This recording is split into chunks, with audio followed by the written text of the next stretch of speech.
Hi, I'm Anna Sorokin, aka Anna Delvey. Con artist? Maybe. Opportunist? Definitely. Icon? Obviously. Anyway, I grew up in a drab, working-class Russian town where I fantasized about a completely different, much more glamorous existence. I refused to turn out like my boring, generic parents. Nope, I was going to pursue fame and fortune, no matter the cost. In high school, I got pretty good at designing my own clothes, and honestly, people noticed. Compliments were flying left and right. But then, when I was 16, my parents decided to move us to Germany. I thought my new classmates would totally vibe with my unique style, but nope, they roasted me for being different. What? You didn't get enough attention in Russia? I couldn't even understand what they were saying. I was still learning German, but the pointing and snickering I heard loud and clear. Can you free me the ketchup, please? Sure. What the heck?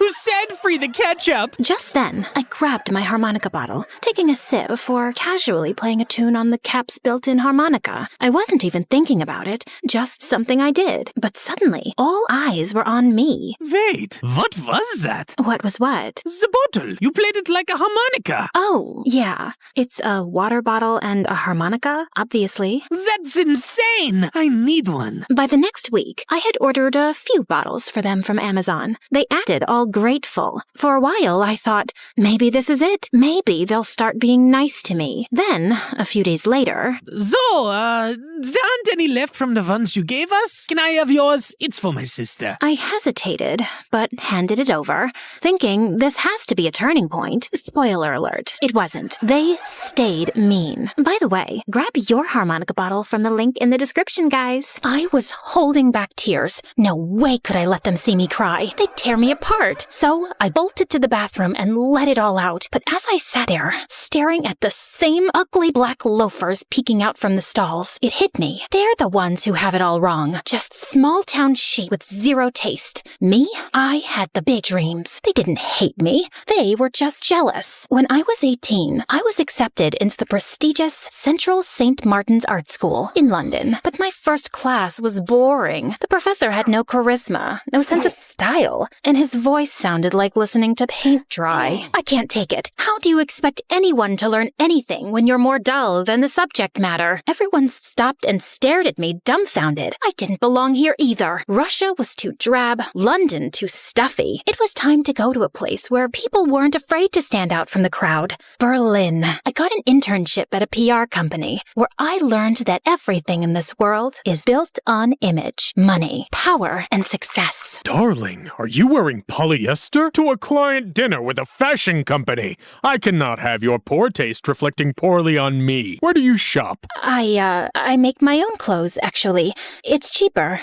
Interesting. Very interesting. I could tell my boss totally lost respect for me after that. No one takes a poor person seriously. Ugh, I quit the internship before I could get fired. I was ready to fake it till I made it. It was time to inhabit the successful fashionista I would one day become. I moved to Paris with $20 in my pocket to pursue an internship with Purple magazine. My great-aunt was the first woman in our family to wear a tube top in Russia. She was so counterculture. Let me bring that love of the bold to your magazine. You won't regret it. It worked. I was hired on the spot. But Paris was expensive for a 20-year-old, and $400 a month wasn't enough to fake being glamorous. So I asked for a job and didn't get it. I begged my parents for money to help me finish my internship, but let's just say I spent it on trying to make a name for myself. Dinners at Paris's finest restaurants, nights out mingling with the rich and beautiful at the most exclusive clubs. But soon, I ran out of money. You owe me 2 months' rent, Anna. I had no way of keeping up rent, so I decided to flee the country and move to America.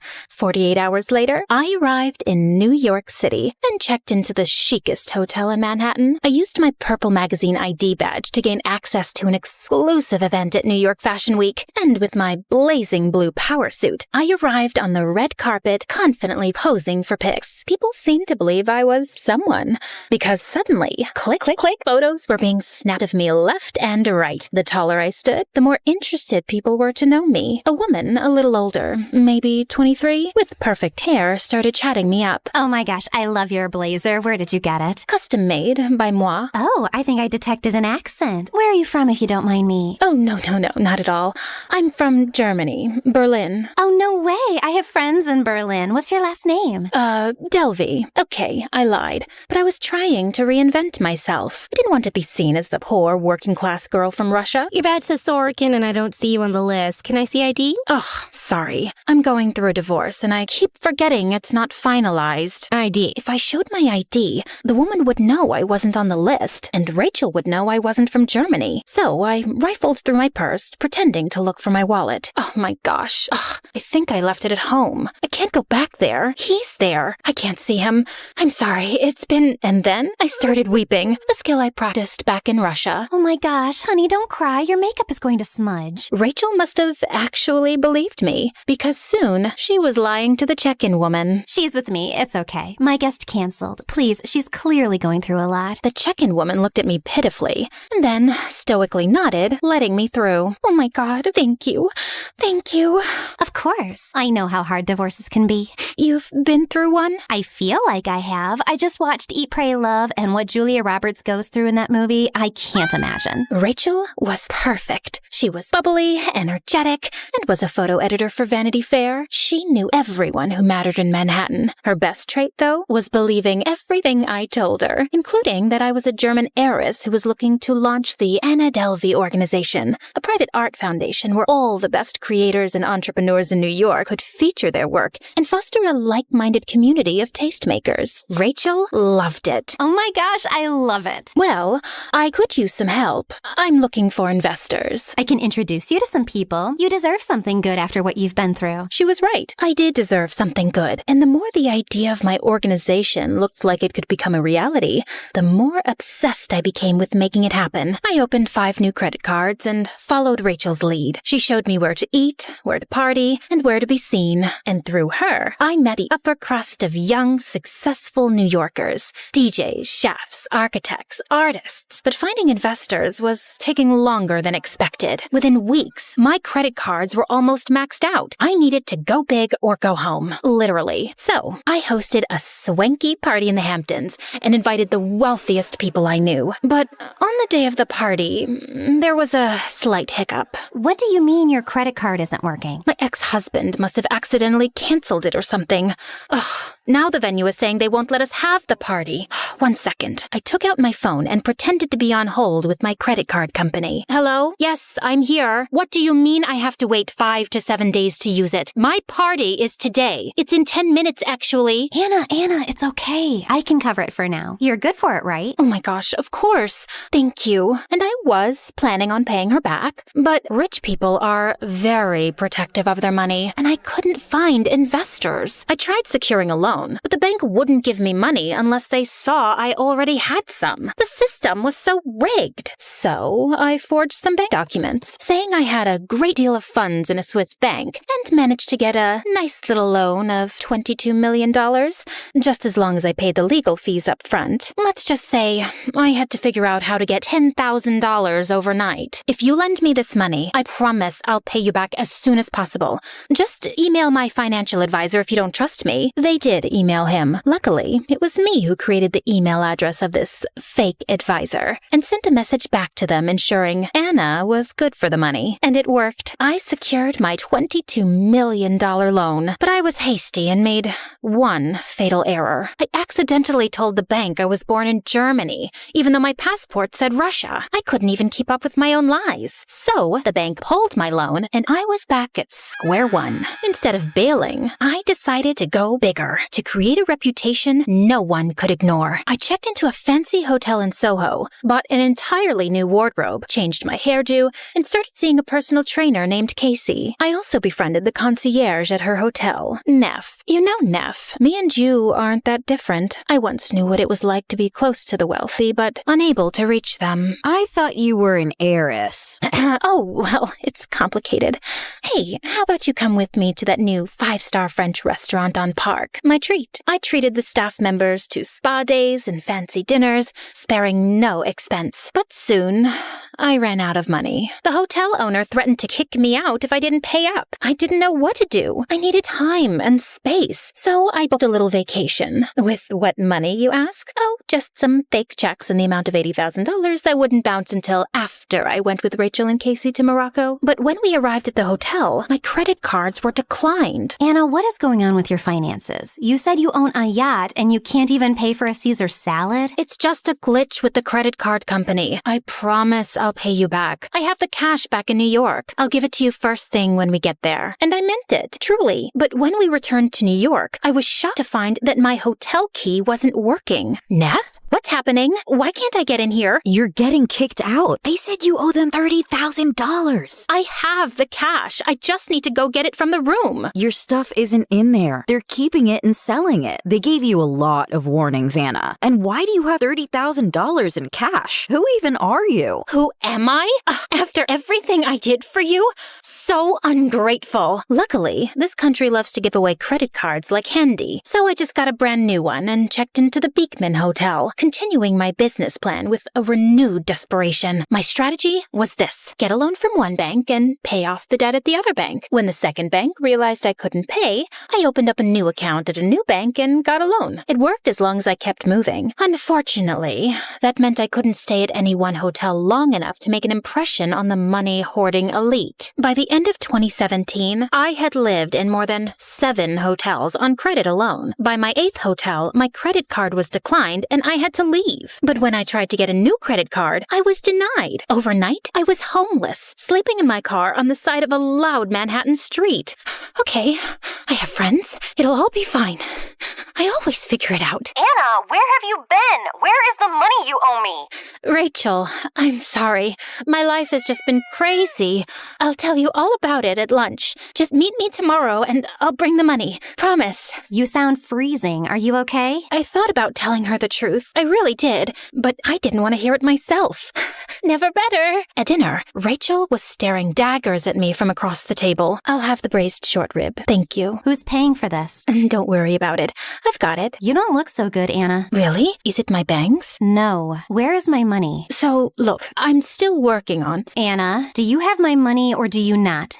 Please, Rachel, I need a place to stay. I promise I will get you the money. But right now, I'm sleeping on the streets. I don't believe anything you say anymore. Wait! If you try reaching out to me again, my lawyers will be the ones answering. I was speechless, and I totally lost my appetite. With my head heavy, I walked to the bathroom. But as I was opening the door, a big, burly hand grabbed mine. I looked up and saw the gruffest, nastiest-looking cop glaring down at me. I need you to come with me. The cop slapped his handcuffs on me, dragging me out of the restaurant. He shoved me into the back of his cop car. When I arrived at the police station, they tossed me in a cell like a criminal. Hey, you can't do this. I want my lawyer. I get a phone call, don't I? You owe a lot of people a lot of money. I don't know what you're talking about. Consider this a warning. You're gonna spend the night for attempting to dine and dash. What? And if you don't pay your debts within 30 days, the FBI is coming for you. 4 hotels are threatening to sue. 6 restaurants, 4 clubs. Should I go on? I think I might have growled at him. He slammed the metal bar doors. At least I had a place to sleep for the night,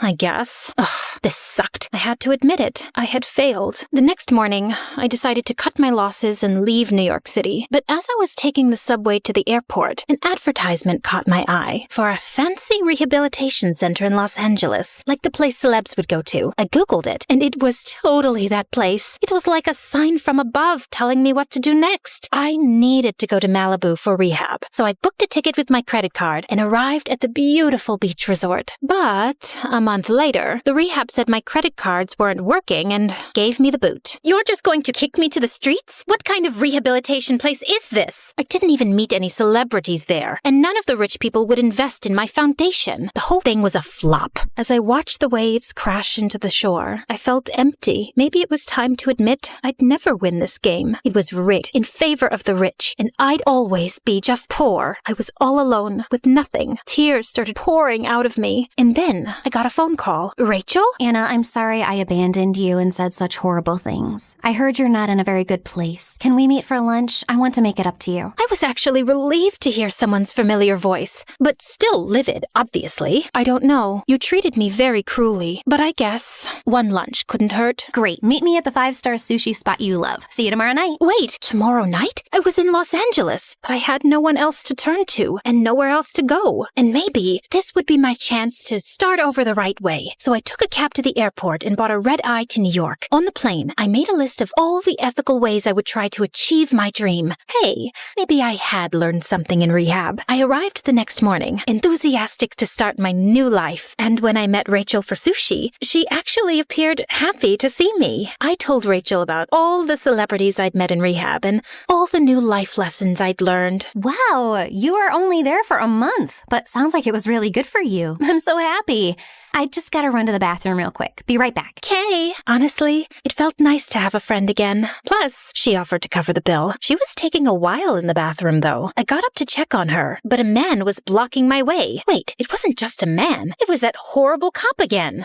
Excuse me? Ma'am, I'm gonna need you to come with me. Ma'am? You're under arrest for failing to pay over $150,000 in debt to credit card companies, hotels, and your peers. You have committed a federal offense. Anything you do or say will be held. The officer slapped handcuffs on my wrist and kept reading me my rights. I was so caught off guard. On my way out, I saw Rachel emerge from the bathroom, smirking. Rachel, help me. Tell them they're wrong. Anna, I'm the one who called them. I did some digging, and I know you were never married. And I know you're not an heiress. And I don't know what else you've been lying about, but I know this for sure. You're a crook and a fraud. Traitor! The cops dragged me out of the restaurant in front of celebrity diners, fashion designers, models, all of the people I had spent years trying to impress. Everyone was staring. It was humiliating. And outside the restaurant, the scene was even more chaotic. Paparazzi were snapping photos left and right. Apparently, Rachel had gone to the press with a juicy story about a fake heiress. I was devastated until I came to a realization. People were taking my photos. They were looking at me. When I got to the police station, I saw my story being televised on primetime news. Anna Delvey, a self-proclaimed socialite and heiress from Germany, swindled her way through New York City. She is now standing trial for her crimes. Rachel didn't realize it, but she had finally gotten people to pay attention to me.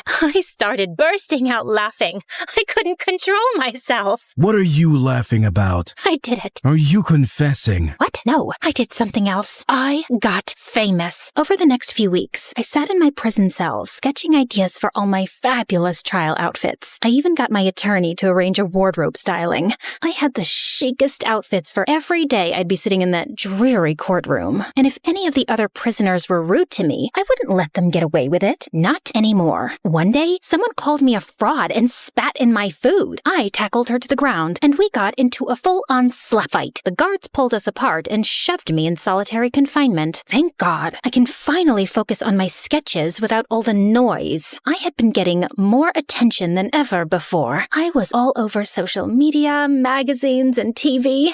The fake heiress, the chic scam artist, the sly socialite. There was even an Instagram dedicated to my courtroom outfits. When a reporter asked if I felt guilty, I simply said, I'd be lying to you and everyone else and to myself if I said I was sorry for anything. I'm just a girl from a poor family who wanted the American dream. Some people get handed money when they're born. Not me. Why should the rich get all the opportunities? I didn't hurt anyone. I just wanted more for myself. And I meant it. What was the point in lying? I had done that enough. I was tired of it. After 2 days of jury deliberation, the verdict was announced. I was on the edge of my seat. Anna Sorokin, aka Delvey, is charged with 2 attempts of grand larceny, larceny in the 2nd degree, and theft of services, and sentenced to 4 to 12 years in prison. 4 to 12 years? I thought only murderers got that kind of time. I guess I'd have to make it worth it. I spent my prison sentence keeping to myself and writing my biography about the fake heiress who went to prison. It was a compelling story after all, and Netflix agreed. While I was in jail, they paid me almost $500,000 to consult on a television show about my life. 2 years later, in 2022, I was released from prison. I had made enough money to rent a flat in Greenwich Village in New York City and was able to serve the rest of my sentence there. I I was neighbors with all the greatest creative minds of this century, working on my art, getting the finest food delivered to my door. What else can a girl ask for? Oh, how about a gallery show and $500,000 in sales for my artwork? And let's not forget my latest stint on Dancing with the Stars, though that didn't go over so well. After all I've been through, you're probably wondering, was it all worth it? Well, my criminal years are behind me, I'm a household name, and people are still writing stories about me, and paying me for it. And also you, watching my story right now. So yeah, it wasn't the most conventional route, but I think I pulled it off.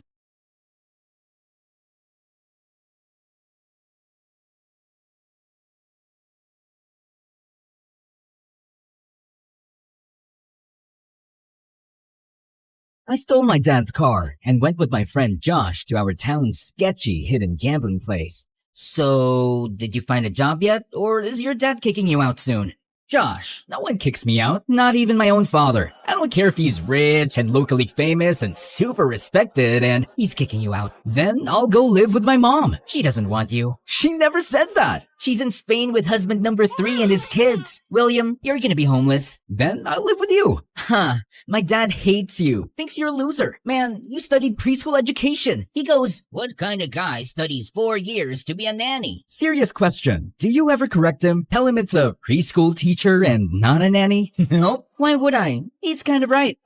You are the worst friend I've ever had. And yet, here we are. Why? 'Cause you're a loser and can't find a better friend. Man, I don't get it. You're the smartest person I've ever met. A freaking genius with perfect memory. So how are you still such a moron? You know why? It's my stupid sleep schedule. I haven't slept in 4 days, man. I've tried everything. Wherever I go, they hook me up to all these creepy wires for hours. And then they go, "Well, we found nothing. Your brain seems perfect." And yet, here I am, sleepless, tired, all the time. Just then, the police barged in. Turns out the place was illegal and unlicensed. They arrested the owner and kicked the rest of us out. We got in the car. I started the engine, then one of the cops started yelling.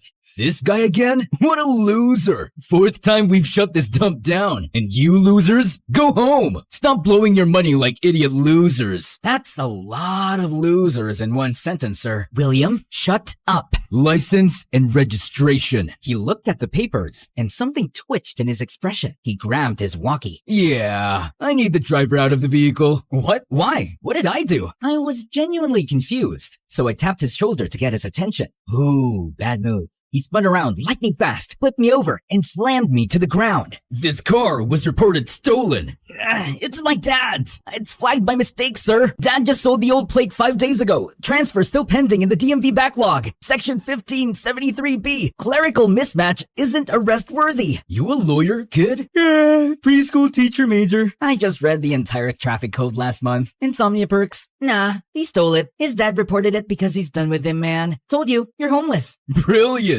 A homeless idiot. And look at this. Expired license, unpaid fines. If you're gonna steal a car, at least try not to be a walking violation. Can't wait to see how you survive on the streets, you spoiled little brat. Don't call me that. You don't know anything about my life. I've suffered. He hasn't. Don't fall for it, officer. Oh wait, there was that one girl who broke his heart. Shattered it. Every piece smaller than a lentil seed. Well, you'll have plenty of time to think about her in jail. Actually, officer, if he starts crying and sniffling in the holding cell, can you record it for me? I'll give you my number. I do miss her a lot. Hi there, my name is William. People around me think I'm a genius. I'd humbly say I'm above average smart. With one of those stupidly sharp memories that's more annoying than useful most days. You think that means I've got perfect grades, a bright future, a life all wrapped up in shiny potential.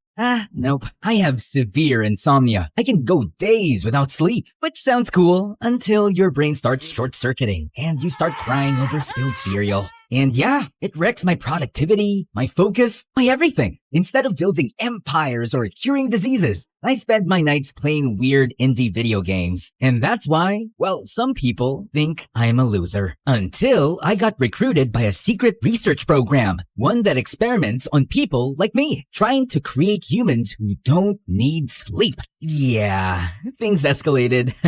But let me start from the beginning. I got dragged to a cold cell. The officer shoved me inside. You could be gentle, you know? Or what? You gonna call your mama? Oh wait, she's in Spain with husband number 3. I'm gonna kill Josh. Later, as I sat in the cell, staring at the floor and regretting every decision I'd ever made, my mind wandered back to her. Diana, my high school sweetheart. We were together for 5 years. Even though we were young, we had it all planned out. Finish med school, get married, live a perfect life. We both studied medicine. Well, she studied. I skipped lectures, stayed up playing video games, failed out, and switched majors. I loved her, but I never showed it right. I was immature, selfish, constantly brushing her off. We fought more and more until one day, after forgiving me for the millionth time, she dumped me. I was a fool, and there hasn't been a single day I haven't regretted it. You look so pathetic. Ah! Who said that? A man emerged from the shadows. Apparently, he'd been sitting beside me the whole time. I can't believe they chose you. Choose me? For what? Who's they? Yes, boss. I'm looking at him now. He definitely looks like an idiot, so it's him. Confirmed. Excuse me? You can't just talk about me like that. Don't worry, boss. It's all an act. He was literally curled up 5 seconds ago, sobbing with snot on his face. That was a private moment. Everyone has those. Without warning, the man pressed his hand against a section of the wall. It looked like any other brick until it creaked slightly and swung open from a hidden hinge. There was a narrow, dark tunnel behind it. Before I could react, he grabbed my arm and dragged me inside. My dad will end you when he hears about this. He literally had you arrested. We walked into a massive soccer field. I was never into soccer, only ever saw it in Mr. Beast videos.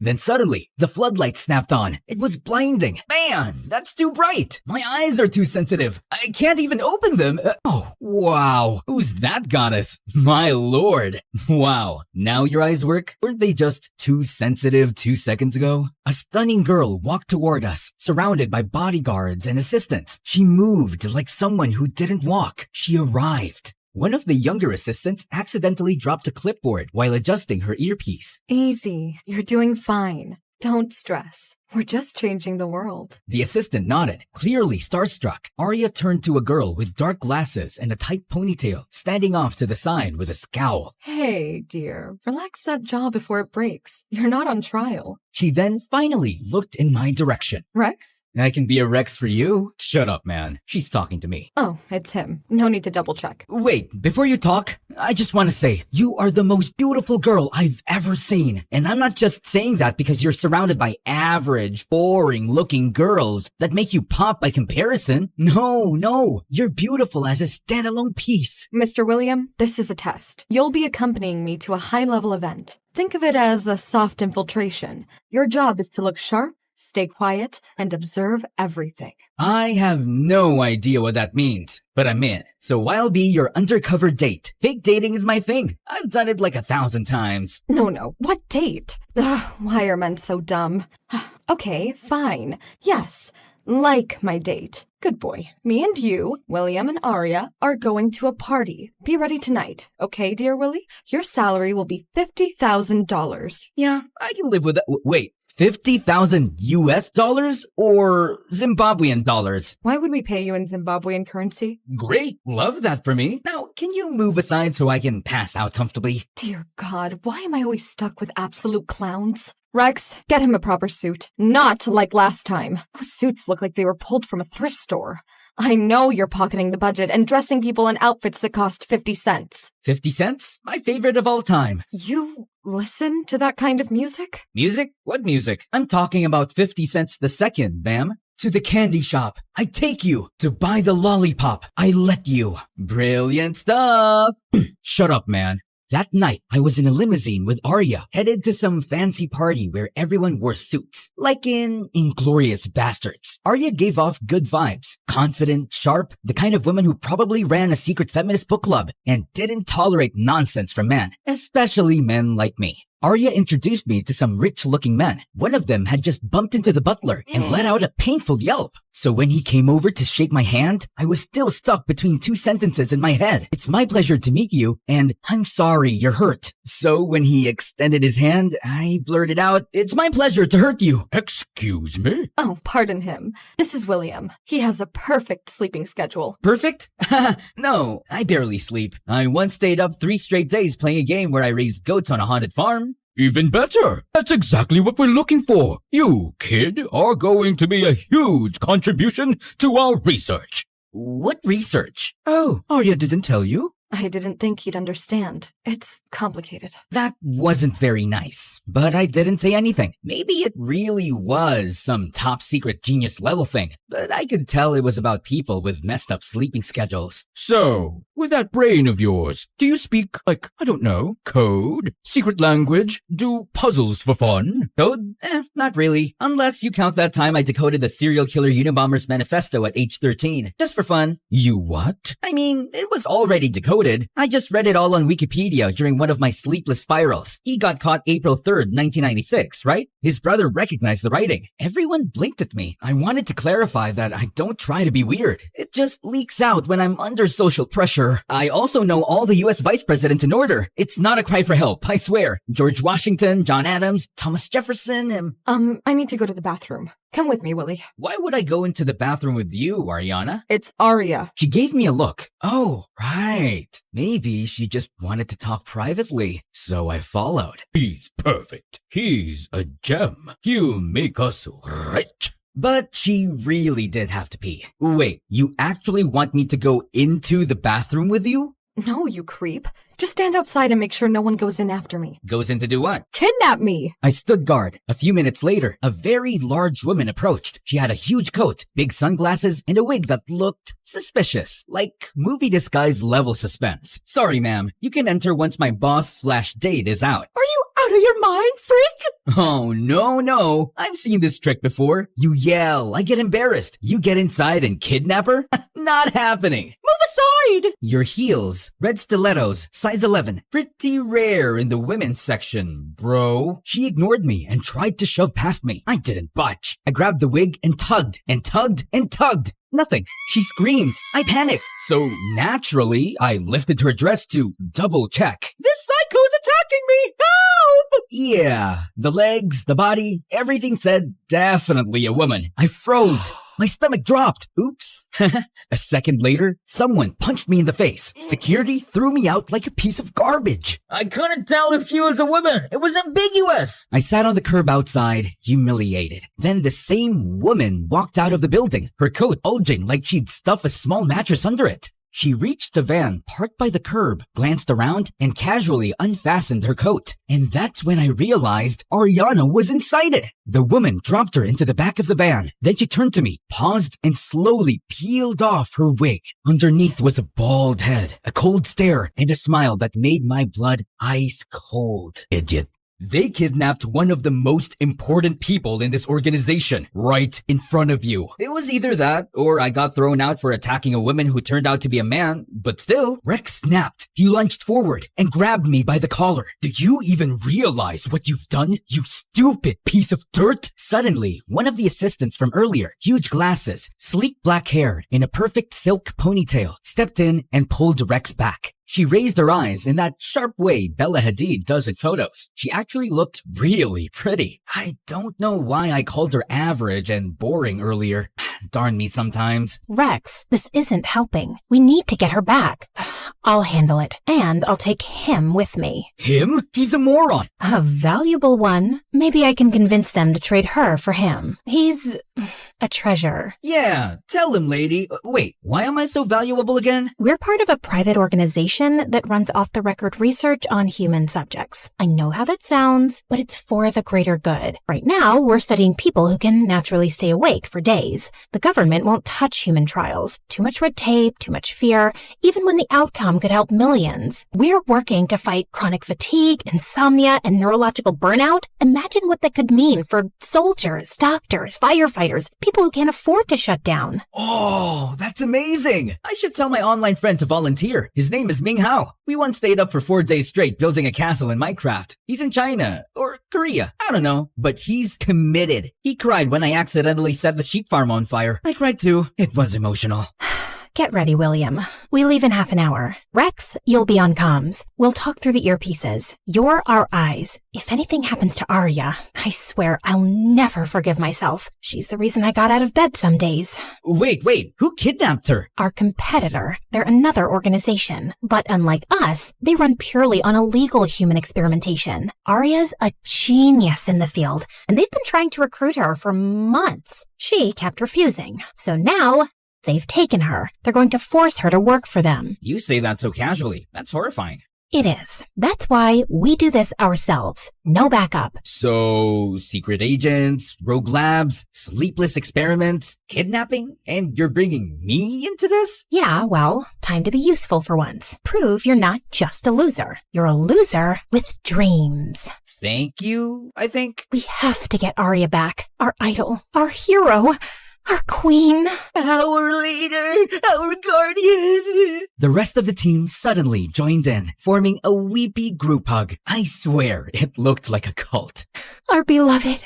Our heart and soul. She's not your god too? The entire circle froze and turned to glare at me like they were ready to commit murder. Soon, we were in some fancy sports car. Arya's assistant was driving. It was a long, tense, weirdly silent ride. The kind where you could practically hear the awkward. So, I didn't quite catch your name when you told me. I didn't tell you my name. Okay, so... So what? Your name! Don't yell at me. I'm not yelling, girl! Don't call me girl. Fine, sorry, I'm sorry. You can call me D. D, I like that. Sounds like a baby trying to talk. D-do-gee-goo. Come on, don't frown. I'm messing with you. Why are you messing with me? We're on a mission. Did you mess with Arya like this? Huh? Did you? Oh, her? Heck no. She's a total snob. Yeah, that's what you guys do.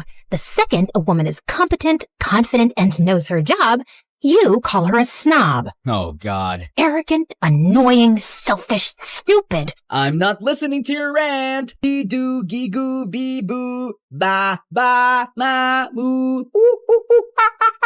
Just then, someone slammed into us from behind. A loud honk, honk, honk followed. Whoa! Someone's after us! Dee's face went serious. Her jaw clenched. She slapped my thigh twice and snapped. I'm not burying you today, dummy. Then she floored it, swerving left and right to lose whoever was behind us. You think they're armed? Want to switch seats? I drive, you shoot with your rifle? Rifle? You know what? Yes, let's switch. Just drive straight. Got it? We tried to swap seats, but we hit our heads hard. Ouch! Oh, it's okay. I got you. I slid down awkwardly, tucking my legs under the steering wheel and gently helped her climb over me. My hand steadied her back and her hair brushed my face. For a second, it felt like the world paused. Now swing around and block their path. Excuse me? You said drive straight! She didn't answer. Instead, she grabbed the wheel and whipped the car around to face the other vehicle. She pulled out a gun and aimed. The car stopped. A goth-looking teenager stepped out of the car, and a moment later, her blonde mother climbed out of the passenger side as well, wearing oversized sunglasses, clutching her purse, and speaking in a thick, southern accent as she rushed toward us. Oh my goodness, I'm so sorry, y'all. She just got her license a week ago. I swear she drives like she's in the Fast and Furious movie. We were chasing after you to say sorry. You couldn't just yell sorry and leave us alone? Oh, bless your heart. I could never do that. There's a little diner just over there. They've got the best pancakes. Come on now, let me treat y'all. They got ice cream with it? William! What? I'm starving. Guys, it's on me. I mean, I don't have money, but I do have my credit card and a salary of $50,000, so no problem. Oh, hun, come on, pull over. Just so you know, it's 50,000 Zimbabwean dollars. Seriously? What? What if they're actually thieves? You can never be too careful. Yeah, just like when they kidnapped Arya. God, this is gonna be a long trip. We sat in a retro-looking diner with neon signs flickering like they were trying to die quietly. Pancakes, fries, and coffee smelled better than any five-star restaurant I've never been to. The southern lady insisted on treating us, and Dee and I were too exhausted to argue. Her goth daughter, still sulking in silence, sat across from me next to Dee, messing with her black nail polish. The mom kept scolding her like we weren't just in a car chase 5 minutes ago. Ugh, can you stop already? You're embarrassing. No wonder Dad left you for someone my age. Hey, young lady, don't talk back to your mom. Shut up. This is all your fault. How is it my fault? Mom and I saw you bickering in the car with Dee, and she goes, see, every mother and daughter fight. It's totally normal. You don't have to act like it's the end of the world. Wait, why would she think I was the daughter? Well, I thought you were the mom. But then she said, no, it's two girlfriends. She wanted to prove me wrong, so we got closer to check. Then boom. Wait, why would you think I was the female from behind? I don't have long hair or like big dangly earrings you can spot from a mile away or a mom cardigan. See, Mom, cardigans are for moms. Stop buying them for me. Oh, wow. So that's what I get for buying you things. Not a thank you, just a sass and insults. When was the last time you got me a present? Literally yesterday. Telling me you're pregnant ain't a present. Why not? It makes you a grandma. Maybe then you'll finally stop throwing tantrums every 3 hours. Guys, let's breathe. First, congrats on the baby. What flavor is it? What? I mean, what gender? Sorry, I'm eating. My brain used the wrong word. Ugh, whatever. You're just some rando we almost rear-ended. Random? I memorized your license plate while you were tailgating us. Florida tag QX51P9, cracked left headlight, and the We Don't Dial 911 bumper sticker peeling at the corner. So, when are you due? Who cares? I'm miscarriaging. God forbid. Okay, listen. Both of you need to learn how to shut up and actually hear each other. You clearly love each other. You just suck at showing it. Don't be like me. Don't lose the person who truly cared. Oh, honey. I rested my head lightly on her shoulder for a second.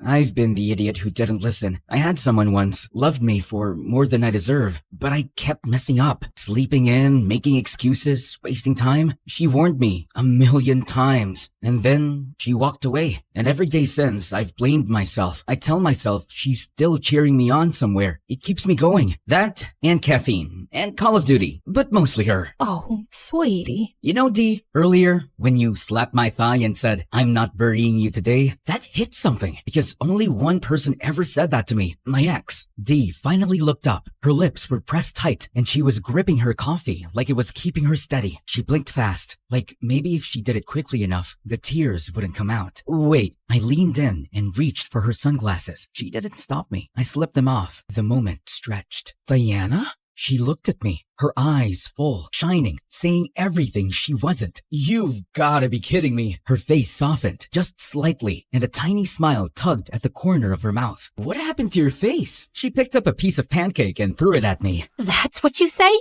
After all this time? Oh, wait. I'm just a boring, average-looking girl, right? I'm sorry, okay? I really am. I looked at you again later, really looked, and I swear, I was like, darn, she's beautiful. And yet, you didn't even remember me. In my defense, you changed everything, including your voice. New hair, thick glasses, colored contacts. Your eyes used to be bright blue. Now they're dark green. I think you got a nose job and a ponytail surgery and maybe chin filler, some cheek filler, possibly some temple work, also buccal fat removal, though that might just be weight loss. I'm not sure. Wow. And he was mad we thought he was a female? Hey, he's more of a man than most guys I've met. Yeah, tell him, boss. Yes, he's a lazy, reckless, stupid loser, but he's got a good heart. William, why didn't you come after me? I tried. You shut me down, remember? I was ashamed, Diana. I'd been letting you down for years. I kept thinking if I worked on myself, fixed things, I'd be worthy again, that I'd show up with something to offer. How's that working out for you? I did study something, but yeah, the sleeping issues are wrecking me. I'm trying. I really am. I'm sorry, Diana. Please, let's just be friends. That's all I'm asking. Oh, come on, hun. Give him a chance. Diana looked at me. She tilted her head, as if considering it, her eyes softening just a little. Then she grabbed the nearest juice cup and threw it in my face, and just walked out. Diana, wait! Ladies, it was lovely meeting you. Here's my card. Let's stay in touch. And if the baby's a boy, can you name him William? No way. Cool. Drive safe. I'm sorry, hun. I'm sorry, Mama. Why does the card say he's a babysitter?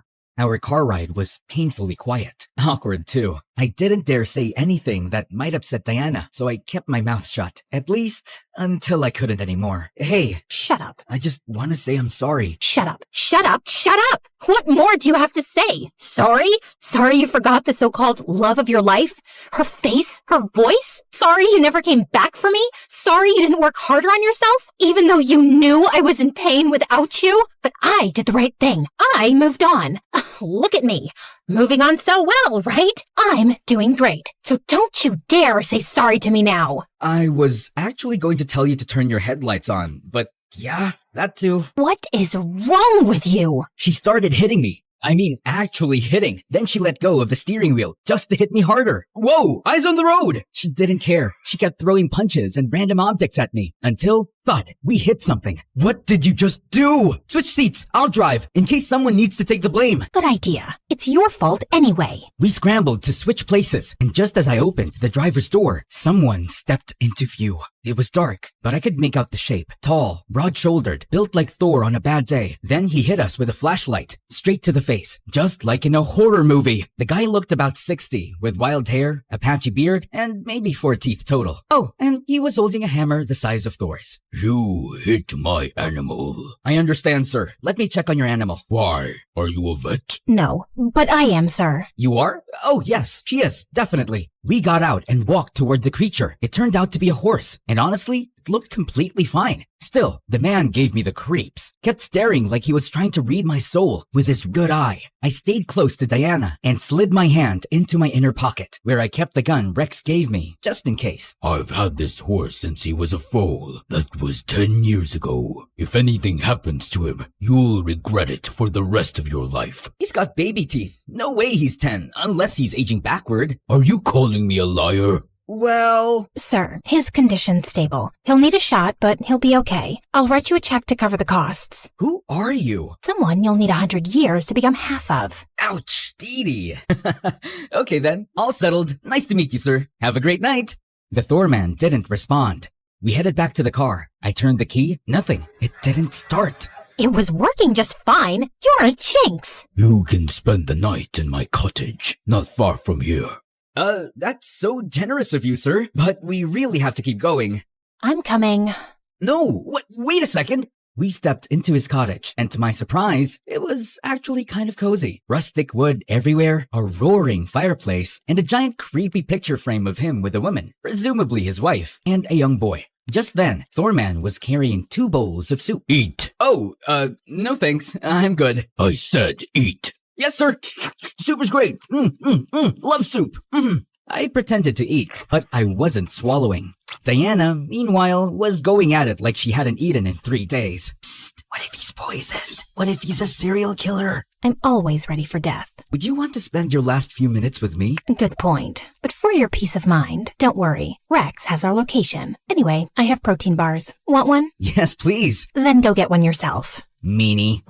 You two bicker like you've been married forever. Got any kids? Oh, no, sir. We're not married. I mean, I wish we were. Well, we were together. I screwed it up. And she'll probably stay mad at me until the end of my life, which might be tonight. Don't make my mistake. Me and my wife, we were high school sweethearts. Married young. Found out we couldn't have kids. And we were fine with that. Didn't even want any. Then one day, 12 years in, she tells me she's pregnant. I was stunned. So I got myself checked. Turns out I couldn't have kids. And I got mad. Really mad. One night, she was sitting right there in front of that fireplace, her back to me. I walked up behind her. And shot her? What? Why would you say that? Then strangled her? Do I look like a murderer to you? You want the honest answer or the one that might spare my life? If you said yes, do you think I'd kill you? Again, the honest answer or the one that keeps me breathing? Oh my God! Stop it, William! Sir, if this is some emotional metaphor about not giving up on love, great, message received. But honestly, I'm exhausted. I saw there's a bed inside. Do you mind if I use it? We'll pay for the stay. You and William can bond out here by the fire. No, I'm coming with you. Don't leave me alone with him. He's not gonna bite you. It's not the biting I'm worried about. Man up. You don't sleep anyway, so you're fine. Not everything is a conspiracy. Sometimes things just work. Arya taught me that. She made me feel like I wasn't a screw-up, like I had a purpose. And just like that, she disappeared into the other room. It stung, knowing she needed someone to make her feel seen. And it wasn't me. I never gave her the appreciation she deserved. Maybe I was even jealous of Arya for giving her what I didn't. But really, I had no one to blame but myself. So you came up behind your wife and I killed her. 2 seconds of silence. I nearly passed out. Ooh, look at your face.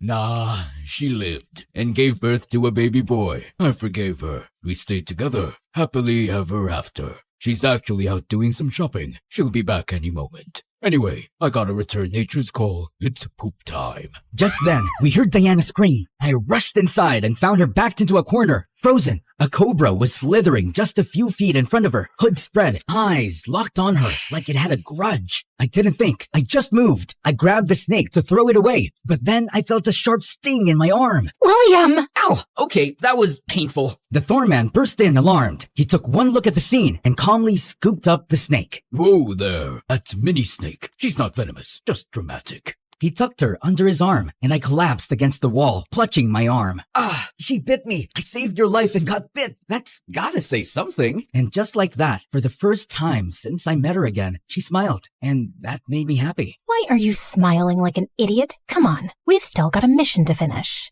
Just as we were getting ready to leave, Thorman's wife and kid showed up. So, yeah, he wasn't a serial killer, allegedly. Just a strange man with a soft spot for reptiles. He helped us get the car started and waved goodbye like we were old friends. On the car ride, I felt lighter, even though we were getting closer to our mission, which should have made us nervous, but it didn't. So when exactly did you stop wanting to be a doctor and join this weird organization? After you left, I couldn't feel anything for a long time. So I picked something that didn't ask me to feel. Just perform, fix, solve. She paused, then added, Arya was the only one who saw potential in me when everyone else saw a quitter. She personally selected me from hundreds of applicants, spent nights helping me understand the research when I was ready to give up. They were doing real work. Quiet, off the grid, but meaningful. That's why they chose you. And yes, I recommended you. Someone who never sleeps, has a near-perfect memory, a high IQ, and the emotional awareness of a toaster. You just called me a genius and a toaster in the same sentence. Because both can overheat and explode if left alone too long. Just then, my stomach growled loudly. Diana pulled a protein bar from her pocket and handed it over. Oh, you're the best. Oh, glad you finally noticed. Right then, a familiar song came on the radio. I reached over and turned it up. It's our song!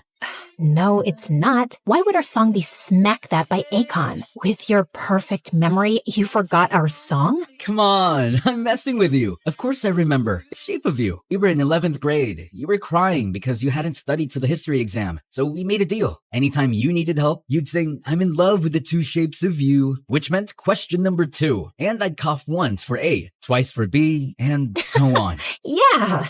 That worked until Mr. Clever kicked us out. Ugh, that old bitter man. I always thought he had a crush on me. Wait, what? If that guy really had a crush on you, there's no way he would have failed us. Well, speak for yourself. No way! He passed you? And I failed? Now I'm mad all over again. Ah, whatever. I forgive you. Still wish you'd studied harder though. Just saying. Hey, you knew how things were at home. Dad was always sick. Mom worked nonstop. I was basically raising my siblings. If I hadn't gotten that scholarship, I wouldn't have even made it to college. Yeah, things were rough. You had so much riding on your shoulders. More than any kid should have. I'm sorry. She gave me a little nodding smile. And for the first time in a long time, I felt safe. We reached a quiet suburban neighborhood. Peaceful, almost too peaceful. We parked at the start of the street and walked a few blocks until we reached the daycare. She's here.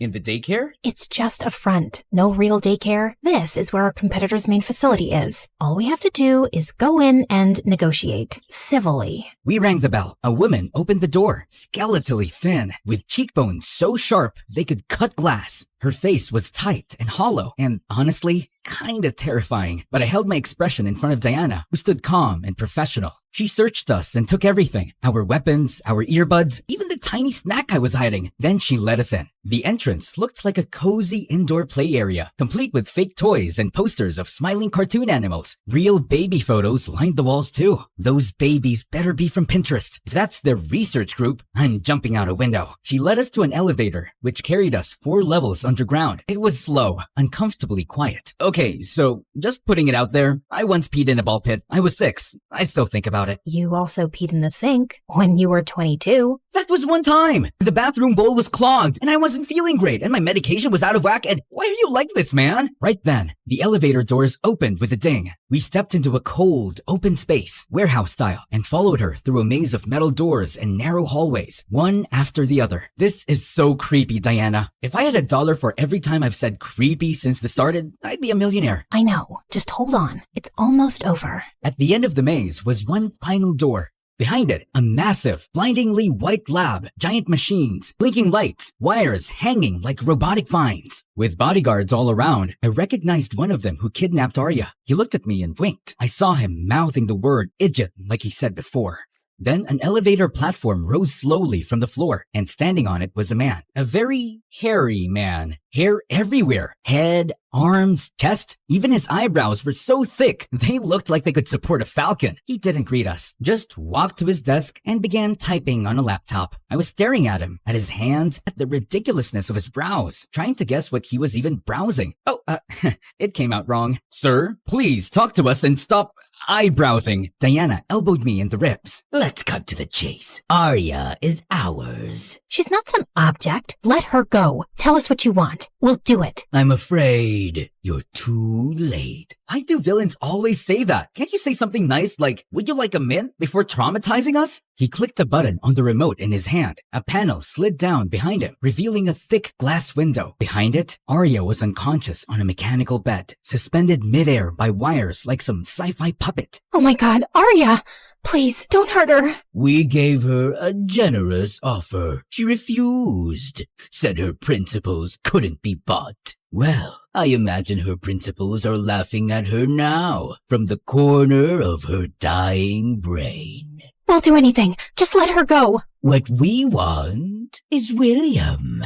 He's the final piece, our most valuable candidate, the one who completes our collection. Diana hesitated. Her eyes turned to me, full of panic. It's fine, I'll go. Either way, I was getting poked and prodded. Might as well get it over with. She nodded, sadly. I stepped toward the man, until my stomach turned. Oh, wait, all this chemical air is making me nauseous. I feel like puking. No, William, no! Too late. I threw up all over the floor. And there it was, the tiny metal flask, the size of a peanut I'd swallowed earlier as Diana and I planned. She didn't miss a beat. She snatched it up, bit it open, and grabbed Eyebrow Guy, locking her arm around his neck with the open flask right under his nose. Guards nearby started to move. Don't even think about it. This flask contains a contact agent. One drop on your skin, and you're gone in seconds. Everyone, stay back! Stay back! Let Arya go, now. Understood. Assistant, release her. Diana, she's fine, I swear. She's just sedated. We didn't harm her. You'll see. A few assistants appeared, unhooked Arya, and helped her walk toward us, weak but alive. Oh my god, Arya, you're safe. We were worried sick. Now, let me go. Not until William and Arya are safe. Get them out first. No, I'll stay. Just get Diana and Arya out of here. Aww. What a noble little sacrifice. And then, bam! Arya snatched the flask from Diana and shoved her away. What are you doing? What do you think I'm doing? Oh my god, she's a double agent! She's with them! He's not them. He's my husband. The look on Diana's face. I'd never seen her like that. Stunned, shattered. And it hit me, right then, how much pain I'd once caused her. But there wasn't time for guilt. I had to move. You just want me, right? Your precious lab rat? Then take me! Let her go! Let her go? Oh no. She's our puppet. She worshipped me, did everything I asked, trusted me like an idiot. I cherished you. I believed in you. I'd have given my life for you. I modeled my whole career after you. Exactly. That's why you were so easy to control. Desperate for purpose, clinging to the first place that made you feel seen. That good organization? Criminals, just like us. There's no noble mission here. We want humans who don't sleep, who don't stop, who don't question. Soldiers, spies, servants, engineered for obedience. Minds sharper than AI, bodies that don't break, and loyalty so deep they'll do anything we say. Whatever the world needs and the law won't allow, that's the future. And we're not asking permission to build it. The difference is, we're going to win. We'll wipe your organization out, dominate the field, and make billions. You used me. Oh, Diana, sweetie, I needed you here. I knew you wouldn't join me if you knew the whole truth. So I gave you a mission, a crisis, a little emotional blackmail to save me. She glanced at me, then tossed a folder toward Diana. If you want your little lover boy to stay alive, sign these papers. Diana didn't move. She was still processing everything.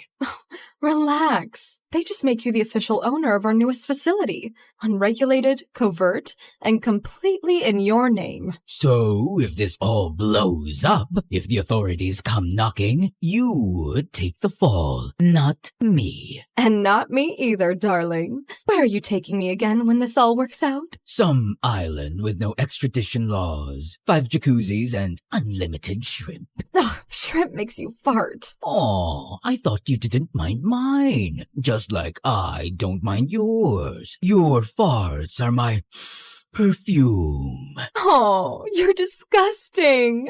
I love it. I know you'd love it. They both cackled like cartoon villains, but I wasn't done. I pulled a second metal flask from my mouth, hidden under my tongue when I puked earlier. I cracked it open, grabbed Diana's hand, and ran. We sprinted toward the exit. As we ran, I punched in the passcode I'd memorized earlier, and before the door closed behind us, I dumped the serum all over the handle. Hey, idiots! I just covered the whole doorknob with that poison! Go ahead! Touch it! I dare you! Then I grabbed Diana's hand, and we bolted. Do you even know where we're going? Don't worry. I remembered every turn in that maze, and now that the doorknob's covered in that stuff, they're not getting through anytime soon. Just then, 2 guards rounded the corner. That was fast. Don't worry, Diana. This way. I led Diana down a different path, a narrow side hall. When the guards followed, I quickly shut the steel door behind us and yanked a release lever I'd spotted earlier. That should keep them busy. If not, we better run faster. 4 hours later, Diana and I sat on a bench outside the FBI building. Diana had told them everything. Turns out the FBI already had some clues about the illegal labs, but they didn't know how deep it went until Diana came clean. Everyone involved got arrested, except Diana, because she told the truth and saved lives. I glanced over at her. She looked tired, like me, but a little lighter. She wasn't hiding behind her glasses or her ponytail. She looked like Diana.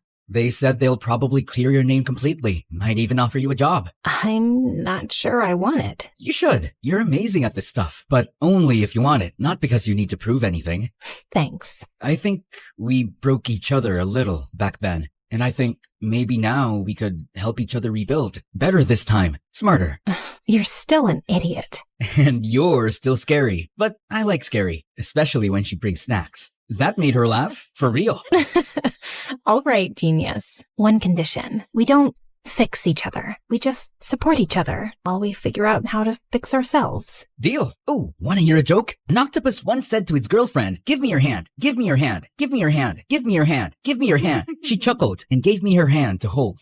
And in that quiet moment, I didn't feel like a loser. I felt like someone who could start over and have a life that was worth staying awake for. Will love you for it all.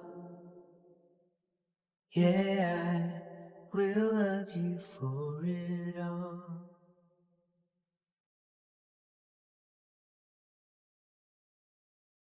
Hi, I'm Grace, and I'm a liar. But before that, please like and subscribe. When I was little, my mom worked for this rich woman who was the third cousin of the daughter of the king of bleep. Oops, I forgot. Mom and I signed an NDA, so I really can't say which country or what king. Anyway, the rich woman had a fabulous life. She and her daughter Gigi, who was my age, lived in a beautiful mansion. They went to the spa every week and on vacation every weekend. But the only thing was that the paparazzi never left them alone. They camped in front of the house and hid in the trees to get a glimpse of Gigi and her mom. Gigi and I looked alike, so I'd often pose as her decoy. I'd walk out the front door in her fancy clothes and smile for the paparazzi, while Gigi snuck out the back into a tinted SUV and sped off. Life was great until Gigi and her mom moved back to bleep and Mom lost her job. We moved into a tiny house and Mom had to work 2 jobs just to afford the rent. I hated being poor. It made me sick to my stomach. So I decided I had to be rich one day. I worked harder than ever in school so I could get a good job and make a ton of money. Then one day, Monday, I was called into the principal's office, and she gave me the best news ever. Congratulations, Grace. You've been awarded a scholarship to one of the most prestigious private schools in the city. I was over the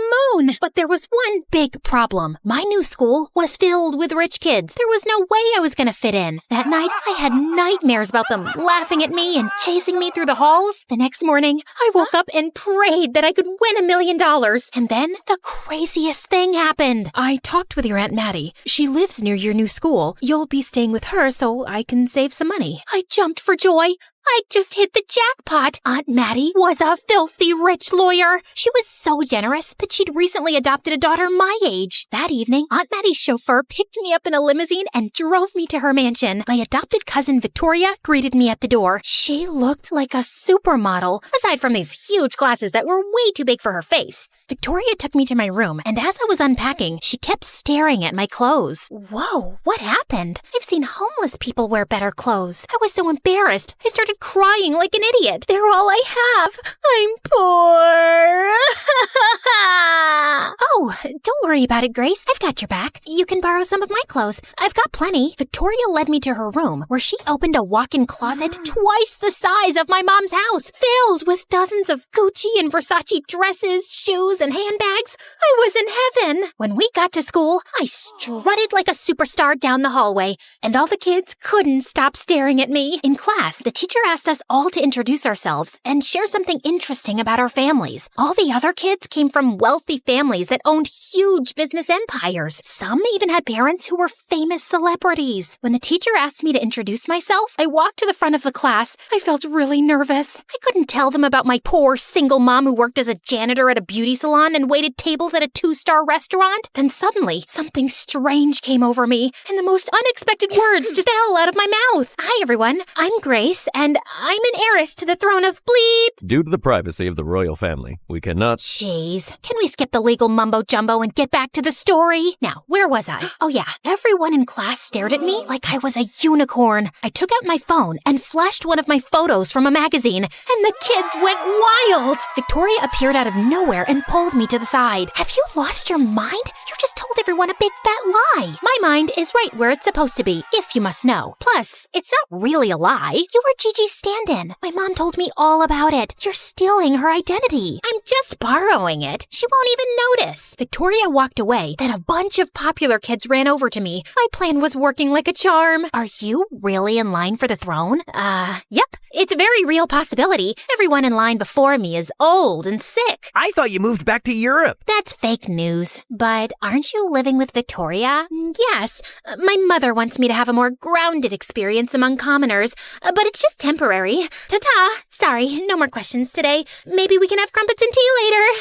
Then Damien, the most beautiful boy I'd ever seen, patted me on my shoulder, and my heart skipped a beat. His sparkly brown eyes and warm smile made my heart flutter. Your Highness, would you do me the honor of coming to my party tonight? He took my hand and kissed it. Yes, please. That night, I raided Victoria's closet and found the perfect dress. I pranced around in the mirror, flashed my prettiest smile, and practiced kissing my hand. What's up with you? I told Victoria all about how Damien invited me to his party, and she looked pissed. Don't you mention that jerk to me. He's not a jerk. He's really cool, and he looks like an angel. Listen, you'll live to regret it if you choose to hang out with that idiot. Are you sure we're talking about the same guy? Damien's at the top of our class. He smells like fresh strawberries. He's super cute and the captain of the football team. He's perfect. Never mind. I'm out of here. Victoria stormed off in a huff, but I didn't have time to figure out what put a bee in her bonnet. I had to get to Damien's party. Of course, Damien's party was awesome. We danced together for hours, and at the end of the night, he gave me the most romantic kiss. You're amazing, Grace. I know. People tell me that all the time. I've never met a girl like you before. Which made sense, because everything I told him was a lie. I must admit, I felt a little guilty for lying, but I wasn't hurting anyone. After that, Damien and I started dating, and we became the hottest couple in school. My popularity was through the roof. Even Victoria stopped shaking her head at me every time we passed each other in the hallway. Life was great until things took a horrible turn. One day, one of the rich kids invited me to an exclusive restaurant. I was busy enjoying my caviar when I looked out the window and saw Victoria and Damien having a heated argument across the street. I was about to go out to snoop on them, but our waiter Brian, this geeky kid from my math class, stepped into my path. Excuse me, you forgot to pay for your food. He gave me a bill of over $200. I had less than $20 in my bank account. I was invited to this party. And we've been told everyone is paying their bill separately. A couple of popular kids started staring at us, so without thinking, I handed Brian my bank card. I'm sorry, but your card has been declined. That's impossible. I'm heir to $1 million fortune. We also accept cash. This is no way to treat royalty. I want to speak with your manager now. I dragged Brian to the side, but I was so afraid he was going to call the cops on me that I decided to tell him the truth. Listen, there's no way I can pay all that money. Maybe we can work something out. You rich kids always try to take advantage of people. Please pay so I can do my job. Aren't you from some royal family anyway? I'm seriously not a rich kid. That was all a big lie. I just wanted to fit in. Suddenly, tears started streaming down my face. Oh, geez, please don't cry. Listen, I know what it's like to want to fit in with the rich kids. I'll put it on my tab, but you have to pay me back this month. I was so relieved. It felt like a huge weight had been lifted. It was good to tell the truth, but then it hit me. If Brian exposed me, my fabulous life would be destroyed. Could you please keep my secret? Sure, but only if you agree to tutor me. I'm kind of struggling with calculus, and I saw you got 100 on the test. I happily agreed. By the time I was done with this drama, Victoria and Damien were gone, and neither of them answered their phones. I called my driver to take me home. I waited in my room for hours, but didn't hear a word from either of them. I was confused, worried, and a little jealous. What on earth could they have been arguing about? A few minutes after midnight, I woke up to hear a car pulling into the driveway. I looked out the window. It was Damien, and Victoria was in the passenger seat. I saw red. I raced down the stairs and ran straight into Victoria. Why are you sneaking around with Damien? We aren't sneaking around. I saw you two arguing at the party. It's complicated, and I'm really tired. Can we talk about it later? It's not complicated at all. You're a jealous witch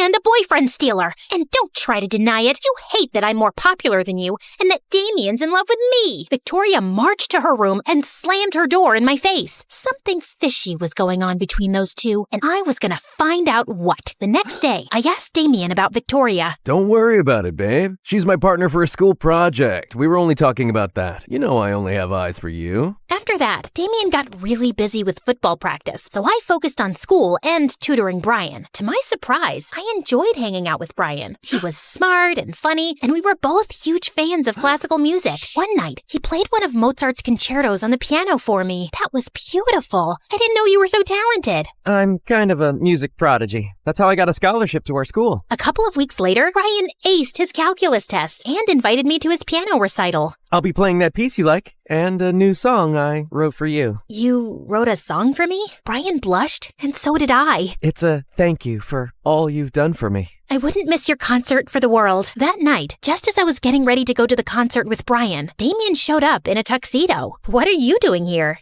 You're funny.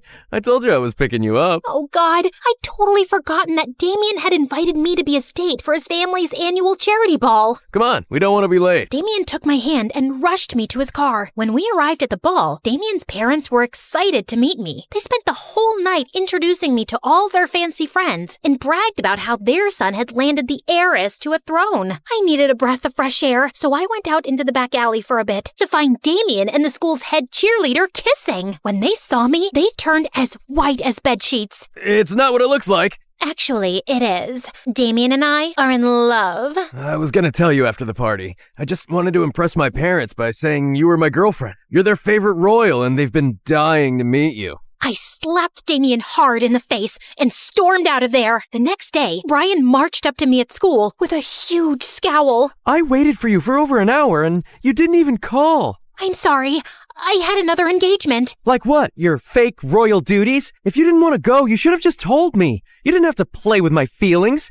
I may not be one of the popular kids, but I don't deserve to be treated like trash. Brian stormed off. I was gutted. And just when I thought the day couldn't get any worse, I got an alert on my phone. A gossip website had done a news report on me and outed me as a fraud. All the kids crowded around me like an angry mob. I ran outside and straight into a bunch of crazy paparazzi. They chased me through the parking lot, I darted down the street and jumped into a cab. Get me out of here, please. The driver hightailed it out of there. When I got home, I raced up the stairs and locked myself in my room. Then suddenly, someone unlocked my bedroom door and turned the knob. Terrified, I hid under the bed. My lies had finally caught up with me. The police would haul me off to jail. My mom would be so embarrassed she'd disown me. The whole thing might even go on my permanent record. I closed my eyes and braced myself for the worst. Please have mercy. I'm just a kid. I made a mistake. I'm sorry. Don't be so dramatic. It's just me. I told you all this would blow up in your face. The lying. And most of all, Damien. Was he dating you too? No, gross. Damien and I lived in the same foster home years ago. That night at the restaurant, I got a text about our foster mother. She'd gotten into a bad accident and had to have a major surgery. She'd just woken up and was begging to see me and Damien. That's it. Damien hates that he was poor and he won't tell anyone he's adopted. Or that he and I know each other from a foster home. And he's always trying so hard to impress his snooty parents. You're not that different. He just wants so bad to fit in. That information hit me like a ton of bricks. At that moment, I decided to make a change. I apologized to Victoria and sent Brian a dozen I'm sorry memes. And I came clean to everyone at school. After my truth was revealed, I wasn't popular anymore, of course. I was even mocked and branded as a liar. But I had Victoria, and I eventually made friends with some nice kids, and it took a while. But Brian and I started talking again after I offered to tutor him for free for a year. In the end, I realized that being a popular fake royal didn't hold a candle to being surrounded by friends that loved me for me.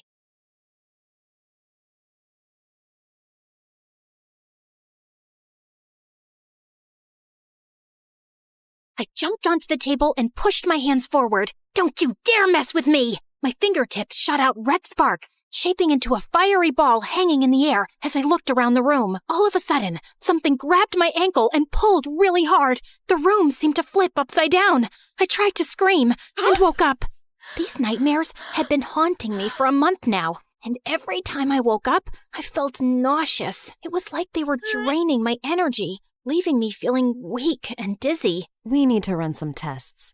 My parents were great doctors, but they were always consumed by their work at the hospital. They called it dedication. Well, I called it obsession. I often wondered how they even found time to date, let alone raise me. They were always at work, and on the rare nights we did manage to sit down for dinner, all they talked about was work. Got a patient today. He thinks shadows are tailing him. Well, shadows tail us all, especially in bright light. I told him the same thing, but he insisted they meant him harm. So I sent him over to Morrison's. He's the top psychiatrist in town. I didn't care what they talked about. All I wanted was more time with them. When I was younger, I'd even fake being sick just to have them around. Daddy, my elbow hurts. Oh, that sounds rare. We might have to call in a team of specialists, consult the encyclopedia of unbelievable joint problems, and possibly even consider a bubble wrap suit to ensure absolute safety. Mommy, my tummy feels funny. What color was your last stool? Was it a normal shade? If it's green, it might indicate an alien infection. Very rare, but possible. Consistency is crucial too. Was it hard like a rock or liquidy like a smoothie? Ew, Mom! It was normal, I swear! When my plan worked, they'd whisk me off to the hospital, run a bunch of tests, and sometimes even chill at home with me for a day or two. Still, I stopped faking it eventually. While those were the best times because I was closer to them, afterward, when everything was back to normal, I'd feel even lonelier. You seem perfectly all right, darling. Nothing to worry about. Only this time, I truly didn't feel well. It's gotta be this town.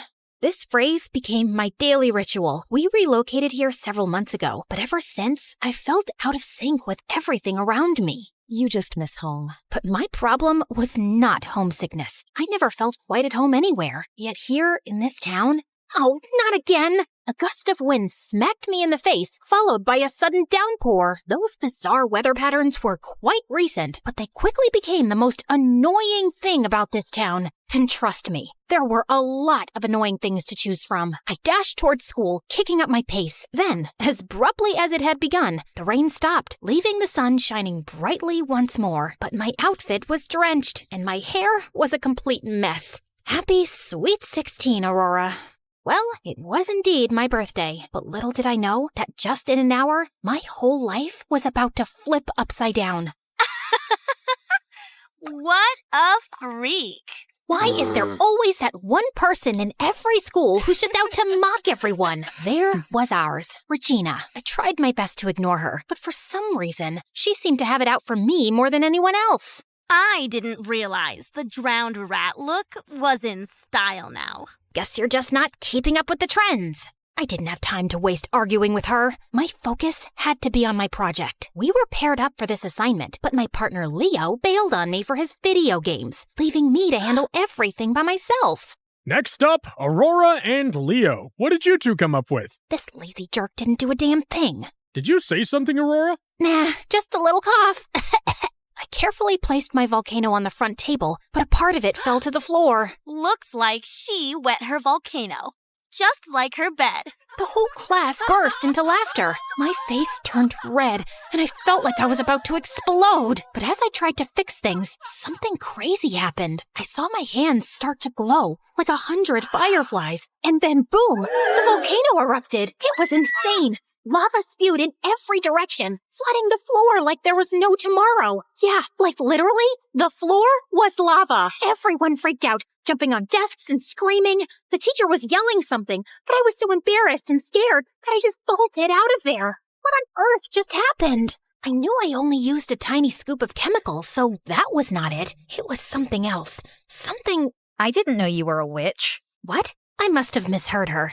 A snitch? A witch. Oh, I hadn't misheard her. My family's roots go all the way back to the Shiptons. How about yours? I have no clue what you're talking about. I'm not a witch, or whatever you mean by that. But you just did some magic back there. I saw it. You're crazy. There's no such thing as magic. I walked out of the restroom, totally confused over that weird conversation. I've never really chatted with Sarah before, but it was clear that everyone seemed a bit nervous around her, trying to keep their distance. And she definitely seemed to revel in that. Magic. It's called chemistry. But man, I was so annoyed. Somehow, I was pretty sure now that it was just Regina messing with me again. I'll make her pay for... Whoa! I jumped back, totally freaked out. My anger instantly faded, replaced by that sick feeling in my stomach. My heart raced, and I felt like I couldn't breathe. I definitely need some air, like a lot. I dashed from school, trying to keep my balance. My ears felt like they were plugged, muffling the sounds around me. Then, I spotted a cafe nearby. Maybe some coffee and sugar will help. I stepped into the cafe, feeling woozy. My head was spinning a bit. As I waited in line, I couldn't resist checking out the colorful cupcakes on the counter. Those looked delicious. I daydreamed about sinking my teeth into them until, whoa, hold up. They started moving towards me, floating in midair. It was like magic. I screamed and bolted out of there. No, I can't be losing it. Not before the year-end exams. I kept on running down the street, moving like Jack Sparrow making a getaway. Then, out of nowhere, a car honked at me, and I nearly jumped out of my skin. At the exact same moment, all the fire hydrants along the street burst open, spraying water everywhere. Okay, I am losing it. Now, my head was spinning like crazy, and I had to lean against the wall just to keep steady, panting hard. Suddenly, everything went blurry, and then I blacked out. Is she gone? Honey, don't be ridiculous. Her mind's just overwhelmed. I blinked my eyes open and found myself in a brightly lit living room. A gentle-faced woman was moving burning herbs over me. I coughed. Who the hell are you? And what are those herbs? They smell awesome! Welcome back, dear. I'm Evelyn, Sarah's mom. I sat on the couch, scanning the room. Sarah was nearby, putting on this whole act like she couldn't care less about what was going on around her. Why am I here? What's going on? Sarah brought you here. It seems like your powers just awakened, and your mind couldn't handle it. It's normal. It happens to a lot of witches. I burst into hysterical laughter. Your family is all kinds of nuts, huh? Evelyn flashed me a smile, then mysteriously moved her hand, and a flame flickered to life in the center of her palm. I jumped off the sofa, scared as heck. Is this some kind of trick? Oh, for heaven's sake! You saw what you did back at school and later. Everyone saw it, and I had to clean up your mess and wipe out dozens of memories. Do you even know how difficult the memory spell is? It's freaking exhausting. So stop denying the truth because I'm seriously pissed off right now. You're a witch. I think I need a second opinion. My whole life, I grew up in a family that believed only in science. Right now, every fiber of my being should have been shouting, fake, fraud, insane. Still, deep down, I knew it was real. Does your mom have any powers? She's the most ordinary person you could imagine. That's strange. Usually, powers manifest through women's DNA and awaken at a very young age. Well, they're certainly late by exactly 16 years then. Wait, you're turning 16 today? Yeah, talk about a birthday surprise, huh? Curious. Very curious. As Evelyn drifted into her thoughts, I concentrated on my hands. I moved them around, feeling awkward, but despite a slight itch in my palms, there was no hint of a flame. You're not going anywhere until you truly believe. In what? In magic and yourself. Yes, belief and focus are the first steps to unlocking your power. But let's save that for another time. It's getting late. Sarah, could you take our new witch to her home? She's perfectly capable of doing it herself. Just make sure she doesn't accidentally blow anything up along the way, okay? Ugh, fine, let's go. The night rolled in as we walked through the park in complete silence. I'm sorry if I caused you any trouble today. I didn't mean to, and thanks for helping me out. Just learn to handle your magic, okay? Or it could cause a ton of problems if people catch on. Normies aren't supposed to know magic's real. Like in Harry Potter. Got it. Happy birthday, by the way. Thanks. So, now that I'm a witch, what can I do? Right now, not much. But with some time and practice, you'll be able to do all sorts of things. And what can you do already? Me? Pretty much anything, really. I'm a powerful witch. Suddenly, a scream pierced through the quiet of the woods. We need to be quiet and careful. I'm a newly minted witch. Do I need a secret password to survive this? Is it bubble, I'm in trouble? Ugh. Focus. Sorry, humor is my defense mechanism. Suddenly, I felt a pull inside me, and without overthinking, I dashed toward the sound. Where are you, Aurora? Are you insane? She followed after me. Up ahead, there was a dim path, totally deserted, except for one guy just lying there. And around him, things were getting really weird. Something like foggy darkness was swirling around, shifting into all kinds of strange shapes, and slowly creeping over his body. It looks like it's eating him. It certainly looked that way, like something straight out of a horror movie. I felt a shiver creep down my spine. Help! To do something. Me? You're a freaking powerful witch! Help him! She muttered something under her breath and began unleashing bursts of light towards the strange shadow. At first, it seemed like her efforts were in vain, but then the creature stumbled and vanished into the shadows between the trees. That's it? Did I win? It looks like it. Ah! Darkness surrounded us from every direction. It seemed like this thick, smoky wall closing in on us bit by bit. Sarah kept shooting bursts of light, but they ended one after the other. We stuck close together, desperate to avoid touching the shadows. But within its suffocating hold, we couldn't see anything else. No trees, no sky, just pitch black darkness all around us. We're toast. She was right. It felt like our final moments on Earth. I closed my eyes, preparing for the worst, and then felt something warm stirring inside me. I didn't know what it was, but I believed it and focused on that feeling. My body began to tremble. In the next moment, the brightest energy burst out from within me, flooding the area with light as if it were midday. How?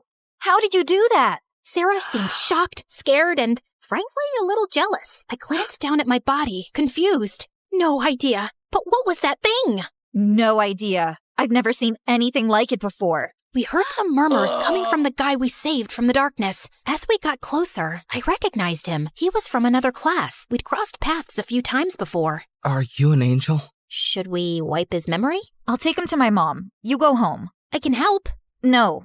You've done enough. Her tone was icy for some reason, and I could sense the jealousy in her gaze. With a quick move, Sarah effortlessly lifted the boy as if he weighed nothing, definitely using some magic tricks. Without a glance my way, she walked off in the opposite direction. My head was spinning as I walked home. After everything that had gone down today, I couldn't shake the feeling that maybe I was just dreaming it all up. Suddenly, I felt uneasy. It was like someone was watching me from the shadows. I looked around, but there was nothing there.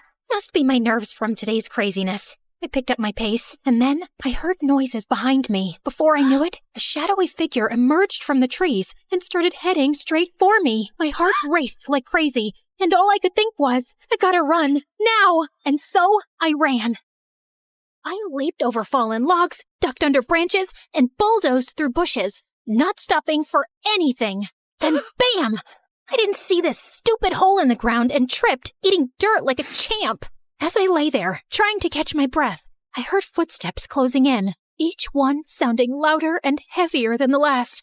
I was trapped. What magical creature would I encounter now? A wizard? A warlock? A knight? A demon?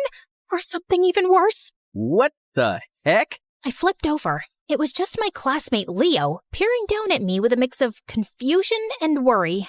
Oh, it's just you. Who did you think I was? Why were you running? Why were you chasing? He reached out a hand to help me up. I just wanted to chat. Chat? You always just sneak up on people in the middle of the forest like some horror movie villain just to chat? He smiled and ran a hand through his hair, a move that had all the girls swooning, except me. No one ever mentioned I had a villain vibe. Oh, don't worry. Aging can be tough on some.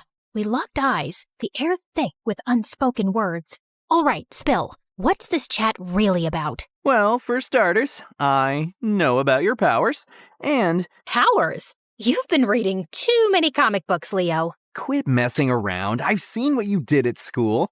I usually stay out of witches' business, but... Witches, Leo?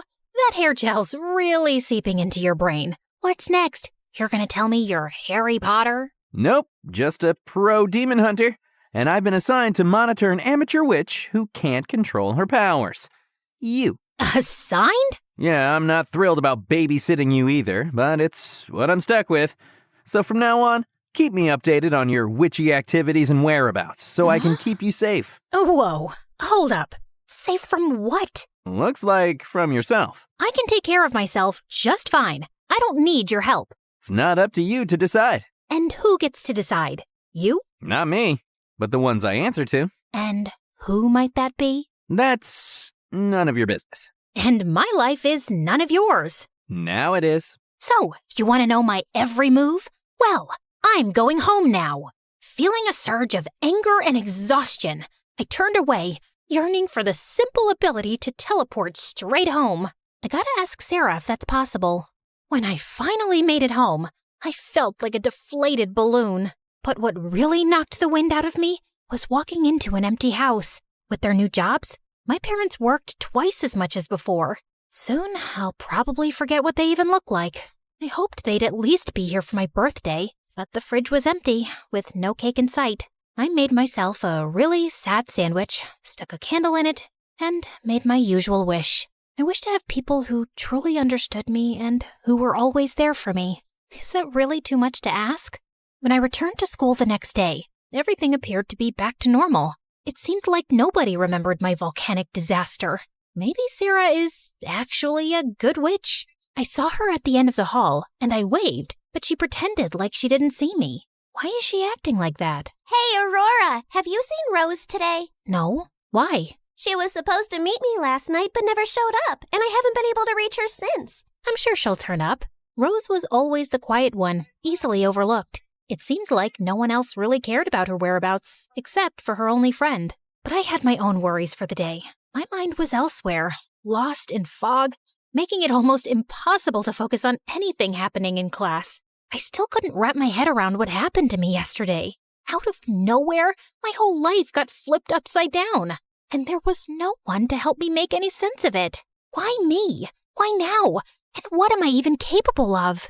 I fixed my gaze on the pen resting on my desk, and I tried to move it, without touching it, of course. At first, nothing.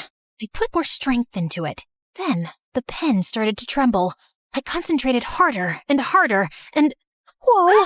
It suddenly leaped into the air, flew halfway across the classroom, and hit Leo right on the head. He looked back, surprised. After our odd chat last night, I wasn't in the mood to apologize. What a demonstration of Newton's laws, Aurora. Remember, folks, physics can be a real head-turner. The class giggled. At that moment, the bell rang and the class was dismissed. See you next week, kids. Just after the teacher left, Regina couldn't resist throwing her 2 cents in. She turned around and looked at me. Yeah, Aurora. Nice demonstration of how desperate you are to get Leo's attention. I was not... Don't get me wrong. I admire your confidence, especially when he's so obviously out of your league. Everyone laughed at me. I wanted to jump on her and ruin her perfect makeup, but I restrained myself. I looked down, but surprisingly, someone jumped to my defense. Shut up, Regina. You want to talk desperation? How about you keep throwing yourself at Leo and he keeps swerving? Look at that. Of course. Freaks have each other's back. Who are you calling freak? You. You're just as weird as your mother. Suddenly, Sarah lunged at Regina, grabbing her hair from behind. The classroom erupted in cheers. I hurried over to break up the fight, but just then, the principal, hearing the noise, stepped into the classroom. What's going on here? Everyone quickly backed away, leaving us three in the center of the quarrel. These two weirdos just jumped me out of nowhere. What? She started... You two, silence now!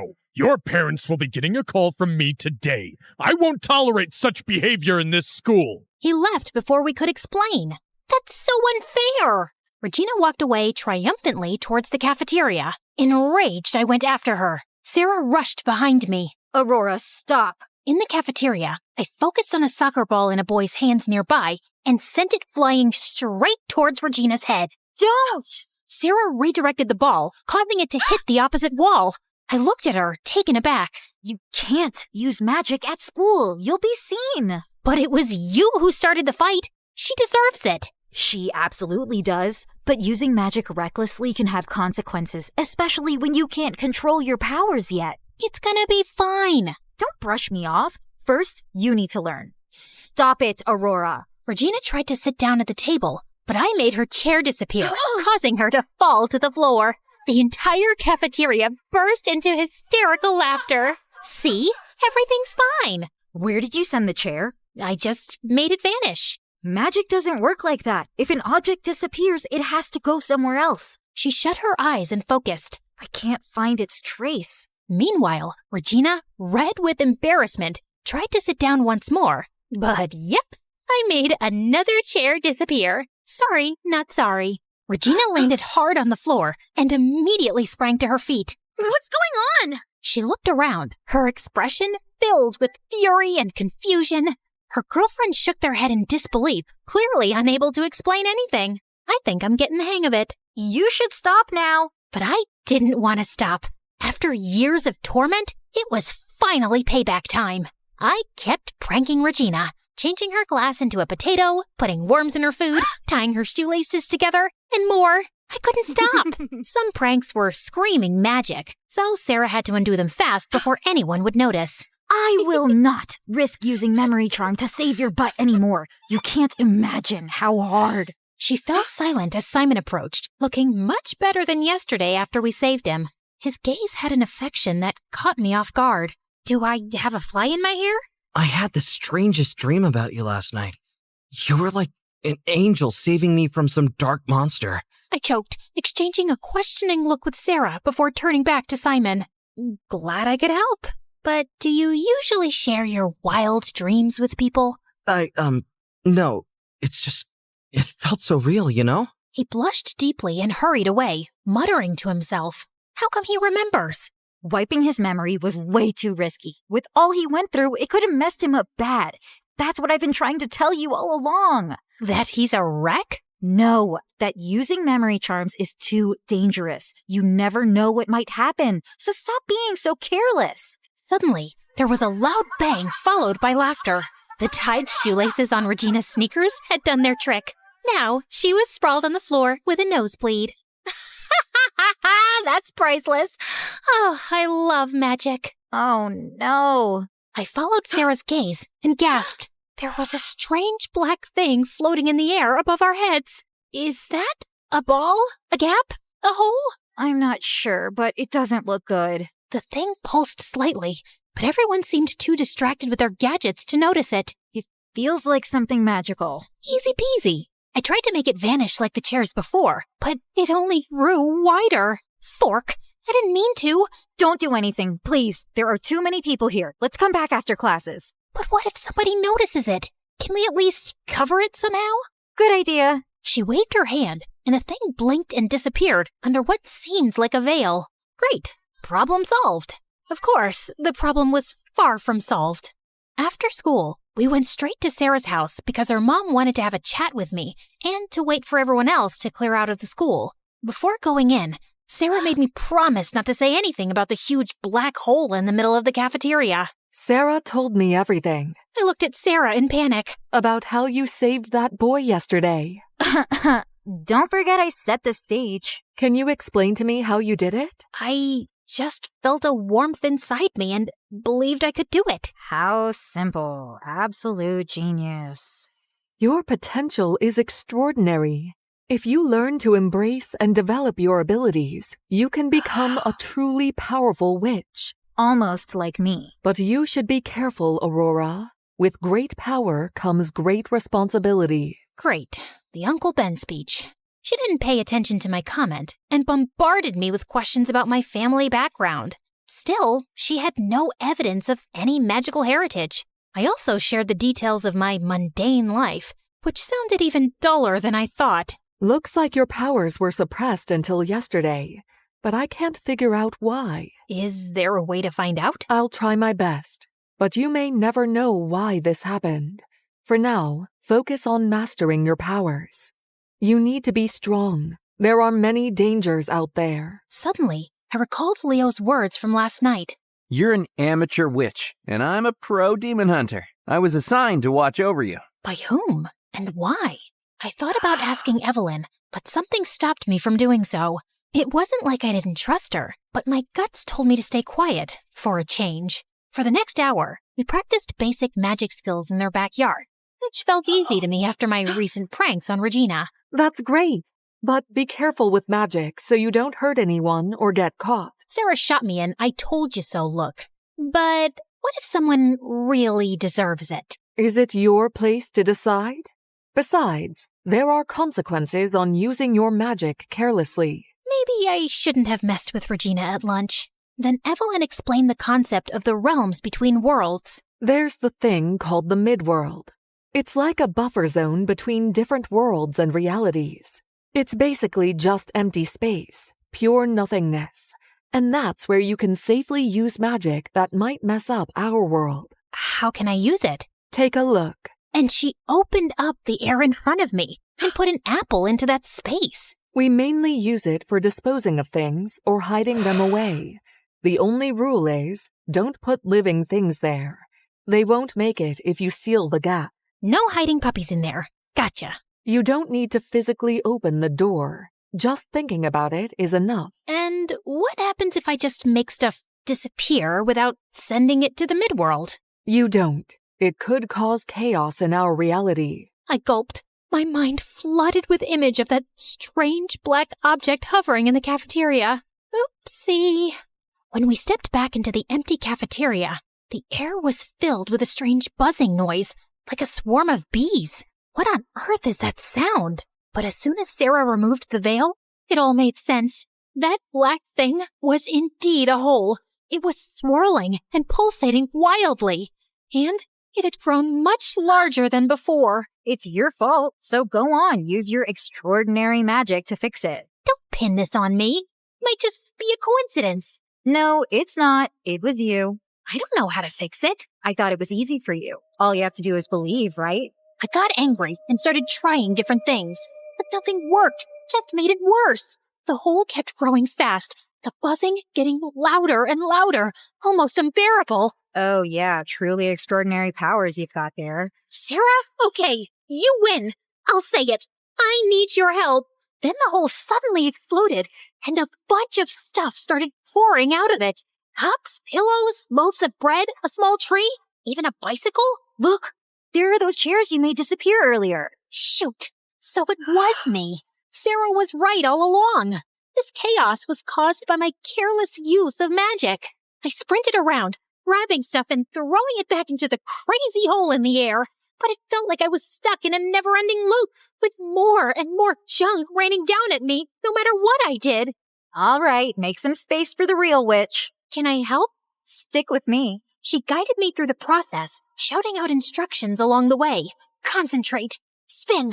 Squash! Push! Together, we worked our magic, sweating buckets as we gradually sealed the hole shut. Whoa, that was intense. But it didn't stop there.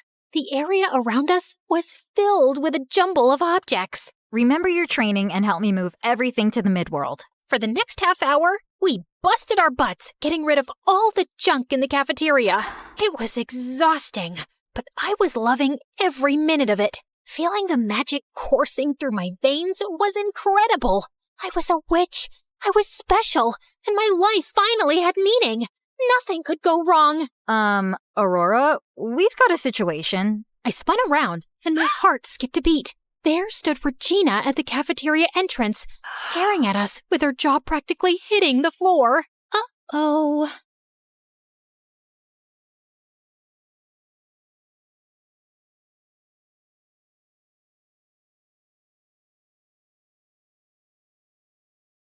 Hi, I'm Luna. I'm 16, and while most people see me as just another shy girl, my life is anything but ordinary. I keep to myself, lost in books and daydreams, trying to navigate a world that doesn't quite seem to fit me. But my life is a delicate balance of hiding and longing, and a secret I guard with everything I have. My family and I recently moved to a small town called Whispering Pines, nestled in a deep forest. My mom, Celine, said it was for a fresh start, but I knew better. She was always anxious, her eyes darting around as if expecting something to jump out at her. She constantly reminded me to stay hidden and keep your secret. Okay, back to my secret. Each night as the moon rose, I slipped into the woods and transformed into a unicorn. It's a magnificent form with a shimmering white coat and a horn that glowed like moonlight. In the forest, under the cover of night, I was free, a creature of magic, running wild and unbound. But by day, I was Luna, the girl who avoided mirrors and hid under a hood. I was isolated, not quite fitting in with any group at school. I didn't seek out friends or companionship because getting close to anyone could have put me in danger. So I remained on the fringes, living a double life that was both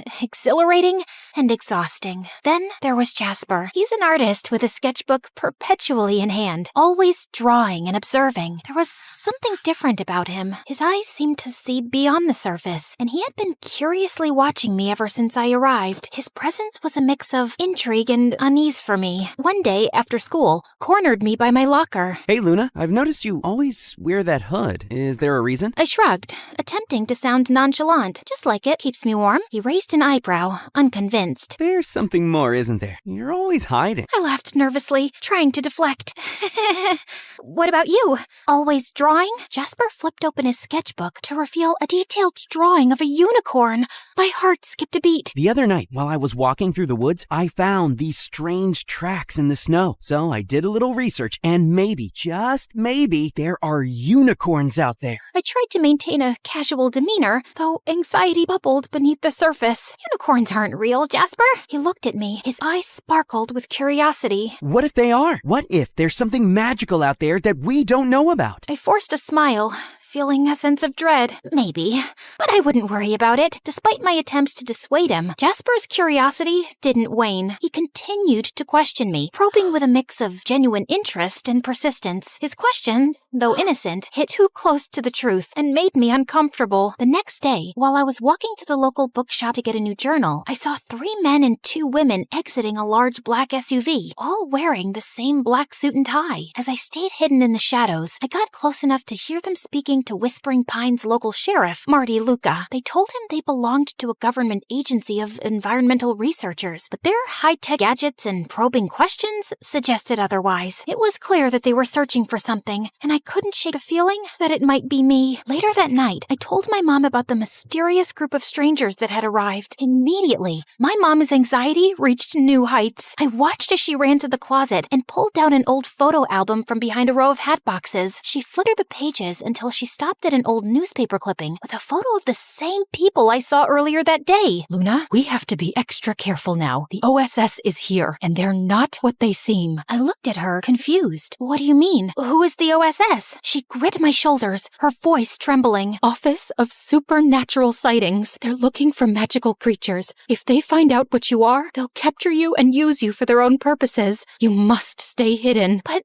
I need to go out at night. It's the only time I truly feel alive. leave. My mom's eyes filled with tears. I know, sweetheart, but it's too dangerous. Please, promise me you'll be careful. I nodded, but in my heart, I knew it was a promise I may not be able to keep. The allure of the forest and the freedom it represented was too strong. That night, I snuck out as usual, but the OSS's presence was palpable. Their advanced sensors and patrols made it clear they were on the lookout for something. My heart raced as I navigated the forest. I was careful to stay out of sight, but in my panic, I accidentally left behind a few strands of my magical mane caught on a branch. The next day, Jasper found the strands while sketching in the woods. He was intrigued, examining them closely. Later, he approached me in the school hallway, holding the strands out with a mixture of curiosity and excitement. Luna, look what I found! He held them up to the light. They sparkled with cosmic energy. They're different, almost magical. I tried to dismiss his concerns with a laugh, but Jasper's gaze was unwavering. Magic? Are you sure? He nodded, his eyes serious. Then he looked deeply into my eyes, like he could see right through me. There's something about you, Luna, and you've been acting so strange lately. I felt a rush of anxiety. I don't know what you're talking about. Jasper's frustration was evident. Come on, Luna, I'm not trying to pry. I just want to understand. Is there something you're hiding? I hesitated, torn between fear and the desire to confide in someone who seemed to care. But the moment was interrupted as my mom approached and pulled me away from Jasper. What's wrong? The OSS is intensifying their search. They set up traps in the forest. They're using tracking technology, and they're questioning the townspeople. My mom's fear became even more apparent, urging us to leave town immediately. Luna, it's getting too dangerous. We need to leave before it's too late. I crossed my arms in defiance. I'm not leaving. I've been running all my life. I want to stay. Mom looked over my shoulder at Jasper. You can't risk everything over a boy. You don't understand how serious this is, Luna. I do understand. And Jasper is my friend. I trust him. My mom scoffed and walked away, clearly frustrated. I approached Jasper and took a deep breath, my heart pounding in my chest as I looked into his eyes. Jasper,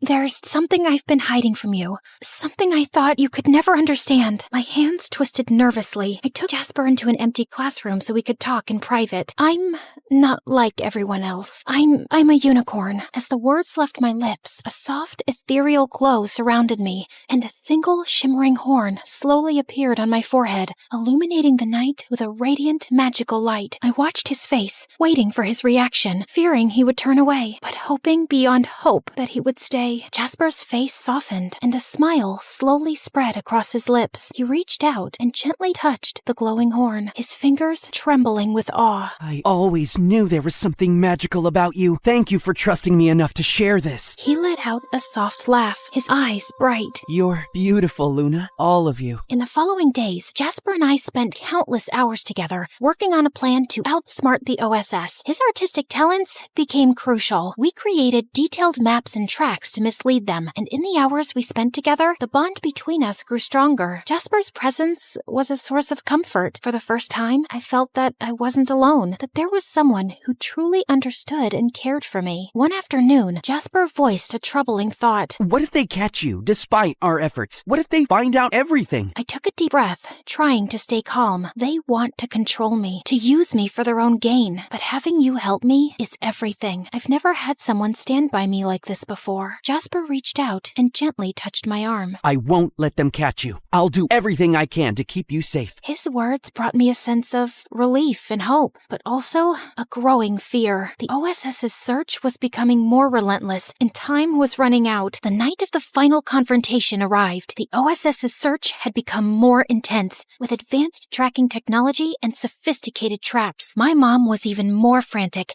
and her anxiety made it difficult for her to focus. Jasper arrived with a determined expression. We have one last chance. If we can make them believe the unicorn has left town, they'll stop searching. We worked tirelessly through the night, setting up a series of diversions and false evidence. Jasper used his artistic skills to create elaborate fake tracks, leading the OSS in circles. I used my unicorn magic to add an extra layer of deception, making it appear as though I had been everywhere at once. The process was exhausting. We were both drained, but driven by hope and the desire to protect my secret. As dawn approached, the OSS's frustration was evident. They started to pack up, convinced they were following a false trail. Jasper turned to me, his eyes filled with concern. Are you okay? I nodded as tears welled up in my eyes. I'm just grateful. Thank you, Jasper, for everything. He smiled, though there was a hint of sadness in his eyes. I'd do it again in a heartbeat. heartbeat. You deserve to be free. As the OSS retreated, I felt a sense of peace I hadn't known in a long time. The weight of my secret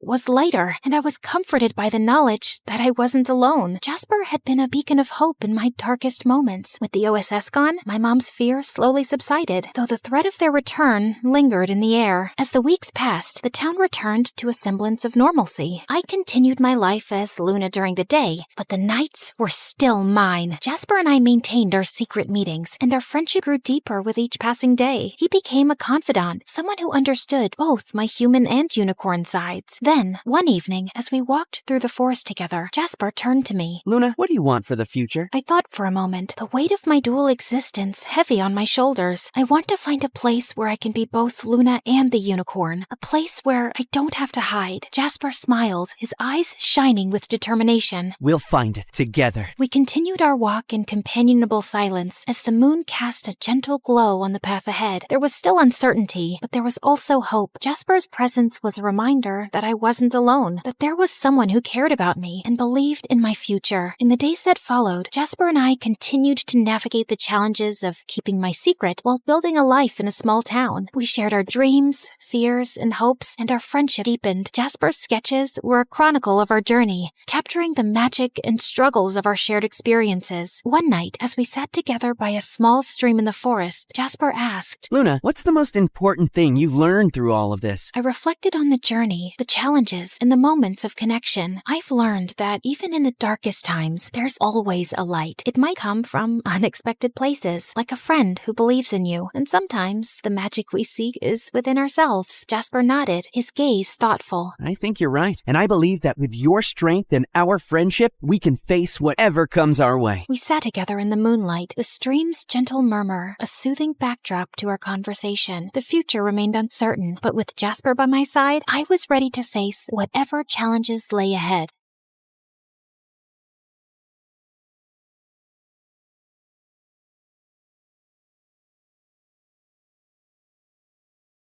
The sound of swords clashing gave me chills. Sparks were flying, literally, and my heart was racing with every swing. The fencers moved like ninjas. Every hit was sharp, and every dodge was smooth. Oh, how I wish I could move like that. Unfortunately, I was built different. I'd been trying to pass the fencing team tryouts for a while now, but my coordination had other plans. I would just trip over air and smack my face with my practice sword. After the match, I suddenly remembered that I dropped my ID earlier near the backlot. Completely distracted, I headed there while replaying every flawless fencing move in my head.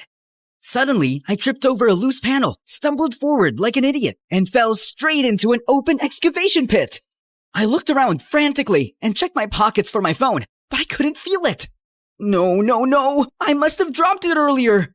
Hello? Somebody, please, help me! I'm stuck here!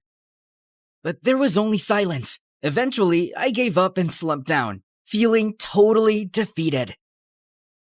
I must have cried myself to sleep, because when I opened my eyes again, all I saw was total darkness. I had no idea how long I'd been stuck down here. It was so cold, and I couldn't see a thing. Somebody, please, help. I looked up and noticed the faint blue glow of the moonlight spilling over the edge.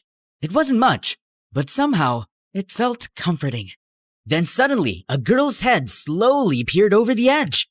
Hey, could you help me out? Please, I've been trapped down here for hours and... I trailed off when I noticed her cold, crimson eyes glowing with an emotionless stare. Hi? If you made it down, then the path upward exists as well. Whether you find it is up to you. Right. Super inspiring. But maybe instead of a life lesson, you could toss down a rope, a ladder, a vine, a thread, or a snakeskin? Seriously, I'll climb anything at this point. Hey, wait! Where are you going? I panicked when her head suddenly disappeared. Come back, please! At least toss down my phone. It fell out of my pocket up there, somewhere. But she didn't respond anymore. Unbelievable. Just my luck to meet a weird and mysterious girl in the middle of the night. Suddenly, her head reappeared, and this time, she was casually holding my phone. Are you referring to this? Yes, that's mine! Please, if you're not gonna help me, just toss it down at least and— If you want it, then climb. Wait, what? I was at least 20 feet down. I can't! It's too high, and I have the strength of a baby! Strength begins when you choose to reach for what seems unreachable. Okay, I'll try. At first, I jumped weakly, but I felt so pathetic, so I hyped myself up and pushed harder, clawing my way up the dirt wall as if my life depended on it. Finally, with one last desperate lunge, I jumped higher than I ever thought possible, scaling the wall like Spider freaking Man, and pulled myself over the top. Whoa! I did it? Wait, I actually did it! Somehow, this strange girl made me find strength I didn't even know I had. I stood up and finally faced my mysterious savior, her silver white hair standing out in the dim light. That was intense! Thanks for the motivation. What are you doing here at this hour, by the way? And what's your name? Then she turned to me, and my heart nearly stopped. Holy mother of hell! Up close, she didn't look real. She wasn't just beautiful. She was otherworldly. This is one of the many reasons I never wished to visit here. But oh well, I suppose I had no choice. What are you talking about? Where are you from? But she just ignored me and drifted off like a beautiful lantern. Hey, wait! Can you at least tell me your name? We turned a corner, and just like that, she was gone. I searched all over the school, but it was like she vanished into thin air. What if she was actually a ghost? The thought alone almost made me pee in my pants. I just kept thinking about her, even in class the next morning, and Belle must have noticed it. $1 billion for your thoughts? Huh? Oh, sorry, just spaced out. Belle had been my best friend since we were kids. We were next-door neighbors, survived high school together, and now we were in the same university, taking the same course like it was fate or something. Come on, buddy, spill it. What's got you daydreaming so hard? Well, yesterday I went back behind the school to look for my ID, and I met this mysterious girl. I was about to finish my story when the door suddenly burst open, and our professor finally arrived with a girl trailing behind. My jaw then dropped straight to the floor when I saw her familiar face. No freaking way! It was her! Class, this is Sky, a transfer student. She will be joining us today, so please, make her feel welcome. As expected, the other boys also lost their minds the second she walked in. They were practically drooling on their desks. Sky, do you have anything you'd like to say to the class before we start our lecture? I held my breath as she scanned the room like an emotionless queen. I have little to say to those I have yet to understand, but I'll observe, and perhaps learn something worth remembering. We were all dumbfounded by what she said. Believe it or not, but that's the girl I was just telling you about. I see. She seems interesting. Well, that was quite a speech, Sky. Thank you. You may take any empty seat you like. Without a word, she walked straight down the aisle and sat right next to me. Hey, it's me. From last night. You know, the guy in the hole? But she just stared straight ahead, like I didn't even exist. And when the lecture finally started, she was completely locked in, silent, still, eyes focused on the presentation like they were battle strategies or something. Seriously, who is this girl? And where did she even come from? Later that day, I dragged Belle to the announcement board to check out the newest fencing team updates. Just then, a calm, serious voice spoke behind me. How do I join this battle? I turned and nearly jumped out of my skin when I realized it was Sky. Man, her ethereal presence gave me goosebumps. Battle? You mean the tryouts? They're holding practice today, but you'll need to, sign up first, fill out some forms, maybe get a tetanus shot, probably wrestle with a few waivers, and— Where's the gym? She cut off Bella with a look that could end conversations in 46 different languages. We then pointed wordlessly down the hall, and she immediately walked away like a warrior headed for her next conquest. Wait, girl, you can't just barge in. There's like a system. We followed her, and by the time we reached the gym, practice had already started. Sky walked in like she belonged there, and one of the senior members stepped forward. Can we help you? Who leads here? I guess that'd be me, captain of the team. She approached the rack and picked up one of the practice foils, turning it slowly in her hand. These weapons, they lack edge, but the balance is decent enough. Those are regulation practice foils, kind of the point. Then it will suffice. You here to try out, or...? I simply wish to test the limits of your strongest fighters, if you allow it. There was a moment of awkward silence before the captain spoke again. All right, mysterious transfer girl, let's see what you've got.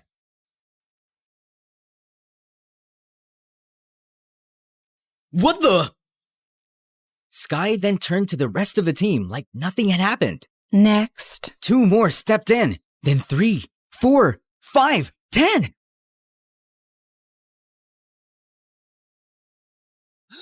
What in the world is happening?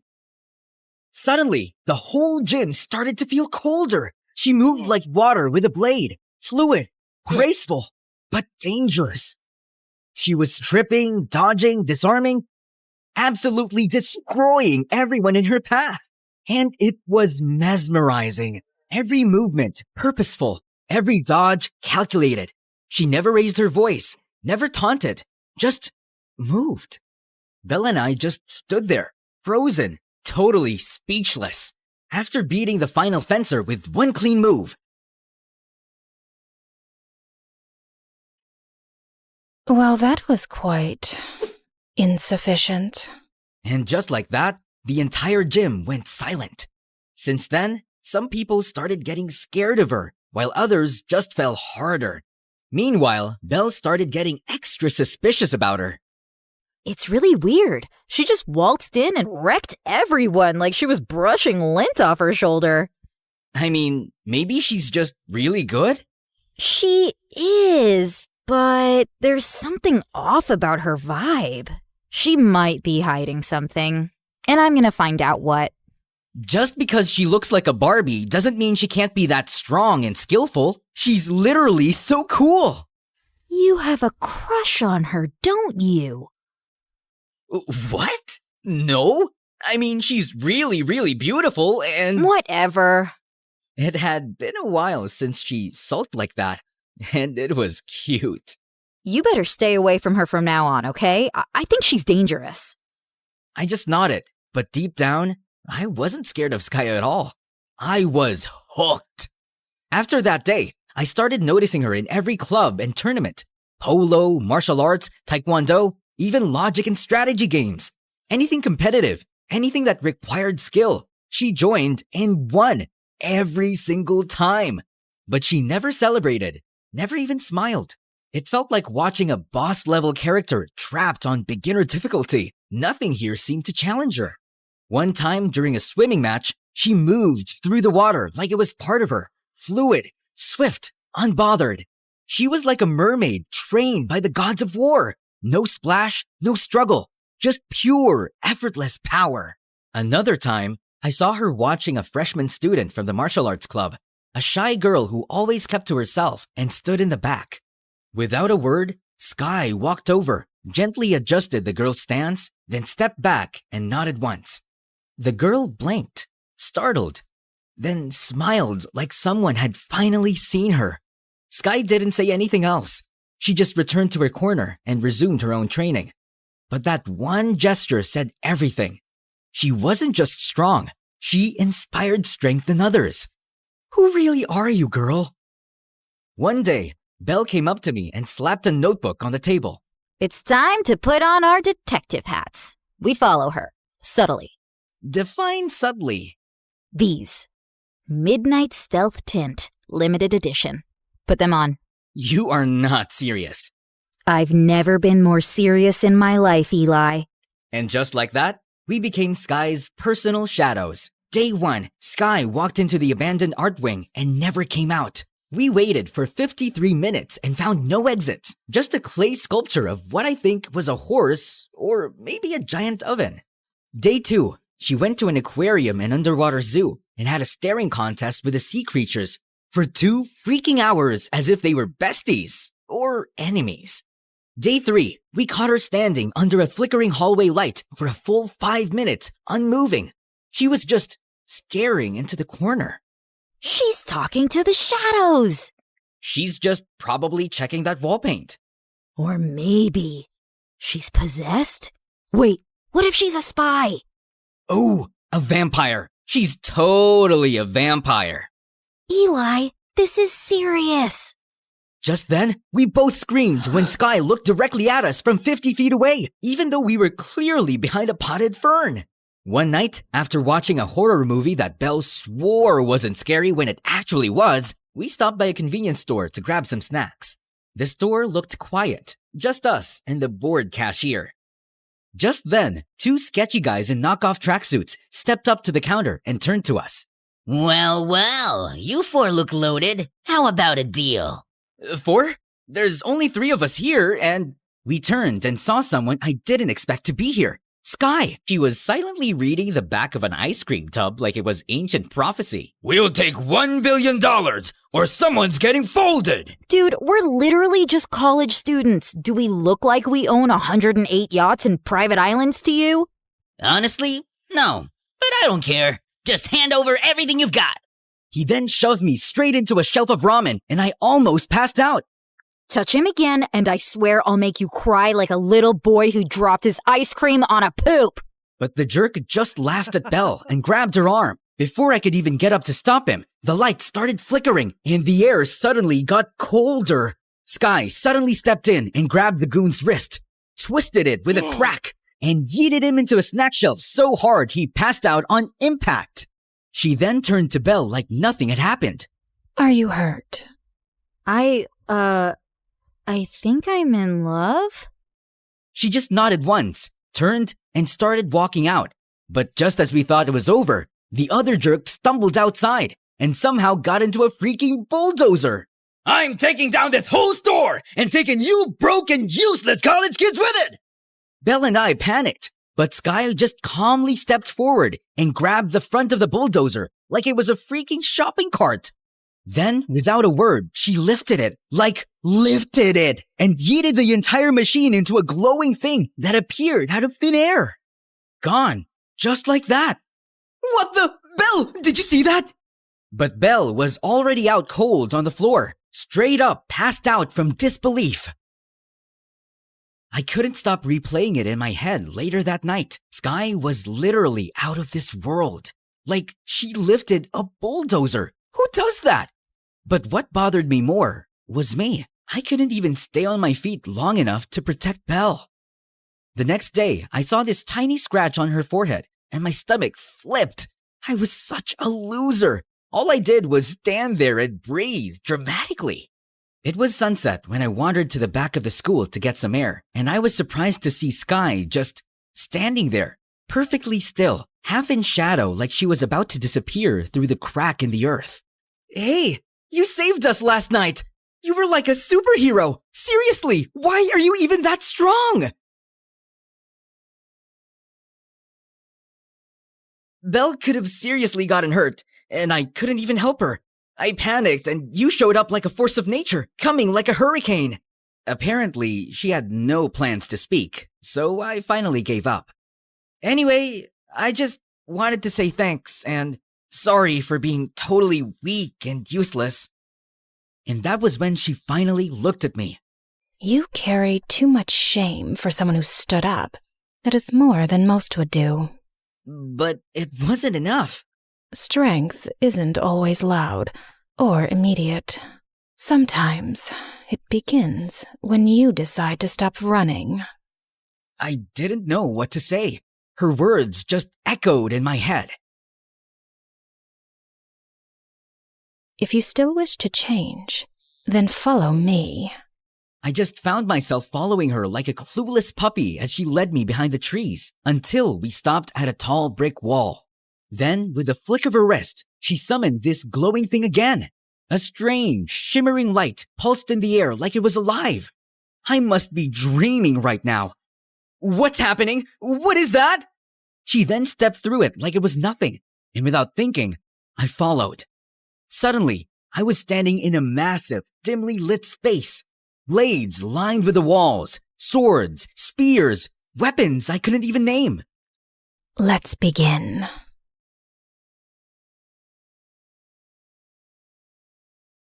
Begin what? Are you going to train me or something? But why? I was only ever meant to speak with my equals. How I ended up in this situation is beyond me.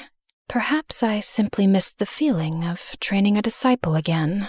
I suppose I'll have to swing my sword 3 million times as penance. It was the first time I heard her say more than 2 sentences, and my brain was about to explode with questions. So, about all this and everything you just dropped on me, can you explain? Because none of this looks normal, like, at all. Let's keep this simple. No questions. Just training. If that's acceptable to you, we'll begin. From that moment on, my life did a total 180. In between and after classes, we kicked things off with the basics. She started teaching me combat skills, how to hold a weapon, how to move, how not to slice my own foot off, and I kept failing all of that. But despite being cold, strict, and silent, my master was patient with me. Soon, we moved on to one-on-one fights. She fought me with one hand and still destroyed me every single time, like she was swatting away a fly. One time, I arrived a little earlier than usual. The portal buzzed softly as I stepped through, but something was different. Sky was already there. She was waiting.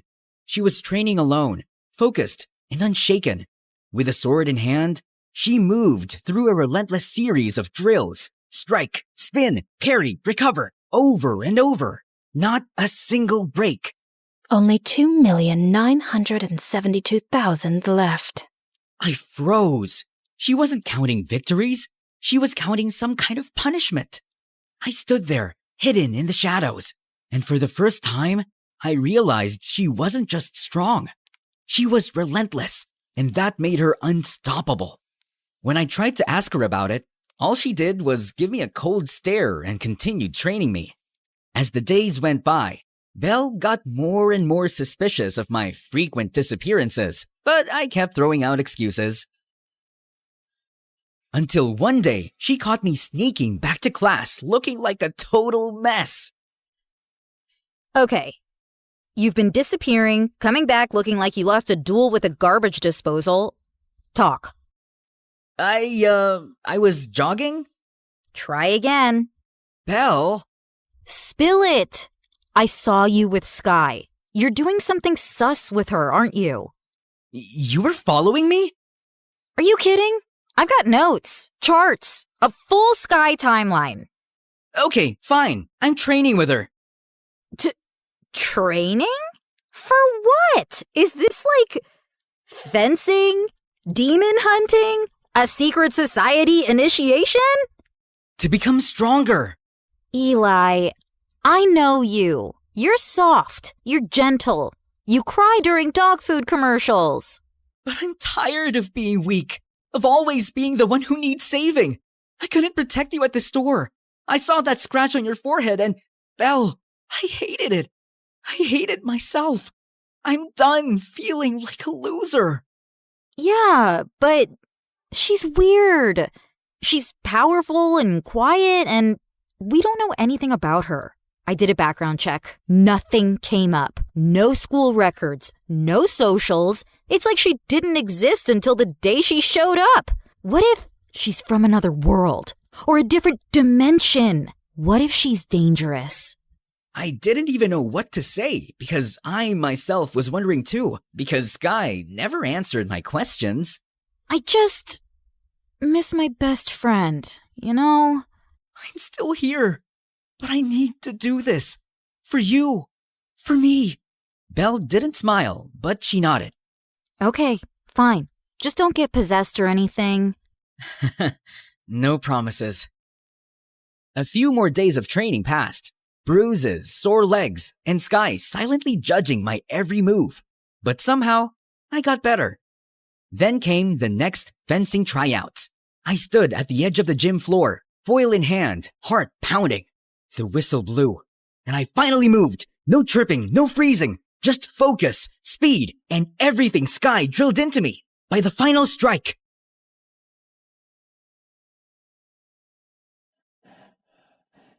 the scoreboard lit up with my name at the top. I passed. I actually passed this time. Finally! The seniors clapped me on the back. Who trained you, man? A ghost? Maybe a goddess. Still not sure. I left the gym feeling like a superhero with only one thought in mind. I needed to tell Sky about this, so I ran straight to the portal. But when I stepped through, she wasn't there. The room was empty. I looked for her everywhere, but there were no traces of her. She hadn't shown up in days, and it was driving me crazy. Then one night, just as I was about to sleep, I suddenly felt that familiar chill in the air. I found myself walking to my balcony, as if something is calling me.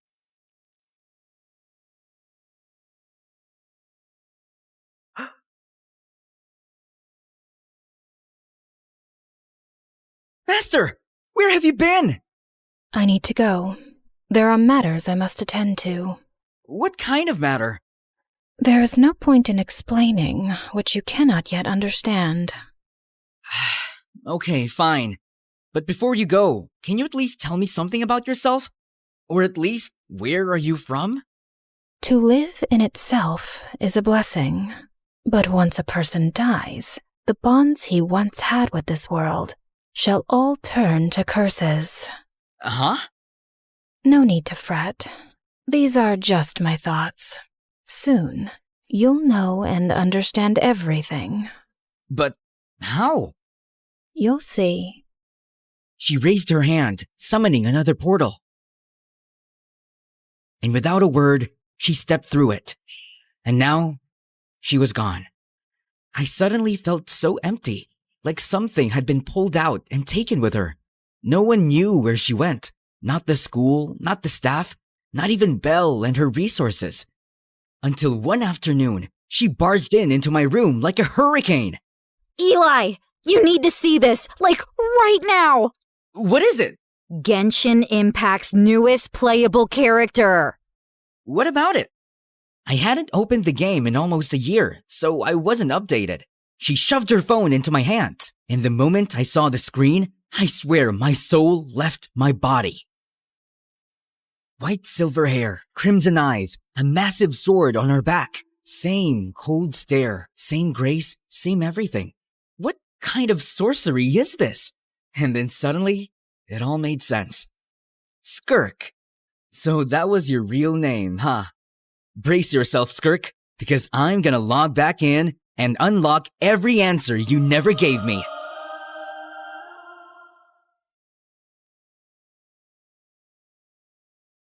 The next chapter of Genshin Impact is here, and it's bigger than ever. Step into Teyvat, a world where 7 elemental powers surge in this open-world RPG game, playable on mobile, PC, PlayStation, and Xbox. In version 5.7, Skirk, the formidable cryo sword user who commands the cosmos' darkest energies, finally joins the game. She's Child's former mentor and master of abyssal power. Also featured are Shenhe and Dahlia, a new 4-star Hydro support from Mondstadt, Mavwika, the Pyro Archon, and the mysterious Emily. Version 5.7 update will have exciting new quests and brand new permanent combat mode. The Traveler will continue to explore Natlan alongside Dainsleif, looking for the sibling while the abyssal incursion on Natlan unfolds. There will also be a new character story quest focused on Skirk. The Dust of Enlightenment will allow for the re-rolling of the minor affix enhancements on a level 20 artifact, offering a new layer of customization and optimization for your character builds. Check out Genshin Impact now using the link below, and don't forget to redeem your exclusive gift code.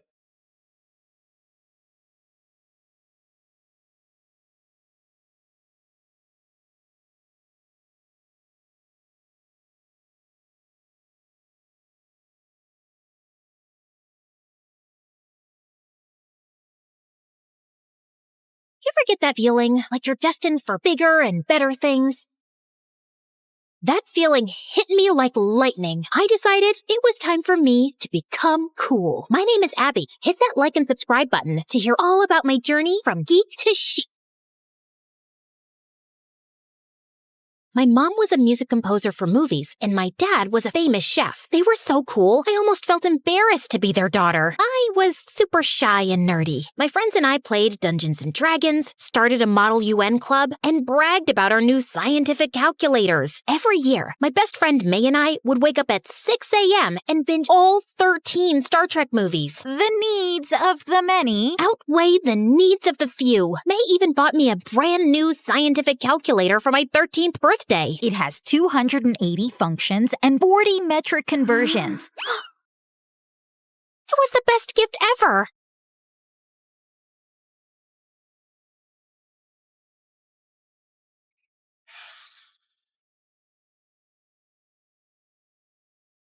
How would you feel about, going to the mall?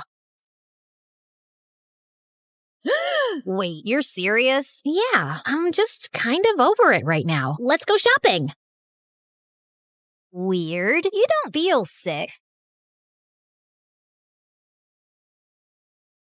What? I'm fine. Oh my gosh, the new issue of Galactic Man is here.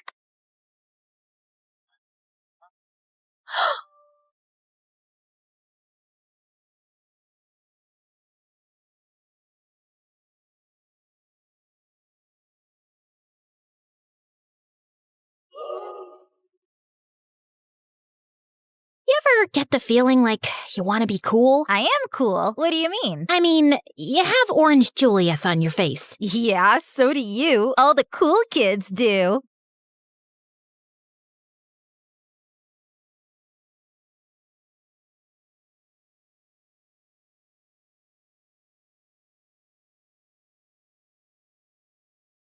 That party is just full of empty gossip and offensive cologne. Why would you want to go? Curiosity, I guess. But it's the night of my big debate. You can be curious another time. But don't worry, I can do both. Okay. Rose, can you please tell me the square root of 16? 32? I saw her struggling with her homework after class, and I had an idea. I offered to do her homework in exchange for a party invite. Yeah, my party is pretty exclusive. And you're... who are you? Abby. I guess you've got okay features behind your pimply skin. You can come if I get an A+. Deal. You bribed her? No, it was a trade-off. Well, whatever. Just don't miss my debate.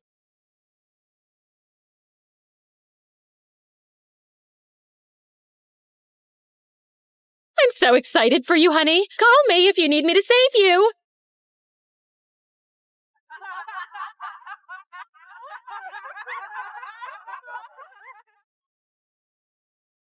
What am I doing? I'm not cut out for this. Come out! Come out! It's time to spin the bottle!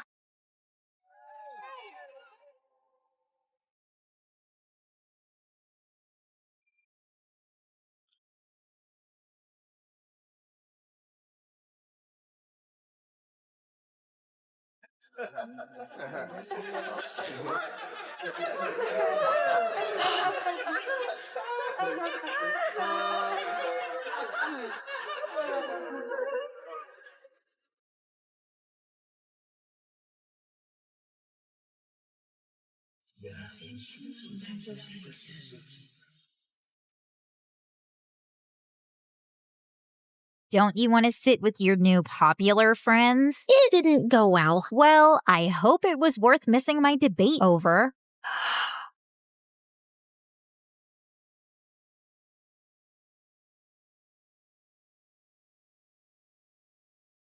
I needed a fresh start. I needed to be popular. I needed to transfer schools. I begged my parents to let me go to private school, arguing that it would offer me the best education possible. It somehow worked.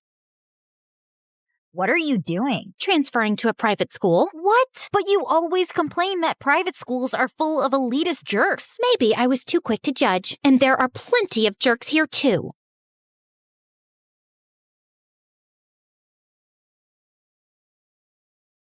I wanted to look classy, sassy, and confident, but I didn't expect the popular girls in my new school to be edgy and dark. They rode motorcycles, had piercings, dyed hair, and tattoos. They wore baggy pants and tiny little shirts. I stood out like a sore thumb with my blonde hair and white tennis dress. It was time for me to rebrand.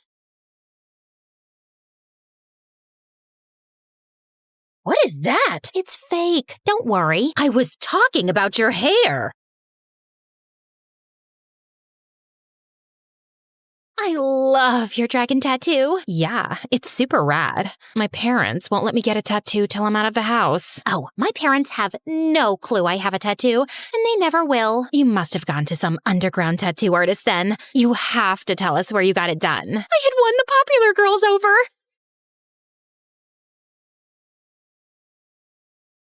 Moment I plopped my butt on the chair at their table, I knew my rebrand was complete. Here's one for the lonely hearts. For the ones that feel the dark, you better run out of here. Bet you can't look the other way. Yeah. I was kissing the punk prom king.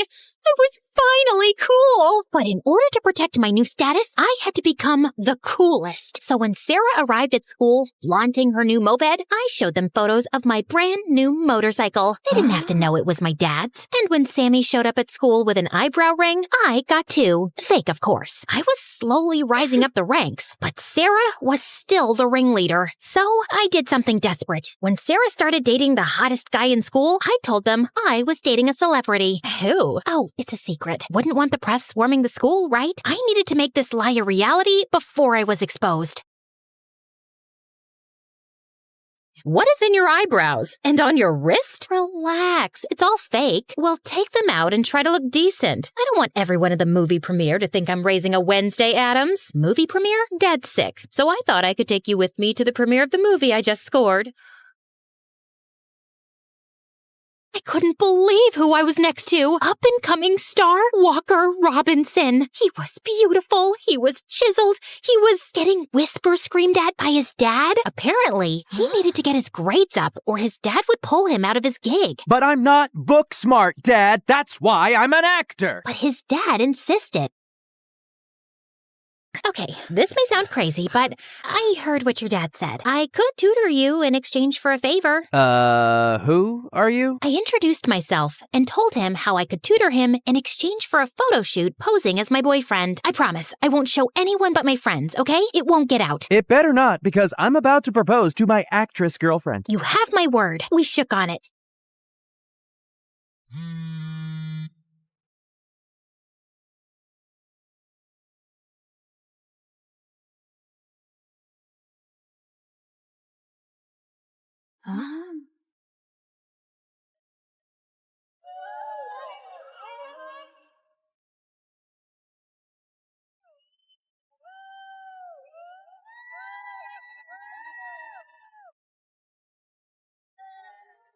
I gave everyone a tour of my mom's music studio, where I was recording my first album, and I showed them my motorcycle helmets. It was all going super smoothly until I ordered a pizza.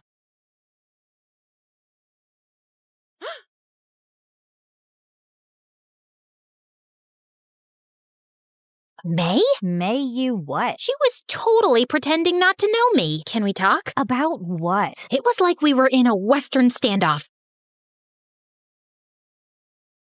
Oh my gosh, your little outfit. Guys, come look at this girl's getup. It's so chic.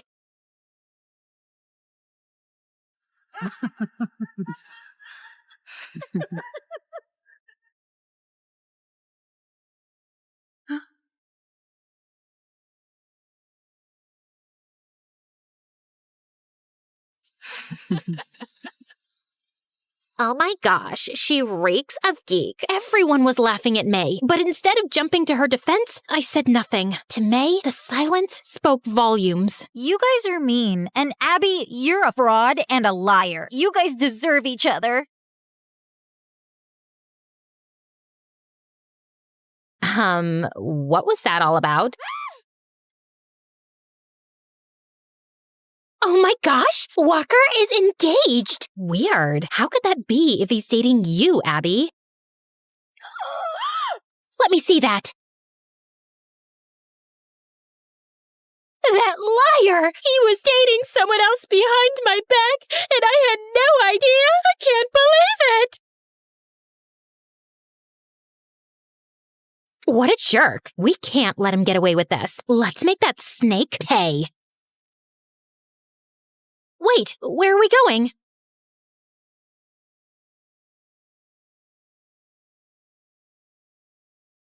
Go ahead, expose him. Aren't you pissed that your boyfriend was engaged behind your back? Or are you a fraud who never even dated him? Ugh!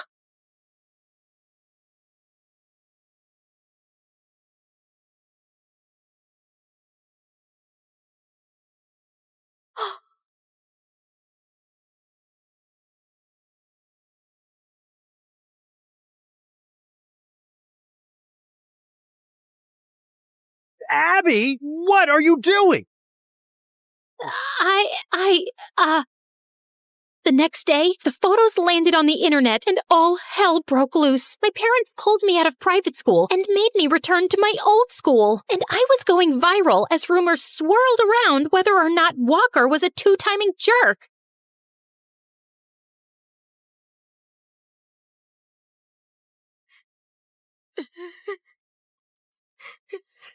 Honey, I found this lying by the front door.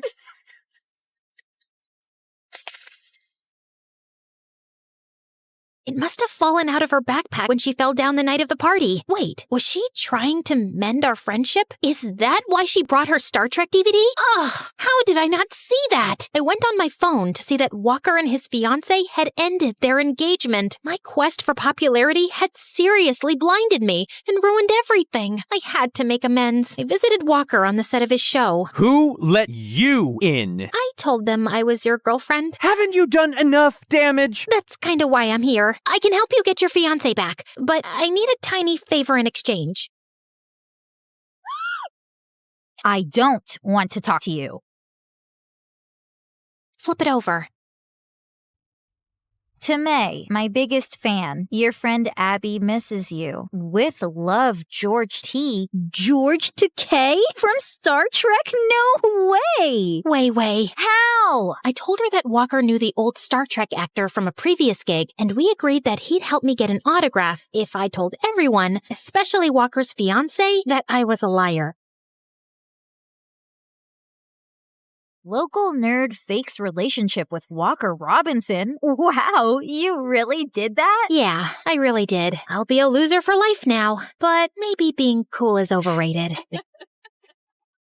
I grew up with my grandfather, who was the coolest person ever. He worked at a planetarium nearby, and often after school, I'd help him there. You see that star? You know, it isn't a star, but a planet. A planet? It's so shiny. Wow. Growing up, I loved everything about the stars, planets, and space. Pops and I would look at the stars from the big telescope. It was so fun. By the time I was 17, I was the brightest in my class and ready to graduate a year early. One time when I returned from school, I saw Pops talking to some construction workers, and he looked mad. What's happening? These people are trying to tear down the planetarium to build a mall here. No way! Not on my watch. This place was too close to my heart. My best childhood memories were about this place. Just then, I noticed a bulldozer driving toward the building, so I climbed up the huge oak tree in between, and people frantically yelled for the machines to stop. Yo,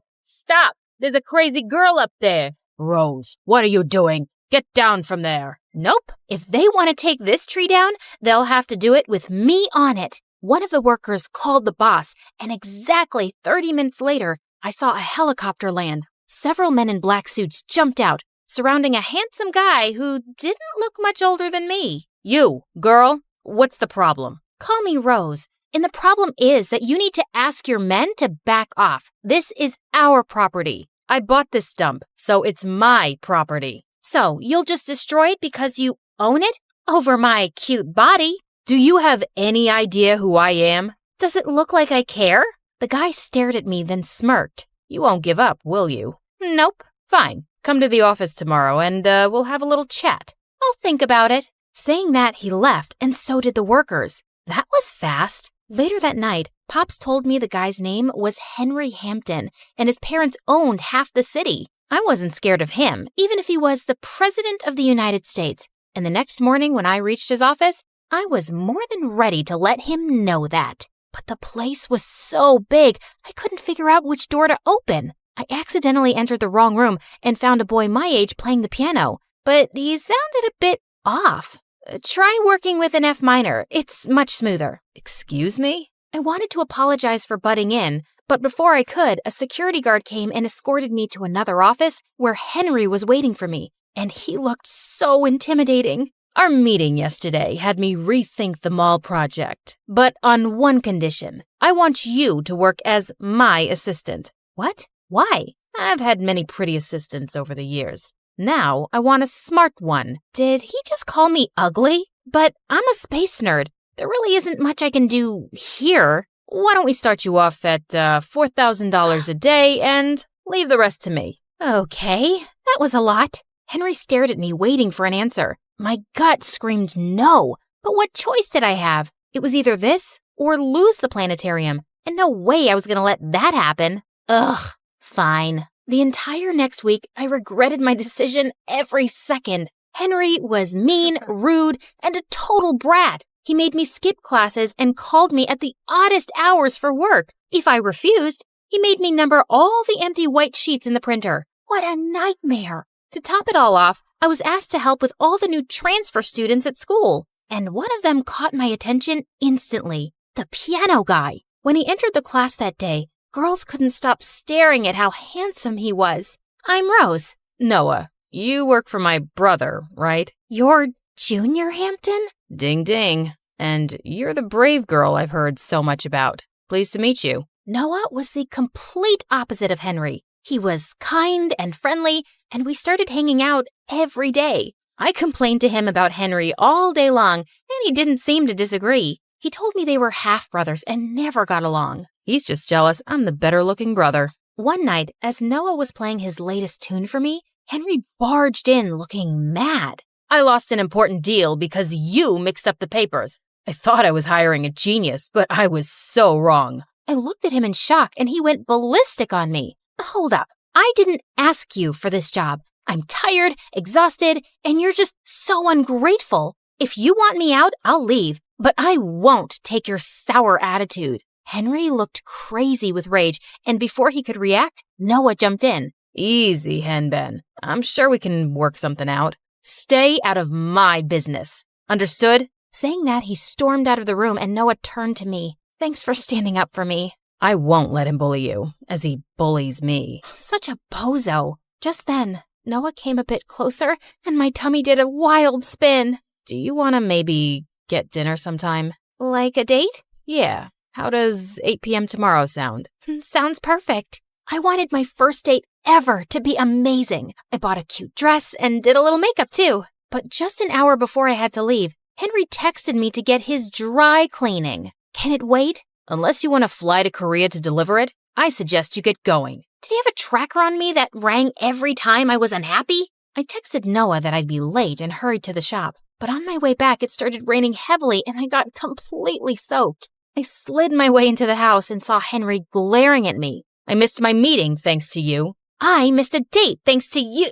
Achoo! He wrapped his jacket around me as I sneezed like a crazy person and asked one of his servants to take me to the guest room. When I came down, he was standing by the fireplace with a cup of cocoa. Drink this. You'll feel better. You made this? Do you see anyone else around? Why was he suddenly being so nice to me? And why did that make me feel so good? So, about this boyfriend. Who is he? I don't have a boyfriend. And why do you want to know? Just wondering. Well, don't, because you're killing my chances of ever finding someone. Henry laughed, and he almost looked human. One heck of a good-looking human. What made you say that? I was all set to meet Oh my God, Noah! I'd totally forgotten to tell him that I won't be able to make it. I reached for my phone, but it wasn't working, so I pulled one out of Henry's pocket and frantically dialed Noah. But he was already standing behind, looking like a raging bull. Well, look at that. Noah, I'm so sorry. I totally Save it, Rose. It's not the first time Henry's had eyes on my girl. Henry looked at me in surprise. He was your date? Well, that's disappointing. Before I could say anything, Noah took the vase lying on the table next to him and flung it at Henry, who missed it by inches. That was totally uncalled for. Work on your aim, little guy. But Noah left without saying a word. When I turned to Henry, he was smiling. You're such a jerk. I stomped out of the house furious at Henry. For days after that, I tried to talk to Noah, but he continued to ignore me. One day, the teacher announced that I was chosen to represent my school at the annual quiz competition, and I got busy with my books. I was studying in Henry's office one night after finishing work when I completely lost track of time and snapped back to over 30 missed calls from Pops.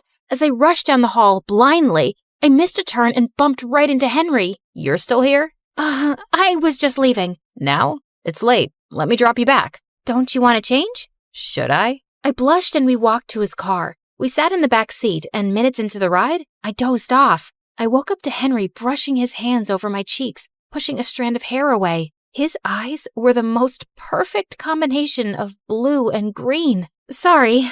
Don't be. I enjoyed your snoring. I don't snore. I must be really tired, I guess. You work too hard. Take the day off tomorrow. Why do you do this? What? Be nice one second and an absolute moron the next. Henry looked straight into the mirror before turning toward me with a stern look. Maybe that's just who I am. A boring moron. But you're nothing like I imagined. He leaned forward, and I thought he was about to kiss me. I literally stopped breathing when he took a bottle lying next to me. He totally did that on purpose. When I got back home, I felt my heart beating hard. This was wrong, but why did it feel so right? A week later in school, I was doing some last-minute preparations in the library when I got stuck on an annoying question. My concentration was all over the place. I could solve that in under 15 seconds. I almost screamed when I felt Noah's hand on my shoulder, and I was annoyed to see him. Now you want to talk to me? Give me that. He took the notebook out of my hand and started scribbling something, and got the answers right. How? I'm the lesser-known genius in the family. I am so sorry about the other day, Noah. Don't worry about it. Let's hang out for ice cream after school, and we can talk. Sure, I'd love that. Noah volunteered to help me with the quiz, and I agreed. We would study till late at night, and I would often catch him stealing glances at me. When the final day of the quiz arrived, I was more than prepared to get that trophy home. And I did, along with a massive cash prize, which was enough to put me through college. Thank you for helping me. I couldn't have done this without you. I would do anything for you, Rose. I like you, and I think we should give us another shot. He looked at me with so much hope, but I couldn't do it. I like you too, Noah, but not in the way that you want me to. It's never going to work out between us. Because of Henry? What do you even see in him? Noah's words made me realize what I'd been hiding from all this while, but I was too stubborn to accept it. No, it's not him. I have to work hard for my future, and I can't afford distractions. Noah looked at me heartbreakingly and left. After that day, I realized the whole thing was getting messier by the day. I decided on talking to Henry about it, but when I met him a few days later, he had something waiting for me. I'm leaving for Korea. You are coming. What? No. Listen, Henry, I have to talk to you. Just think of it as this one last thing before you leave. I'll let you go as soon as we're back. He was nothing but a pain in my butt, and I should be happy this was finally getting over with. Only I wasn't. If anything, it broke my heart. We flew the next day early in the morning in Henry's private jet, and he took me to a house in the city. I entered to see an old lady lying on the bed, and she lit up when she saw him. Henry sat next to her holding her hand while I watched him from a distance. He looked so tender, and it made me fall for him even more. When I found him alone, I asked him who she was. My grandmother. I lost my dad when I was a kid, and she's all I have. What about your stepdad and Noah? They're my mom's family. not mine. He looked so vulnerable, and I don't know why, but I felt like hugging him. I know how you feel. My granddad is my only family too. Looks like we have more in common than we thought. He placed his hands on mine, and I suddenly felt so close to him. I was in love. I knew it. When we flew back that night, I wanted to confess my feelings for Henry, but just as we got there, we were welcomed by Noah, Mr. Hampton, and a house full of guests. Everyone, meet Rose, the reason why we're celebrating tonight. What do you mean? While you were busy falling in love, I got the deal signed, and we are gonna demolish that precious planetarium of yours. But that's not fair. Too bad. Life's not fair. Like it wasn't fair to me when he came over and took everything that was mine. Just when I thought you couldn't stoop any lower. My mind went spinning in 1,000 directions, and suddenly I slapped Noah hard on his face. You are a horrible person, and I'm ashamed I ever called you my friend. I ran out of that place feeling crushed, but I had no time to sulk. Pops, I, and a few other people collected as much money as possible to hire a lawyer to file a motion. A few weeks later, Pops came to me with shocking news. I just got a call that the Hamptons are ready to give the planetarium back, along with $1 million. What? That's amazing! But how? He handed me an anonymous letter that had all the details about exactly what had happened and how Noah had manipulated the situation. It was easy to guess who it was when I saw the handwriting. Henry. I called his office and his assistant told me that he'd left for Korea a week back. I'd lost him. When Pop saw me sulking later that night, he walked over and I told him everything. Go. Tell him how you feel. I hugged him and left for the airport. I reached Henry's grandmother's house and found him sitting on a bench in the grass. This view is so much better than your fancy office. Rose, what are you doing here? I got your letter. I just wanted to say thank you. You came all this way to say thank you? That's not wise. Wait. You're weird, stubborn, and a complete jerk. Are you trying to insult me? No, idiot. I'm trying to say I love you. I love you too. My twin sister Brooke and I were born to a single mother, and we were the prettiest set of twins with gorgeous blonde hair. Oh dear. I've always wanted a daughter, but each time God gave me these good-for-nothing devils. How about you give me one of your girls? Just then, I bit the woman on the hand, and she ran for her life. Brooke, how many times have I told you not to be so violent? I'm Brooke, Mommy. Ashlyn.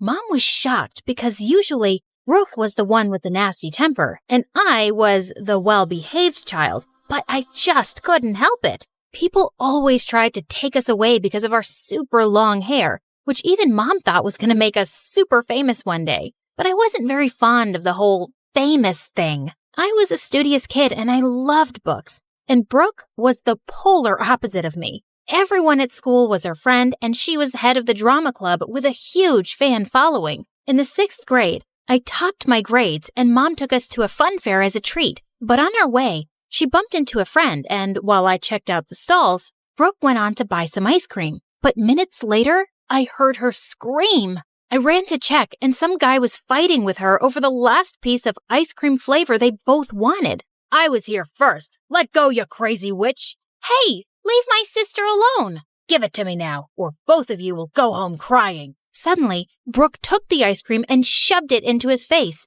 and the guy went bonkers. He took out the biggest ball of gum I had ever seen and shoved it straight into the back of Brooke's head. OMG! I kicked him in his knee and he fell into the pig pen in the petting zoo. But now, Brooke's head looked like a bird's nest, and Mom almost fainted when she saw Brooke. She immediately took her to the hairdresser, but even the hairdresser freaked out when she saw the giant mess. There is no way we can remove this. We'll have to cut it all. What? No! But since there was no other option, they gave Brooke a buzz cut, and she looked devastated. The entire way home, I tried to cheer her up. It's just hair, Brooke. It'll grow back in no time. But she didn't say a word, and when we reached home, she ran up to her room and locked herself in. So I tried different ways to cheer her up this time. I baked your favorite cookies, Brooke. Open up. I asked Mom to buy tickets for the BTS concert, and she agreed. I'm gonna be a mom, Brooke. And that's when she finally opened up. God, you're so dramatic. So are you. Could it be we're related?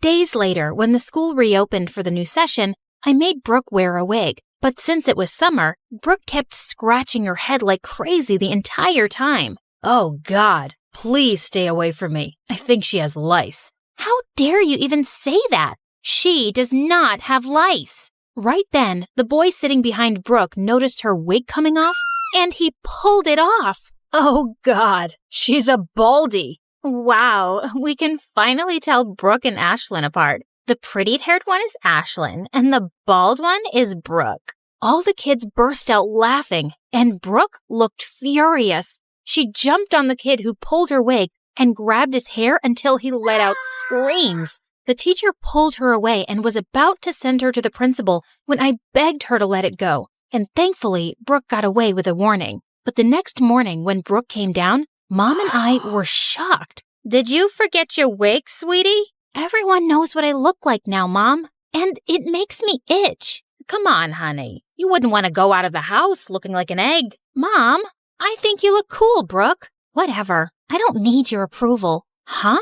What was that about? At school, I warned all the kids to not mess with my sister, but it seems like Brooke didn't care about it anyway. Then one time, I was in the school's hallway when Brooke's drama club members came up to me. Ashlyn, Brooke left the club, but we really need a pretty girl lead for the play. Can you take the role, please? Please? They kept begging me to replace Brooke and didn't leave until I said yes. But just then, a boy walked past me and I dropped all my books. Hey, watch it, dude. But when he turned around, I was shocked to see it was Brooke. Oh, I'm sorry. I thought I didn't see it was you. Yeah, that's the thing, Ash. Saying that, she just turned around angrily and walked away. And I felt so stupid for not recognizing her. After that day, something changed in Brooke, and she started to talk to me less and less. And Mom only made things worse. Every time we'd go out, she'd made Brooke wear a cap.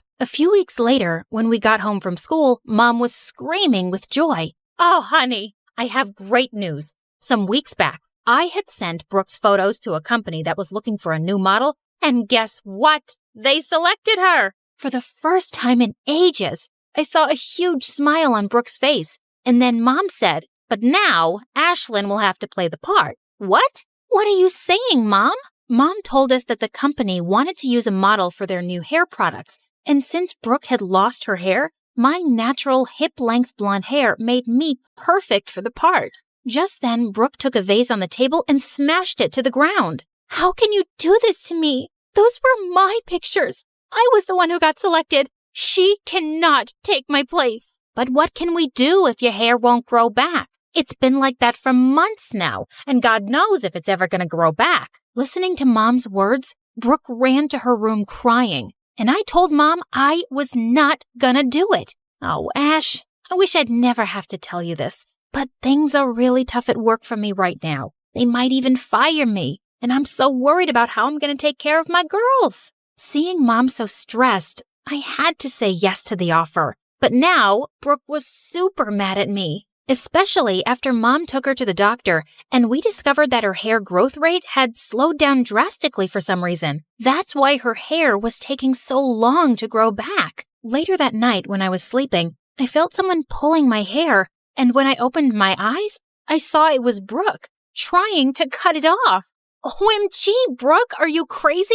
Yeah, I'm crazy, and now I'm gonna turn you into me. Luckily, Mom came in just then and pulled her away. She scolded Brooke real hard, and after that day, Brooke stopped talking to me. The next week, Mom took me to the audition, and when I got the part, we had to fly to Los Angeles for the whole year. But Brooke was not happy about moving at all. I don't understand why we have to leave everything behind just because of her. Why can't you be happy for your sister, Brooke? This is a huge deal. And honestly, it's not like you have a lot of friends here. You could use a fresh start too. Despite Brooke's protests, we moved to LA. The campaign I did became a huge success in no time, and my ads were everywhere, on buses, on billboards, and on TV. By the time I turned 15, I had a huge portfolio of modeling work, and Mom had become my manager. And she decided to enroll me into a private school. Honey, you're a celebrity now. Your safety and education has to come first. I was more than excited to finally have proper schooling after all these years of modeling, and I asked Mom to enroll Brooke with me too. But as soon as we entered our new school, kids came running at me to take autographs and selfies, and they'd follow me everywhere I go. And I just hated it. But there was someone who loved seeing me so miserable, Brooke. Over the years, I tried to include her in everything I did. I would even get designer dresses for her to join me on the red carpet, but she'd just toss them away in the trash. What is wrong with you, Brooke? I got the dress specially made for you.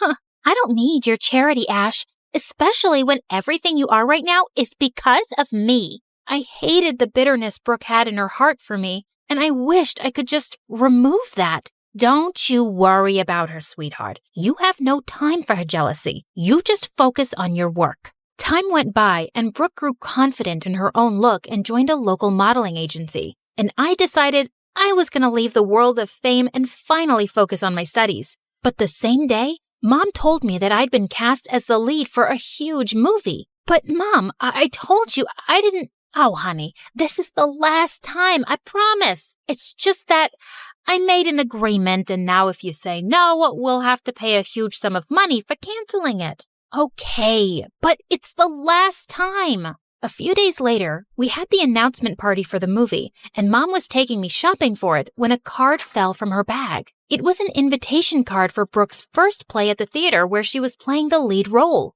Mom, we should definitely go to cheer Brooke on. This will mean so much to her. It's the same day as the announcement party of your movie, and that's more important. But I totally disagreed. I left Mom at the movie party and slipped off to see Brooke's performance, and she was awesome.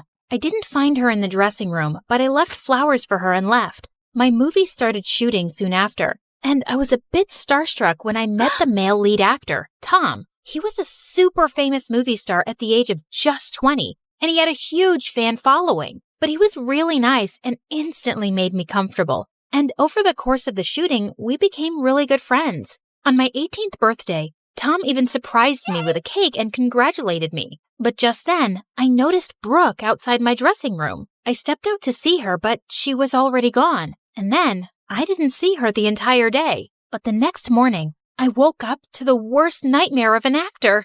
My phone was buzzing like crazy, and pictures of me hugging Tom and rumors of our link-up were all over the news. But there was no way anyone from the set could have leaked those pictures. And that's when I remembered seeing Brooke on the set the day before. Holy freaks! I couldn't believe she'd stooped so low. Later, when I came out of the house, there were paparazzi everywhere, and I had to disguise myself to go for the shoot. When I reached the set, we were about to start shooting when Tom's girlfriend came on set and threw the newspapers in my face. You homewrecker. How dare you try to steal my boyfriend, you ugly-faced lizard. I didn't steal anyone. It's all fake news. Babe, can you please calm down? But she didn't calm down and tried to attack me. Just then, Brooke came from behind and dumped a slushie on that witch's head, and security pulled her away for trying to create chaos on the set. Brooke, what are you doing here after ruining my reputation? What?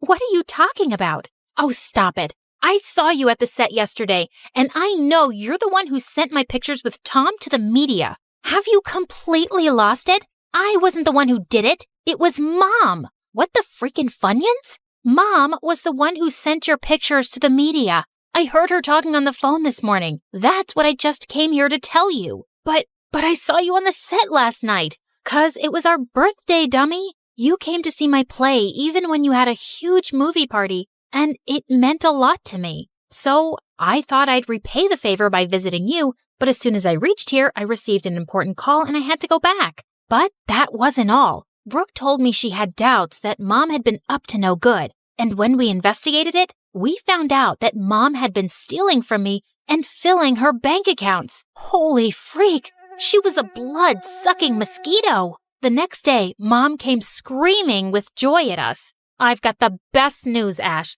I signed you up for 3 more movies, and we're gonna be super rich now. So, that's why you sent my pictures to the media? What? Who told you that? And even if I did, look at the bright side. all that publicity and dating rumors with the superstar have got you 3 more movies. But you sold your own daughter for money. Shut up, Brooke. Enough, Mom. We are not kids anymore whom you can manipulate so easily. Yeah, you broke our trust and stole from your own child. You're the worst lying butt manipulator that I've ever seen in my life. Oh, no, don't say that, Ash.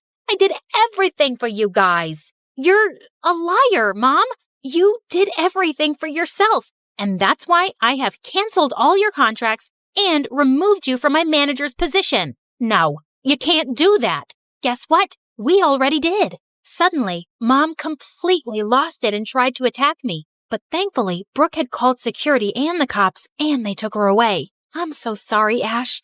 I always thought you were a bad person and always blamed you for everything. But Mom was the real devil and played with us as she wished. It's all right, Brooke. You have nothing to apologize for. But yeah, I don't think I can continue to shoot this stupid movie. How about you take my place in it? Really? You mean it? Of course. I was only a newborn when my adoptive dad found me outside a Shaolin temple in China one night. He was a martial arts teacher and the owner of the Shaolin temple. He tried to find out who my parents were, but when nothing turned up, he decided to take me in and raise me like his own daughter. I knew nothing of my real family, but the only clue I had was a very unique-looking necklace they'd left with me. Growing up, I was weaker than the other kids, but Dad was always there to look after me and trained me hard so I'd become stronger. But the kids at the temple were the worst, and they always made fun of me. Their nasty comments would make me really upset. What happened, Gina? What's wrong? Everyone says you're not my father and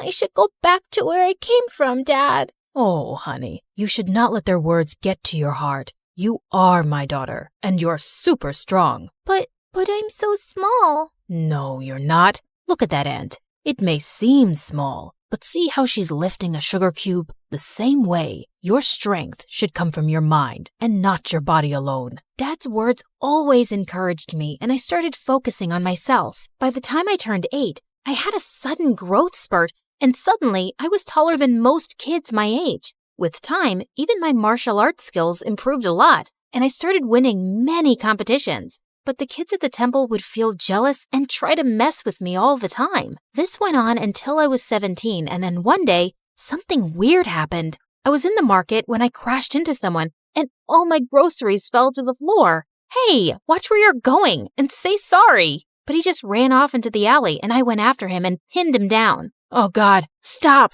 Are you gonna kill me? What were you trying to do, huh? He told me his name was Drake, and he was a super famous singer from the US. And now he was running away from some crazy fans who were chasing him. I left my hotel in disguise to take a walk around the city, but my fans somehow recognized me. I'm totally lost. Please, help me get back. I decided to help him, but he didn't even know the name of his hotel. What? But you have your phone, right? Call someone. I left it at the hotel. Gosh, he was such a handful. Take me with you. What? I can't do that. No outsiders were allowed inside the temple, but this guy kept begging me, and I decided to sneak him in. You have to stay all quiet in here, okay? Ugh. I sneaked in my share of the food, and he ate like he was starving for days and didn't leave any for me. That's it. You're gonna have to leave tomorrow morning, or you're saying all this because you have no idea how popular I am. Otherwise, you'd have never wanted to let me go, baby girl. Huh? Who did he think he was? Suddenly, he grabbed my phone and started showing me all these pictures of himself online, and that's when I noticed something very strange. A woman in one of those photos was wearing the exact same necklace as mine, and she looked so much like me. Who is she? You want to know her and not me? Ah, fine. She's a family friend, but why? Could I really have some connection with this lady? But what were the chances? The next day, I woke up to loud noises in the temple and saw Drake was being taken by his security people. Turns out, one of the girls from the temple knew him and reported it to his managers. I didn't even get to say goodbye. But ever since that day, I kept wondering about who my real parents were and why they left me. And my dad could tell soon that something was bothering me. Gina, it seems like you're lost, my dear. What's the matter? I told Dad everything that was going on in my mind, and he had the best advice. If it bothers you so much, you should go out there and seek the truth for yourself, my love. But Dad, how can I leave you and go all by myself? I raised you to be strong and independent. I know you're going to be just fine. Oh, Dad. A few weeks later, when I reached the U.S., I tracked down Jake's place and went over, but his security people wouldn't let me in. But I know him well. Oh, yeah. All the crazy fangirls know him well and try to break in all the time. You see that line over there? That's why we're hiring personal bodyguards for him. Yeah, that's exactly why I'm here, to be his bodyguard. Nice try, but it's male bodyguards only. Now off you go, little girl. I couldn't give up like that. Only Drake could lead me to that woman, and I had to find a way to get to him. So I bought some makeup and wigs from a nearby shop and disguised myself as a guy. Later, when I went to audition for the job, everyone was fascinated by my smooth martial arts skills, and they hired me in an instant. They even gave me a room to stay at Drake's mansion. On my very first day, Drake's manager told me that he was running late for a photo shoot and asked me to go wake him up. But when I reached his room, I saw a girl trying to click pictures of him while he was asleep. You, get away from him. I pulled the sheets from under their butts and they both fell to the floor. What? Are you nuts? You broke my butt. Before she could record more, I took her phone and threw it out the window and she jumped onto me. You jerk! That was my brand new iPhone. Seconds later, Drake separated us and told me that she was his girlfriend. Then why was she clicking your pictures like that? Turns out, Drake's girlfriend, Blythe, was a social media star, and all she did was post pictures with Drake for popularity. She stuck to him like chewing gum and wouldn't give me any time to be alone with him. Even when we'd step out, she'd join us and give me death stares. Why do you keep following me all the time? Ma'am, I'm Drake Sir's bodyguard, and it's my job to protect him. That's enough, Blythe. He's just doing his job, so cut it. But she wouldn't miss a chance to mess with me. There was a fan signing event for Drake soon, and Blythe was live streaming when she tried to make me fall and humiliate me in front of Drake and the crowd. But I moved aside just in time, and she ended up bumping into one of the fans and falling face flat. Are you blind, moron? Can't you see? When the fans saw her rude behavior, they got real mad, and Blythe ran out of there to save her butt. But some of the anti-fans started throwing rotten eggs and tomatoes at Drake. I ran towards him and shielded him from all the nasty stuff and took him inside safely. When all the chaos was over, I realized I smelled gross, and I immediately ran to the washroom. But the moment I started washing my clothes, I heard a loud scream and Blythe came running towards me. You moron! I knew it! You're a pervert, and you've been following me this whole time! What? Have you lost your mind? Why would I do that? It's then when I realized I was in the girls' washroom, and Blythe pulled me out in front of everyone. I want you to fire this guy immediately, Drake. He followed me into the washroom. I swear, it was a mistake. I was the one who asked him to go and look for you. What? He took my side in front of all those people over his girlfriend, and I had no idea why. So later that night, when I saw him sitting in the garden, I went to talk to him. Hey, are you okay? Yeah, all thanks to you, man. You were the one who came to save me even when Blythe ran away. That's just my job. He then signaled me to sit down, and I did as he asked. Why did you take my side today? 'Cause I knew Blythe was lying. I've known her ever since we were kids, and I know when she doesn't like anyone, she makes a huge fuss about it. But still, she's your girlfriend. Sometimes, I wish she wasn't. I always saw her as a friend, but one day, she asked me out. I said no, but my mom and Blythe's mom are best friends, and Mom said I couldn't break Blythe's heart. But you should have told your mom you didn't love Blythe. I did, but she didn't listen. Like she never listens to me about wanting to quit music for a while. But I thought you loved creating music. I do love music, but I just want to do it at my own pace. But my mom keeps pushing me into advertisements and other projects all the time. Then you should tell her to stop. If you don't like something, you don't have to do it, Drake. You're right, man. I'm just sick of everyone trying to use me for their own benefit. I can't even talk to any of them about this. But I'm so glad I found a friend like you, whom I can trust. Those words pierced my heart. I was staying by his side and lying to him for my own benefit, too. Just then, I spotted a mouse running on the ground towards me, and I just squealed loudly and jumped onto Drake's lap. Oh my God, what's wrong? I don't know why I thought something was about to attack you, and I was just protecting you with my body, like a human shield. Just my training, you know? Okay. And is the girly scream part of the training too? Yeah, totally. It's like a war cry to scare the enemy. It's gotta be shrill. Makes sense. You want to get off my lap now, princess? I jumped off his lap, muttering something, and excused myself quickly. I'd acted like such a moron and almost given myself away. I just couldn't tell him who I was now. He trusted me and would feel so betrayed. So I started keeping an eye on all the women around him by myself, hoping I'd find the woman from the picture soon. And Drake learned to take a stand for himself with his mom and instead started doing things that he loved, like playing soccer. He also started ditching Blythe more often, and we'd sneak out to go on motorbike rides and eat the greasiest burgers across town. Come on, you can't finish a burger? Be a man. I'll finish it, dude. Not all of us inhale our food like you. Wait, you got mustard on your face. And without thinking, I leaned forward and wiped the mustard close to his mouth with my thumb. He just looked at me quietly, and I swear I had butterflies in my stomach. Luckily, just then, his phone started ringing and the moment passed. I was pretty sure he thought I was his gay bodyguard now.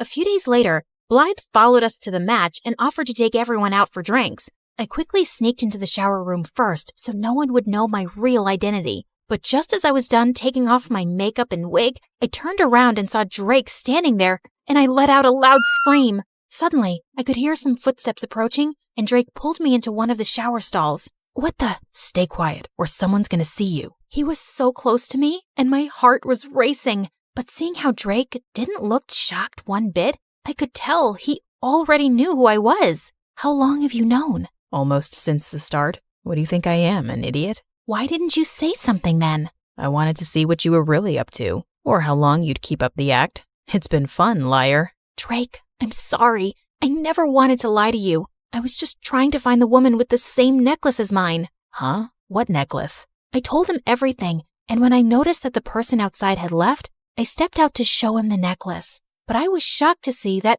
all the stuff I'd taken off while removing my makeup was gone, along with my necklace. I looked for it everywhere, but I couldn't find it. Calm down, Gina. It must be here somewhere. And I know who the woman in that picture was. But before he could tell me, Blythe barged in with the cops who wanted to arrest me for fraud. Fraud? That's a lie. Oh, come on. You pretended to be a guy and stole expensive things, including my mom's necklace. I've called her. She'll be here any minute, officers, and you can ask her. But arrest that fraud first. Your mom's necklace? What are you talking about? I didn't steal it. It's mine. Gina's right. She didn't steal anything and she didn't lie to anyone. I knew who she was all along. And Blythe, I'm breaking up with you. Blythe looked ready to explode. But just then, Blythe's mom entered and took the necklace from her hand. Where did you get this from? It's mine. She turned to me, and that's when I saw she was the same lady from the picture, and she was wearing the same necklace. I told her everything about myself, and at first she looked stunned, but then she broke into tears. Oh, honey, my daughter, I can't believe it's you. You're alive. She then told me how she got pregnant before marriage, but her super rich family was against her giving birth here and ruining their reputation, so she fled to China. Soon after I gave birth to you, my parents found me, and the doctors told me you had passed away because you were too weak. But now I know. They lied to me. So you didn't abandon me? Ugh, stop with your act. She's a liar, Mom, and this necklace must be a fake. Blythe, I know it's a lot to take in, but it's not a lie. She's indeed your sister. I can tell just by looking at her. Ugh! Blythe stormed out of there in anger, and the lady turned towards me. I'm so sorry that you had to live like this for all these years, but I'm so glad that you found your way to me. Please, give me a chance to make up for all these years. I can't do that. What? All my life? I wanted to know the truth about who I was, and now that I've discovered it, my heart is at peace. But this isn't where I belong. I have a life and a loving dad back in China, but I promise I'll visit often and get to know you more. Oh, dear. Does this mean I'm losing my favorite bodyguard? Pretty much. But you've got a friend for life. Just a friend? No chance you'd say yes if I asked you out? I'll have to think about it.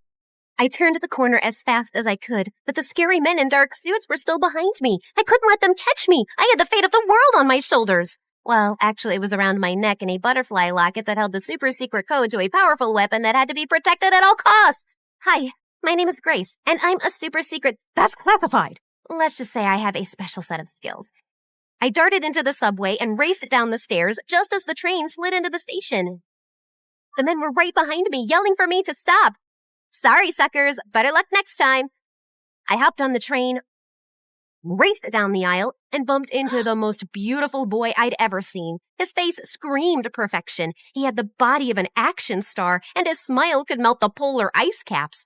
My special AI glasses analyzed him in half a second. His name was Nate. He was the quarterback of his high school football team, and his dad was a successful businessman. He seemed too good to be true. And then he opened his mouth. Hey, sweet thing. Yeah, I know I'm handsome. I'm a perfect 10. No, an 11. Maybe a 12. I'm the best looking guy you've ever seen. Am I right? Nate pulled out a marker and started signing his name on my arm. What the heck are you doing? You don't want my autograph? I'm a famous football star. At least I will be in a couple years. Though the way you're looking at me makes me think I might be the man of your dreams. You're pretty cute, too. I mean, pretty and cute. Both? Get it? Suddenly, I saw the angry men in black suits running down the aisle headed in my direction. The last thing I needed was to get caught with the necklace, so I pulled Nate into a kiss, distracted him, and quickly slipped it into Nate's backpack. Wow, that was intense. Well, what can I say? I'm an intense person. Oh, this was fun. See you never. Bye. Saying that, I just ran. Just as I'd expected, the men rushed past Nate and didn't give him a second look. I raced off the train and into the crowded station and got out of there undetected.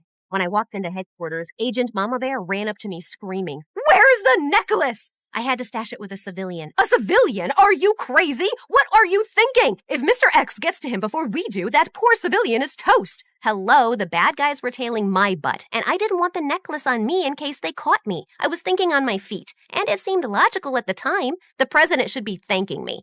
Actually, he should put my name in the super secret agent handbook. I knew you were too young for this mission. I can fix this. I'll just get the locket back. Fine, this is your last chance. Hold on, I can see you guys are confused. Mr. X is actually a criminal mastermind who stole a super secret government weapon, but he can't use it because it works on a code that's hidden in a butterfly locket that I stole from a secret underground bunker. And now Mr. X wants to catch me, take the code, and sell the weapon to a group of evil men that are up to no good. You get the drill, right? After getting my butt kicked at the headquarters, I went straight to Nate's house to scope things out. But his mansion was like Fort Knox. There were guards everywhere. I couldn't risk the mission, so I decided that the only way to get closer to Nate and his backpack was to go undercover. I'd pose as a high school student, find Nate, snatch his backpack, and grab the necklace. The whole thing would be a piece of cake.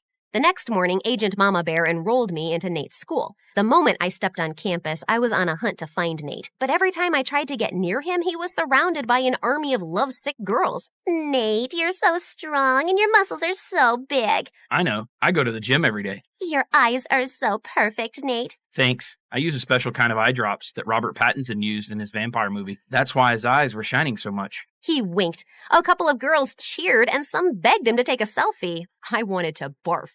A couple of hours later, I saw Nate alone at his locker. He had his backpack on, but it was zipped shut. So I crept over like a cat burglar and reached for the zipper. Just as I was about to open it, Nate turned around. Our faces were inches apart. He looked at me with his dreamy brown eyes, and I swear I heard angels singing. Then some kid ran by and bumped into me. I lost my balance, fell forward, and suddenly my lips were on Nate's. And then we were kissing. You really can't seem to get enough of me, do you? That was a mistake. I have to run. Not so soon. I'm not letting you get away this time. How about you be my girlfriend? We can kiss all the time, and you can stop playing this game. I don't have time for games. You have something of mine and I need it back. Did I steal your heart? Well, baby, you stole mine too. Enough of this. You're wasting my time. Just as I was about to snatch his backpack and grab the locket, this rich girl named Pam walked up with her minions and 2 burly bodyguards. She was the spoiled daughter of a rich politician. Pam shoved past me so hard I almost lost my balance. Hey, jerk, you pushed me. That's what I mostly do with garbage. Is this street rat bothering you, Nate? If she is, I can tell my guards to send her away. She's not a street rat. She's a nice girl. We met on the subway. The subway? Yeah, it's this thing underground. People use it for transportation. It's been around for over 100 years. Duh, I know that. It's just disgusting.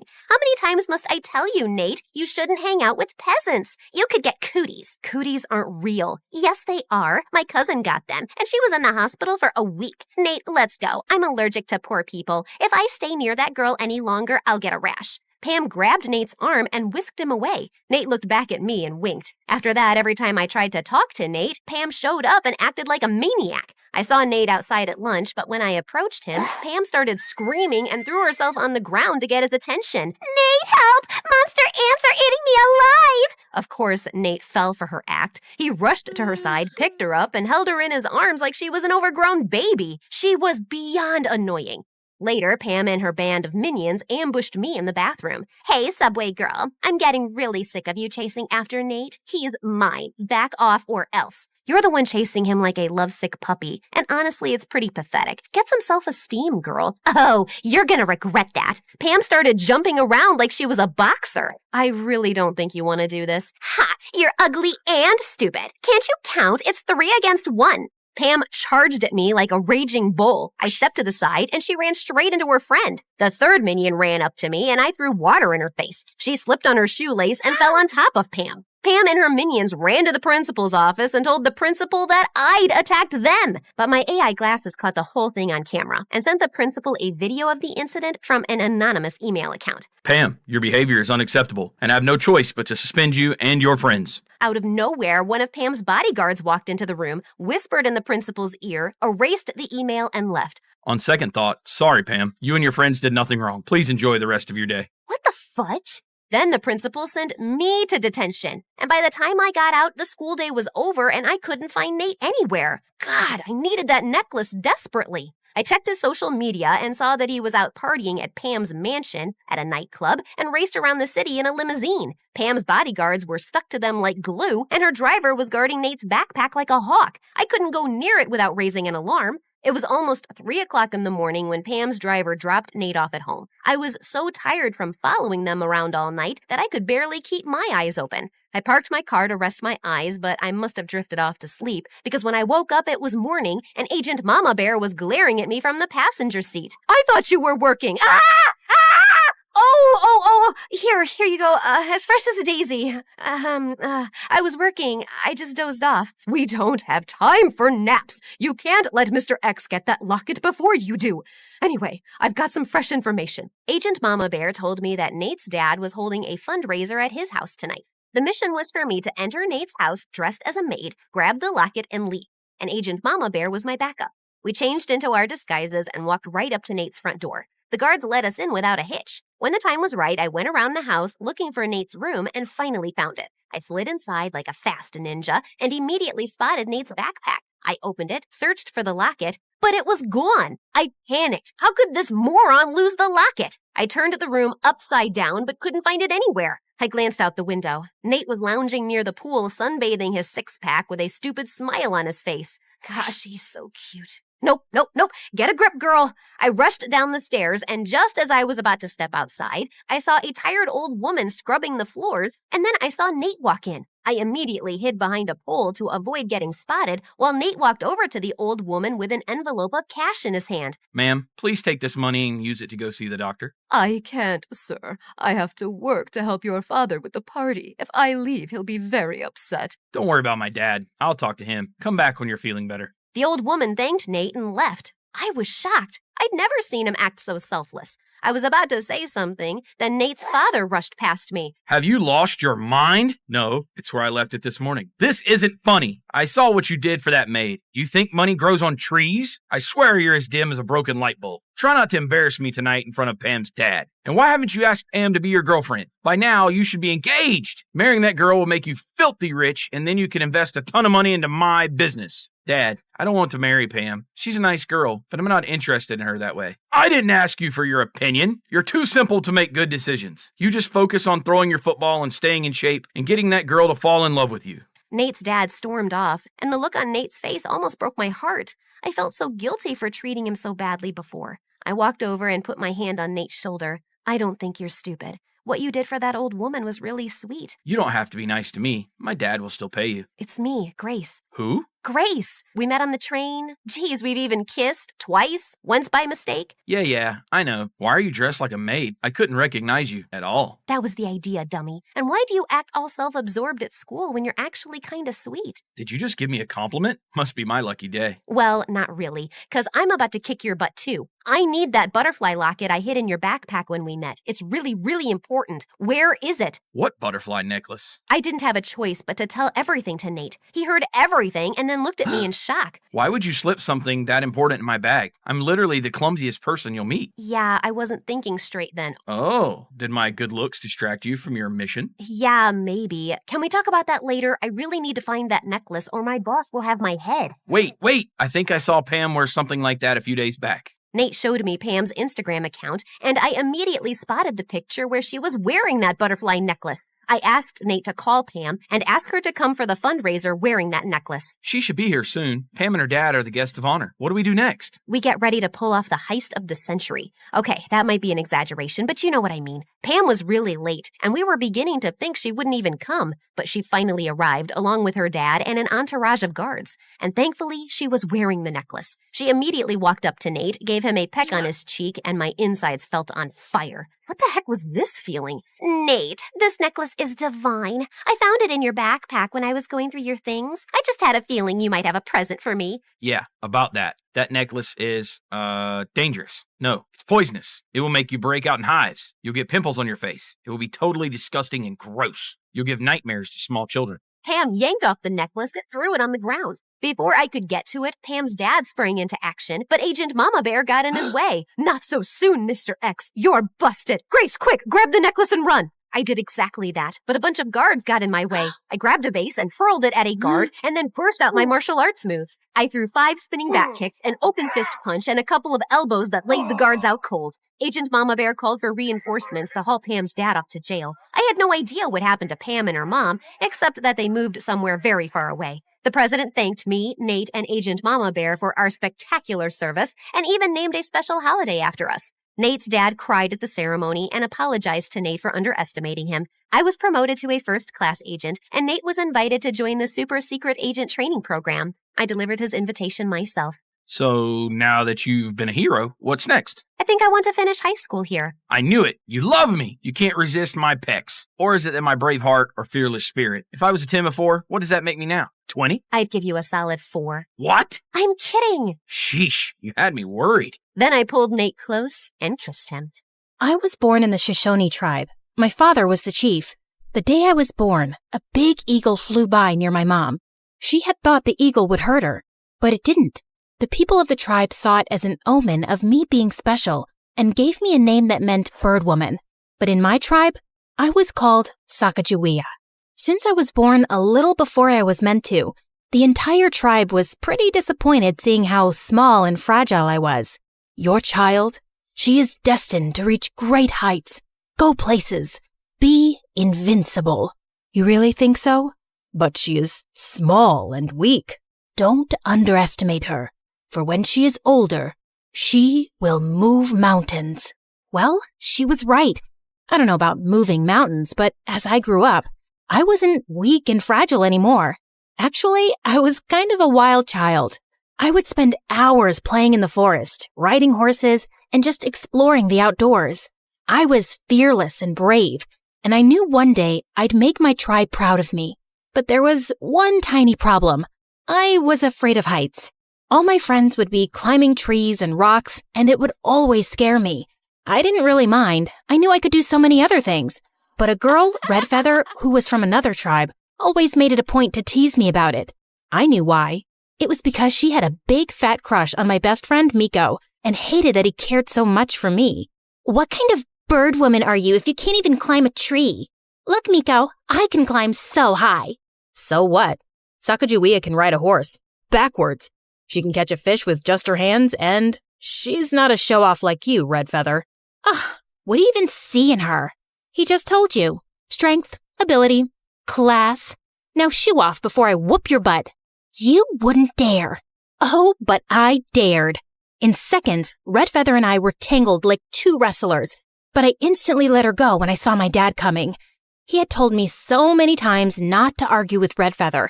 Her tribe was always looking to get into a fight with ours. Once I was home, I got the lecture of a lifetime, and even though I tried to tell Dad how that witch had started it, he just wouldn't listen. Frustrated, I left the tent and sat near the river. Angry at Dad? No, not at all. I'm angry at myself. for not being brave enough to climb a tree.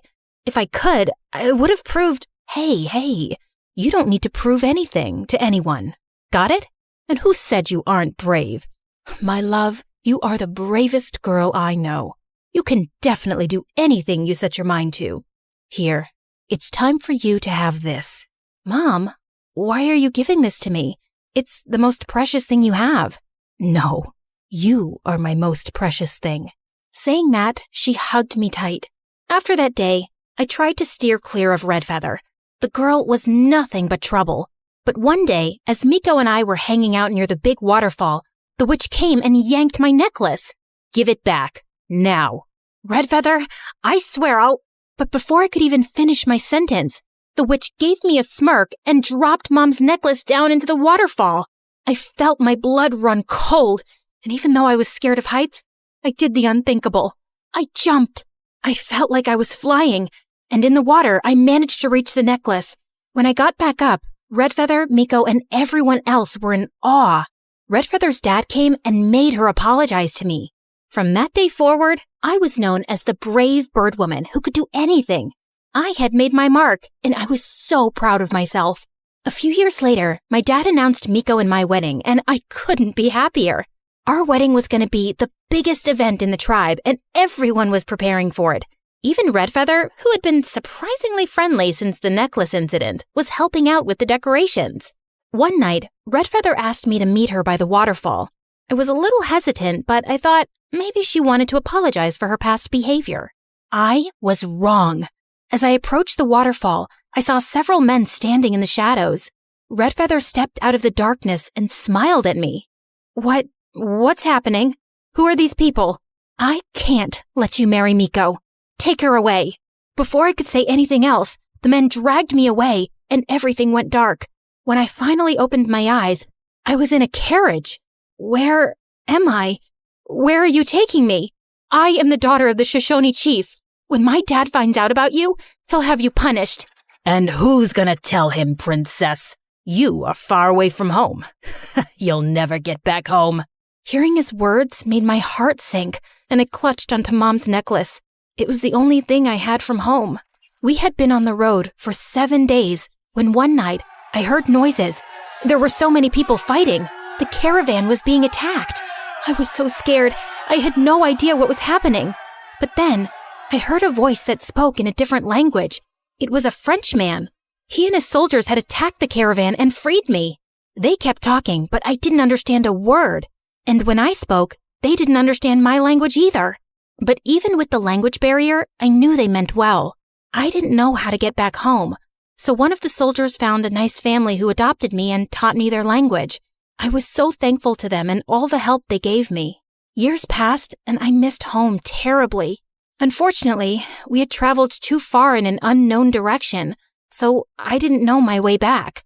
When I turned 18, I got married to a Frenchman, and just when I had my son, my husband left me. I was disappointed. As a little girl, I had thought I would go places, have a life filled with adventure, make my tribe proud. But everything had gone so wrong. But things changed when one day, 2 men, Lewis and Clark, came to my town.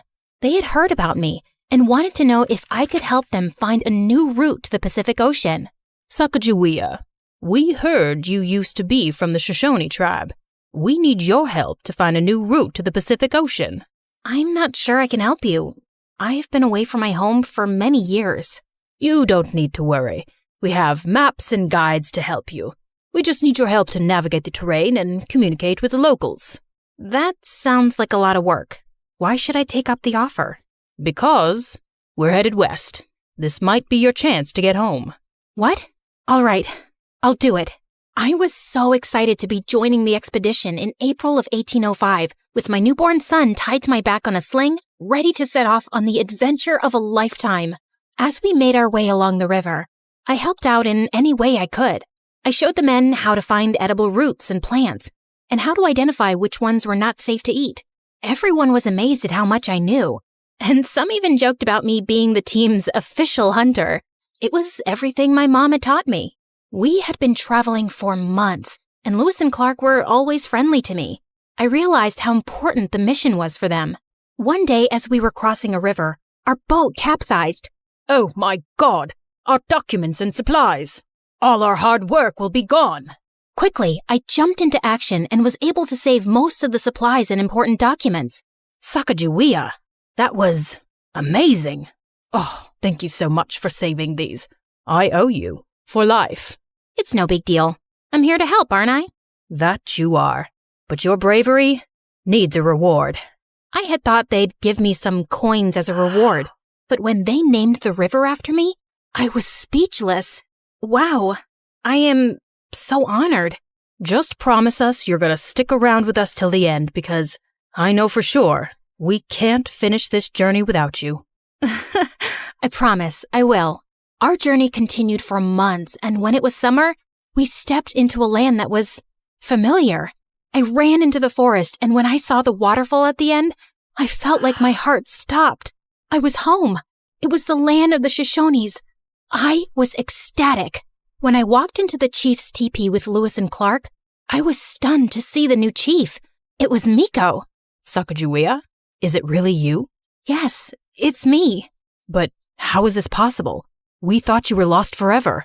I was taken away by some men and adopted by a nice family. Miko was filled with joy, and tears of happiness rolled down his face. He then asked Lewis and Clark to give us some alone time. He called my mom and dad, and the moment they saw me, they hugged me tight. Sacagawea, I can't believe my eyes. I am so happy to see you here. Me too. I missed my family and my tribe so much. We never knew what happened to you. We searched for you for months and months.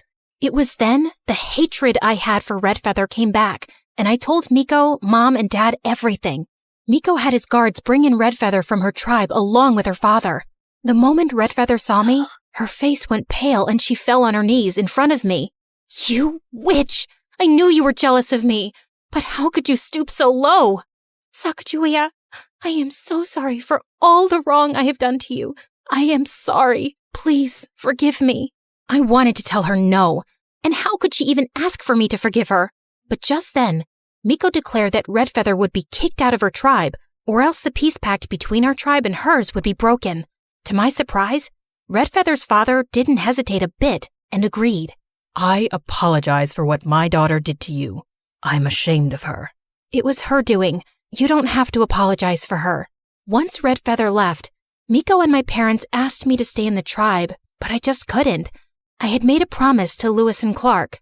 While my parents agreed to let me go, Miko was making it hard. You just came back. You can't leave now. Please, Sacagawea, stay. I will, Miko. I give you my word. Once the journey is finished, I'll come back here, to the tribe, to you. Reluctantly, Miko let me go, and I accompanied Lewis and Clark on the rest of their journey. We continued on our travels, but one day, something horrible happened. As we were passing through a thick forest, an arrow hit a tree just inches from Lewis. I was so scared and desperately wanted to help my group. I quickly grabbed my bow and arrow and ran towards the attackers. I was determined to protect Lewis and Clark, and I started shooting arrows at the attackers. One of the attackers stopped, and seeing a native woman protecting the European men, he called off the attack. You are with them? Yes, I am. They come in peace. Please, let us pass. Everything has a price. Give us something. Perhaps the necklace around your neck. Will you let us pass if I give it to you? Yes. With a heavy heart, I took off my mom's necklace and handed it to the man, and the attackers left, and I ran to Lewis and Clark. I was so relieved that no one got seriously hurt. Sacagawea, why did you give your necklace? I know what it means to you. It was precious to you. For me, my friends are more precious. Your safety means everything to me. I just did what I had to do. No, you did more than that. You saved us all. I felt so proud of myself. Finally, I had done something that my parents and the tribe could be proud of. We continued our journey and finally made it. After months of traveling, here I was, standing by the Pacific Ocean. I felt like I was in a dream. The sound of the waves crashing against the shore, the smell of the salt in the air, and the feeling of sand between my toes. It was breathtaking. I couldn't believe I was here. I had been on this journey for so long, and now I was standing at the edge of the world. I realized in that moment how much I had grown. I had gone from a scared little girl who was afraid of heights to a brave and fearless woman who had gone on an amazing journey. We stayed for a month, and when it was time to return, Lewis and Clark asked me to come with them on another expedition. I really wanted to because I loved adventure, but I had other plans. When I returned home, the first thing I asked was where Miko was, and my parents told me that every morning he sat by the waterfall. So I snuck up to him and hugged him, and we both ended up in the water. Oh my God, you came. I promised, remember? Saying that, I kissed him, and it felt so right, like I was finally where I belong, finally home. Today, there are more statues in the United States dedicated to me than any other American woman. I'm remembered now as a hero and as a symbol of courage, strength, and peace for safely guiding the expedition to the Pacific Ocean. My story continues to inspire and remind people that no matter who you are or where you come from, you can always make a difference. I woke up in a cold sweat as I heard a pack of wolves howling outside. Seconds later, the cackling hyenas joined in, and then I heard the blood-chilling roar of a lion. I was surrounded. I walked over to my window, opened it, and yelled, "Be quiet and let me sleep, you buffoons! Do you want me to look like a raccoon in the morning?" Wow, it actually worked. They don't always listen to me. And yeah, I said the whole waking up in a cold sweat thing for dramatic effect. I'm a melodramatic girl. You see, I am surrounded by wild animals, but they're all in cages. And I live inside a zoo. Now please go away. I'll tell you the rest of my story in the morning. So yeah, I really did grow up in a cottage inside the zoo, since my parents were the zookeepers. And I know I called the animals buffoons earlier, but I didn't mean it. It's like when you call your siblings morons, but you still love them, right? The animals were my first playmates, so naturally, I couldn't quit horsing around, even in school. Listen, I can howl like a wolf. Ow! Tina, can you stop making animal sounds? You're disturbing the whole class. At least I'm not putting them to sleep. I heard that, young lady. You're staying back in recess to reflect on your behavior. The only thing I reflected on was how to prank my teacher. So the next day, when she opened her desk drawer, a tarantula casually walked out and then jumped on her arm. She screamed and flapped her arms around like a rabid chicken, then tripped on her chair and fell on her butt. Needless to say, I ended up in detention. And that's where I first talked to the dreamboat in my class, aka Eric. Okay, yeah, he's only 11 here, but you could tell even then that this kid's gonna grow up to be a hunk. And he already had a bad boy reputation. I'd seen kids giving up their lunch money to him, carrying his bag, and even cleaning his shoes. Rumor had it that a kid who pissed off Eric woke up in a garbage dump the next day, and he had no memory of how he got there. But Eric seemed to be utterly fascinated by me, or maybe all the animals I could play with at the zoo. The point is, he was nice to me, and that was all I needed to consider him my first human friend. Can you really pet the crocodiles? Don't they bite? Nope, they love me. Well, the alligators do, but they're kind of the same, right? Potato, potato. Newsflash, they're not the same, but that's a discovery I made later. Can you sneak me in tomorrow? I want to play with them. I'll have to think about it. I can pay you. Deal. I was so excited to have Eric over, and even my parents were happy to see me with a two-legged creature for once. All right, kids, your mom and I have some things to do, but feel free to roam around the zoo and don't get into any trouble. You sure you don't want me to take you around? Dad, we don't need a babysitter. We'll be just fine. Be cool, man. Be cool. Once they left, Eric turned to me. Did you get the keys? Yep. My dad had keys to all the enclosures, and I'd taken the key for the crocodile one so Eric could see them up close and personal. Now all we have to do is not get caught by the cameras. Wait, there are cameras? Yep, but I know where they are. Come on, we just need to sneak past them using their blind spots. Do you do this often? Yeah, I love feeling like a spy. Okay. I was definitely impressing Eric a lot. I could already see it. Me and Eric, prom king and queen in high school. Soon, we were standing inside the enclosure, only a few feet away from the crocodiles. Up close, they looked a lot bigger than I'd thought. I told you, I've only played with alligators before. And wow, these creatures could swim fast. And they were coming right at us. They look hungry. Yeah, maybe we shouldn't pet them. Ah, look at that one! He's gonna eat me! Eric screamed and started running frantically, and I was right behind him. Then he tripped over a twig. I crashed into him, and we both fell on our faces, and the crocodile was hot on her tail. Just then, I noticed a mirror on the ground next to Eric. I held it up and caught the sunlight, sending a blinding flash into the crocodile's eyes. It got confused for a bit as we scrambled to our feet and ran out. I locked the enclosure quickly, and Eric dropped to his knees. Oh God, that was the worst day of my life. It wasn't that bad. I mean, think of how I saved your life with my quick wit and fearless spirit. Why do you carry a mirror around, though? To see my beautiful face, which that crocodile would have destroyed in a second. You're horrible. What? I'm amazing. I'm your hero, Eric. But he just couldn't stop hyperventilating. My parents found us, and when they discovered what had happened, they dropped Eric at home, and I was forbidden from ever having friends over again. Eric's mom, the school principal, tried pressing charges, but since we'd avoided all those cameras, there was no proof I'd let him into the crocodile enclosure. But Eric did stop talking to me, which hurt. In case you haven't figured it out, I have a crush on this guy, okay? Don't ask me why. The heart wants what it wants. However, taking Eric to the zoo did give me a rather cool business idea. I had access to stuff most people didn't, and I could use that to make money. Here, a photo of the new lion cub. It's totally exclusive. The public hasn't seen it yet. And you ordered a skin from the rarest snake, right? It wasn't easy to get, so that'll be $200. As if I'd ever hurt my beautiful, slithery friends. No, this Tracy is some rich psycho who wants snakeskin bags, and I told her I'd get her the real deal. But this skin is as fake as her face. All right. She's actually very pretty naturally. Love that for her. My business went well for about a week, till it was cut short by the principal, who still hated me for putting her precious baby in danger.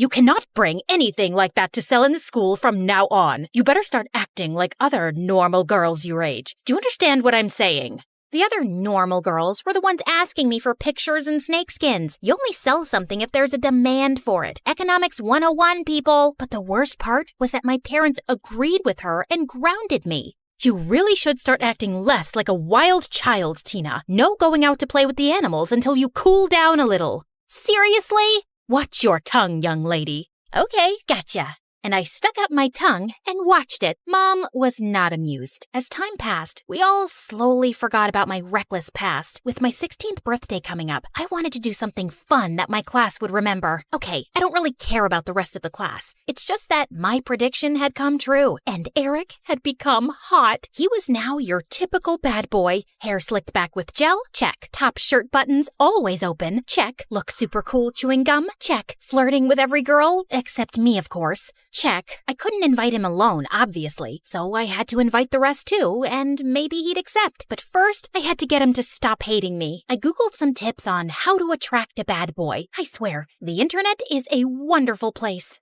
Number 1, make sure you stand out. Bad boys like girls who don't blend in. Well, that one was already covered. I stuck out like a sore thumb. No one else dressed in tiger-striped t-shirts or giraffe print leggings or laughed like a hyena. Number 2, say something brief that would catch the guy's attention, then smile mysteriously and walk away to keep him wondering what you were talking about. So one day, I joined Eric and his friends for lunch and sat right opposite him.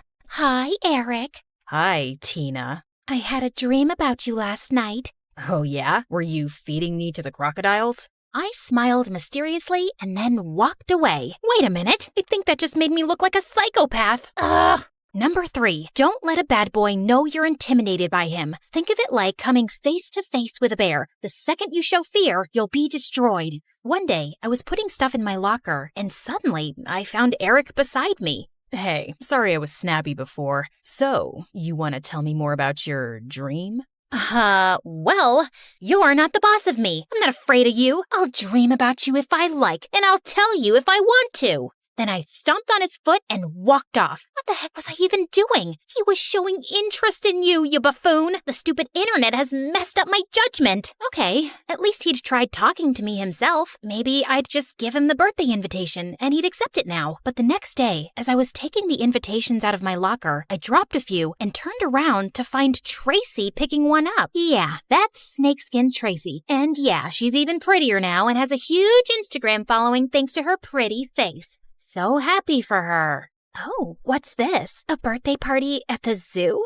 Yeah, it's gonna be a banger. I know the zoo like the back of my hand, and I can show everyone the exclusive spots. And why would we hang out with you? You're the girl who nearly got my boyfriend killed. Huh? Who's your boyfriend? Eric, you dummy. How many boys have you nearly killed in the zoo? Ugh, I couldn't believe Tracy was dating Eric. I couldn't stand her. You know, a little birdie told me that you're obsessed with wolves, and one of them just had the cutest, fluffiest baby. Wouldn't you like to pet a wolf puppy, Tracy? Take a picture for Insta, maybe?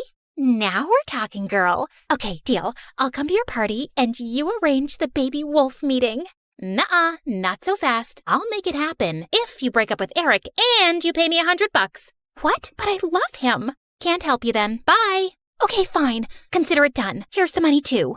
Yeah, I wasn't the nicest back then, but seriously, how sincere could her love be if she broke up with him for a picture? I gave Eric the invitation the next day, and we even started hanging out. At this rate, we'd be girlfriend and boyfriend by my birthday. However, there was just one teeny tiny issue. I might have forgotten to ask my parents' permission for the party. No way! You can't have 20 people over at the zoo, not after last time. But that was 5 years ago. I know, but I still worry. If something happened, it could cost me my job.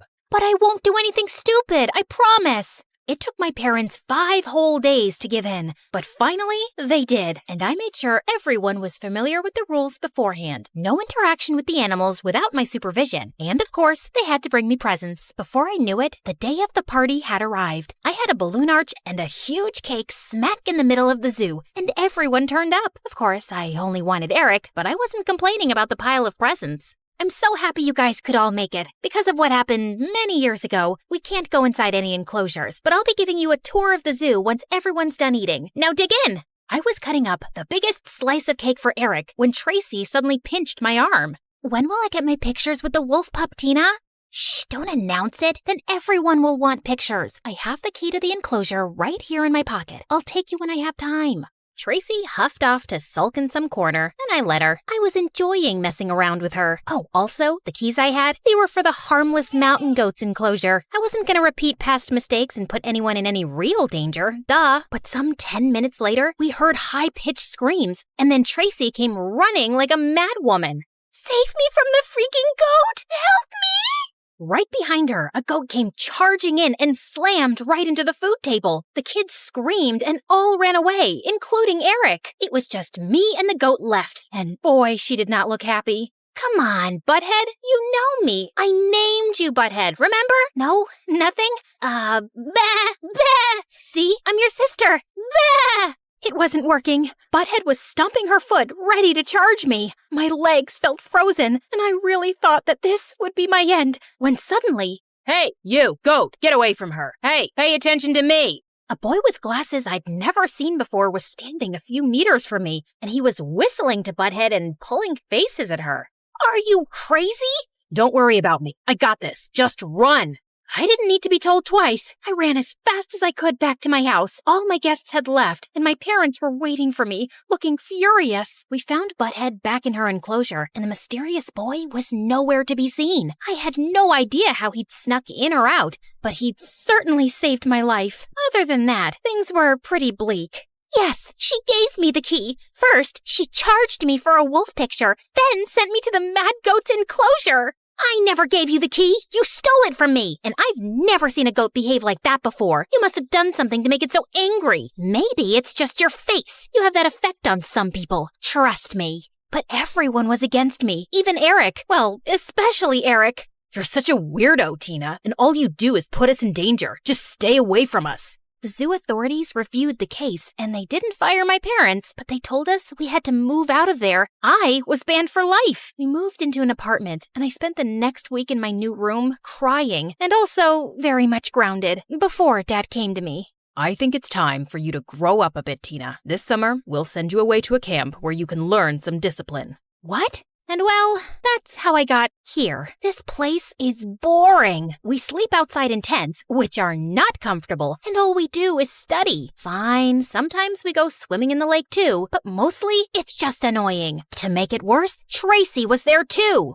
Don't go near Tina. She grew up with animals and has their diseases. She might bite. Don't say I didn't warn ya. Thanks to Tracy, most people chose to stay away from me, and it was lonely. But one good thing about being here was that I had plenty of time to read about animals, which was nice. I'd always been too busy playing with animals to read about them before. I might even become a vet after this. One day, she was poking fun at me again, and I kept trying to ignore her. So, how does it feel to be kicked out of the zoo? Do you miss your four-legged brothers and sisters? Do you miss the stink of animal poop? Do you even know what fresh air smells like? Hey, knock it off and leave her alone. That voice was so familiar, and I turned around to see the mysterious boy from the zoo. Wait, it's you. You saved me from the goat. Yep, I'm Mason, by the way. I've been sneaking in and out of the zoo for ages. I just like hanging out around animals. And that day, I was just roaming around when I happened to see your friend Tracy here stealing the keys from your pocket. So I took some pictures. You took pictures? Yeah, right. You're lying. They're right here on my phone, but it'll be $5 if you want to see them.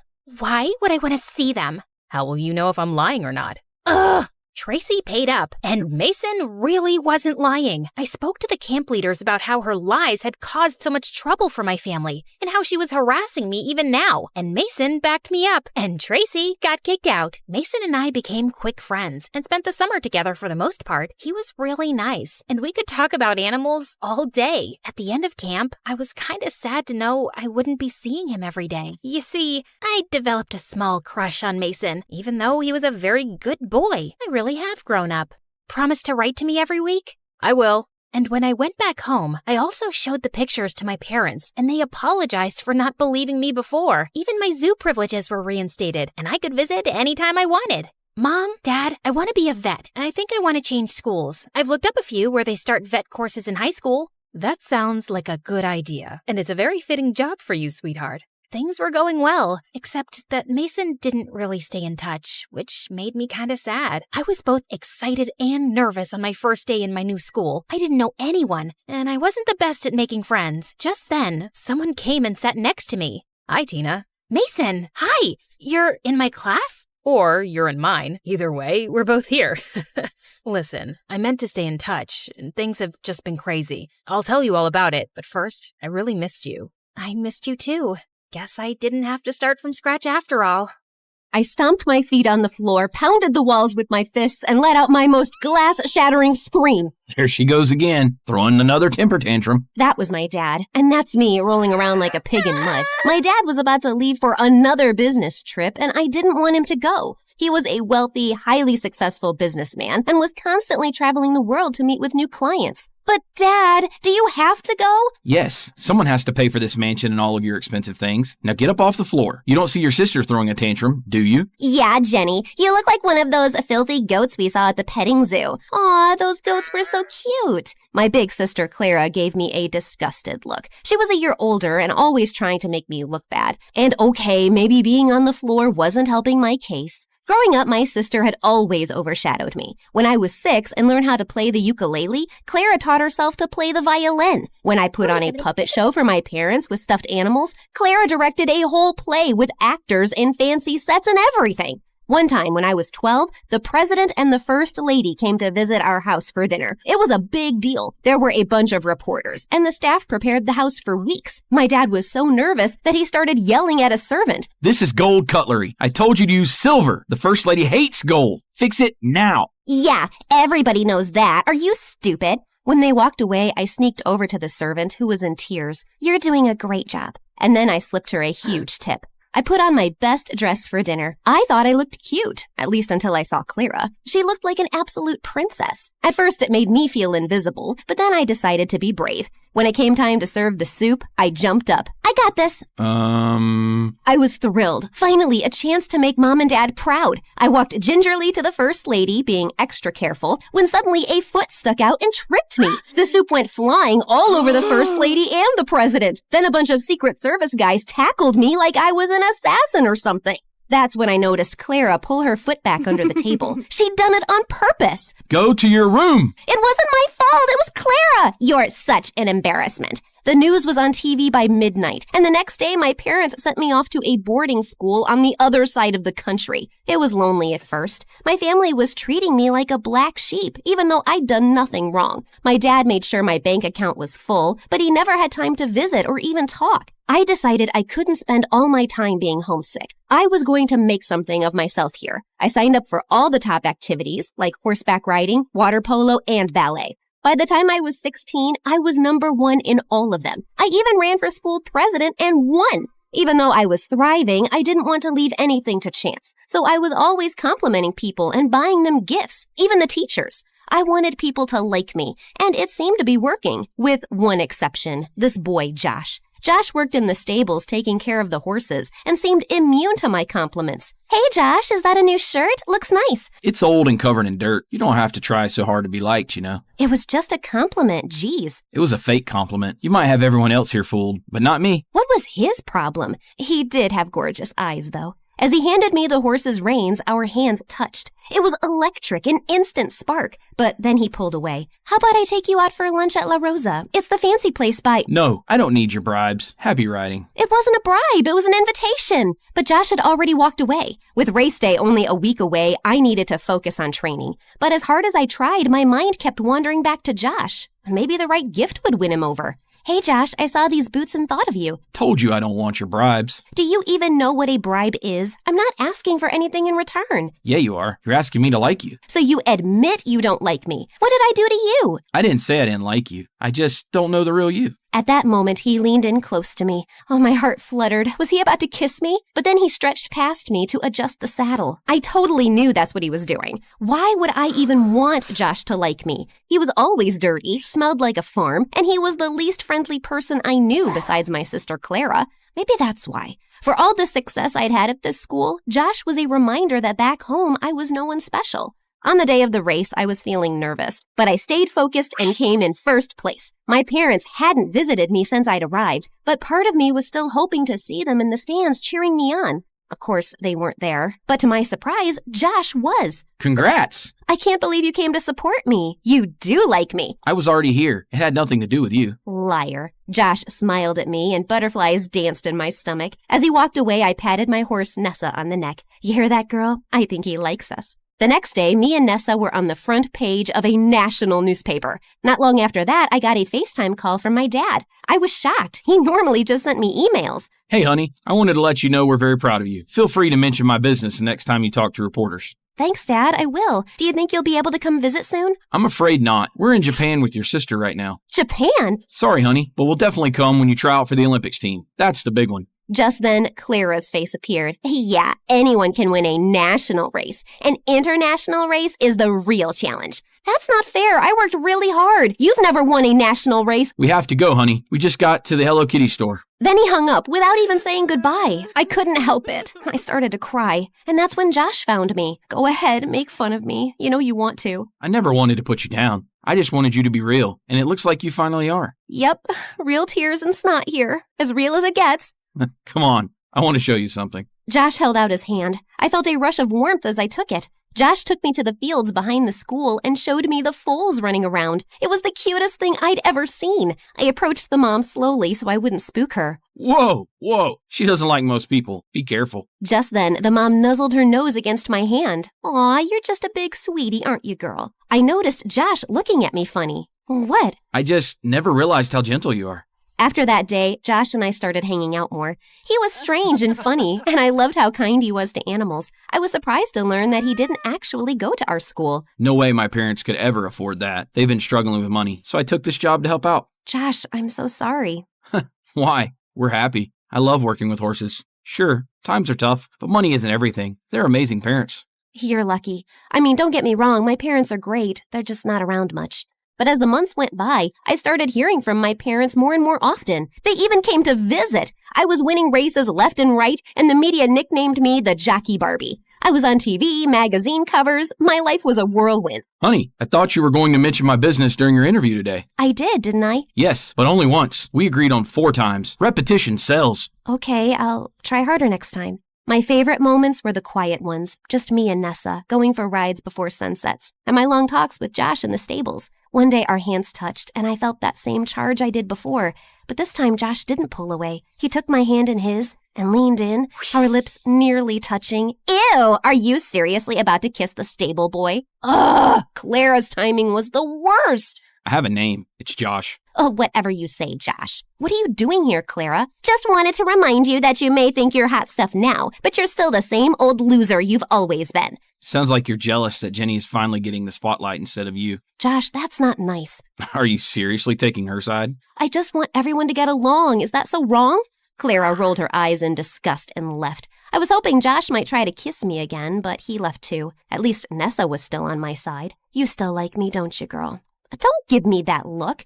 Thankfully, Josh didn't stay mad at me for long. He even invited me over for dinner to meet his parents. Their house was tiny and chilly from a broken heater, but his parents were the sweetest. His mom made the best dumplings for dinner. Later that night, Josh showed me the hill where he loved to lay out and look at the stars. One day, I'm going to have enough money to open stables of my own. I'll buy my parents a ranch, and it will be filled with horses and happy animals roaming free. Sorry, I'm rambling. Not at all. I think it's a beautiful dream.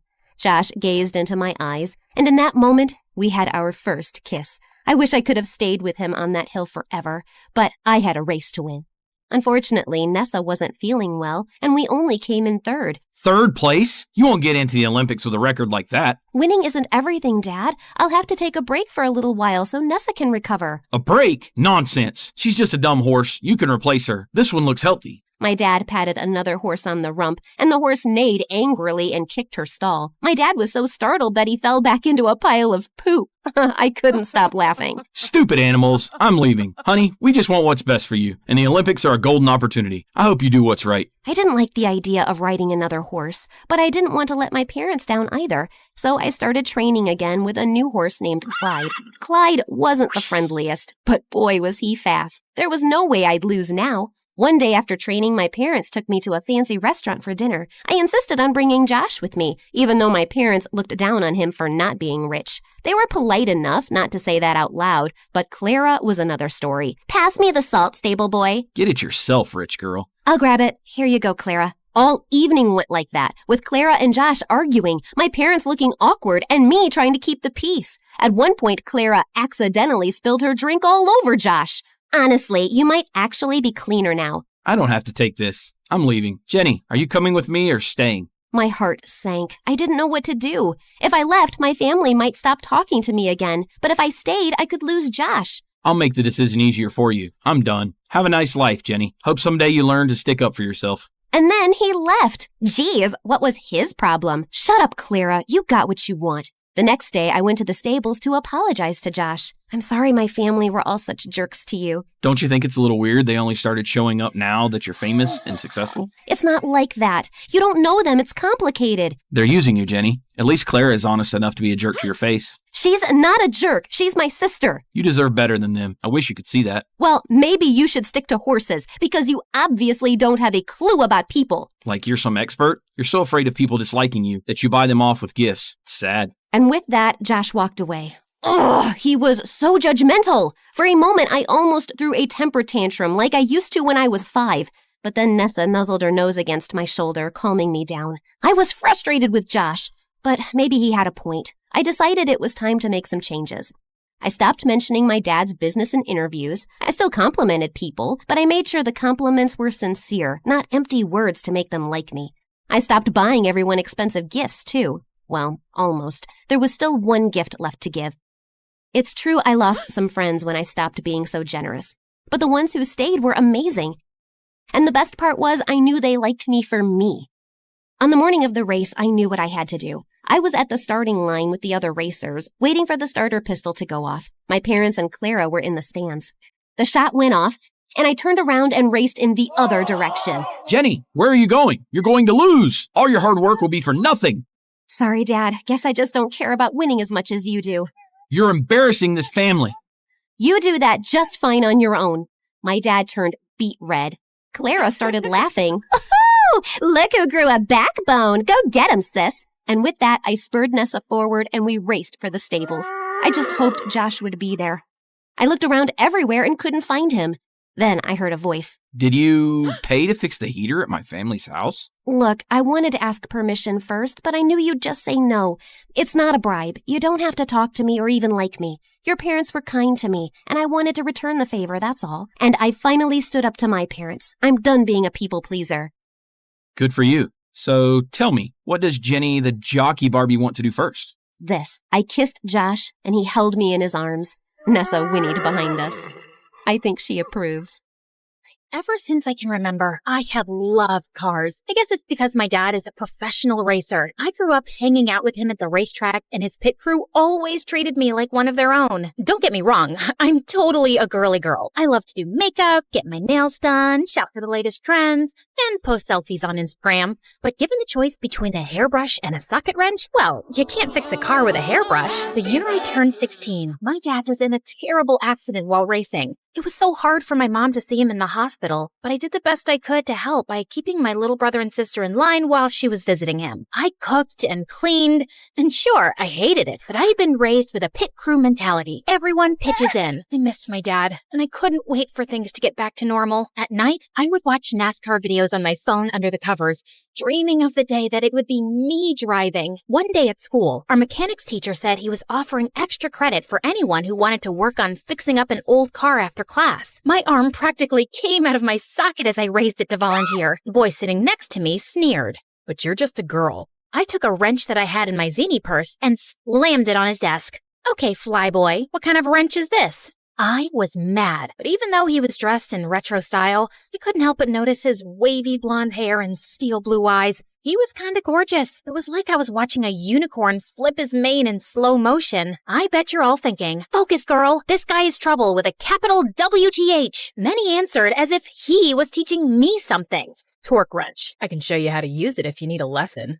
Oh, no, he didn't. The only lesson to learn here is how to get up from the floor when I knocked you out. The whole class laughed at him. He pushed his chair back and got in my face. Are we gonna fight? The class started cheering. Did they really want to see me fight this gorgeous, annoying unicorn? Hold on, was this guy my nemesis? Smart, gorgeous, and into cars? Just like me? The teacher stepped in front of me before anything could happen while he stormed out of class. I was sent to the office, and he got away. So unfair, right? As I was sitting in the office waiting, I spied him on the football field through the office window. His hood was up, but I knew it was him. I saw him hand another boy a small package in exchange for money. I had no idea what he was up to. I only knew that this is my school, and I had to protect it from bad guys doing shady things. Since you're an honor student, I'm letting you leave this time, but I don't want any more messes, and I will talk to Diego about this later. I thought if the principal wasn't going to take this seriously, I was going to figure out what this guy was really up to. After my next class, I was talking to some cute boys about our favorite subject, NASCAR, and they invited me to go dune buggy racing with them that weekend. Diego must have heard as he walked by.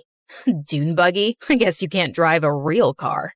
I followed him to confront him about his rude comment and saw him walk off alone to a lunchroom table. He took a half-eaten apple out of his pocket and started eating it. I stopped myself from gagging at the thought of eating what looked like something you would find in the trash. Gross! I needed to let him know that I was watching his every move, so I walked by him and gave him a dirty look. What's the matter? Couldn't afford a whole apple? He stood up, and I thought, this is it. I'm gonna wrestle him to the ground and search his pockets for evidence. Just then, my friends walked up to me, congratulating me for standing up to this bully earlier. But before they even noticed he was there, he put his hood over his head and darted away. We heard what you did, girl. Chalk one up for girl power. Girls can do anything.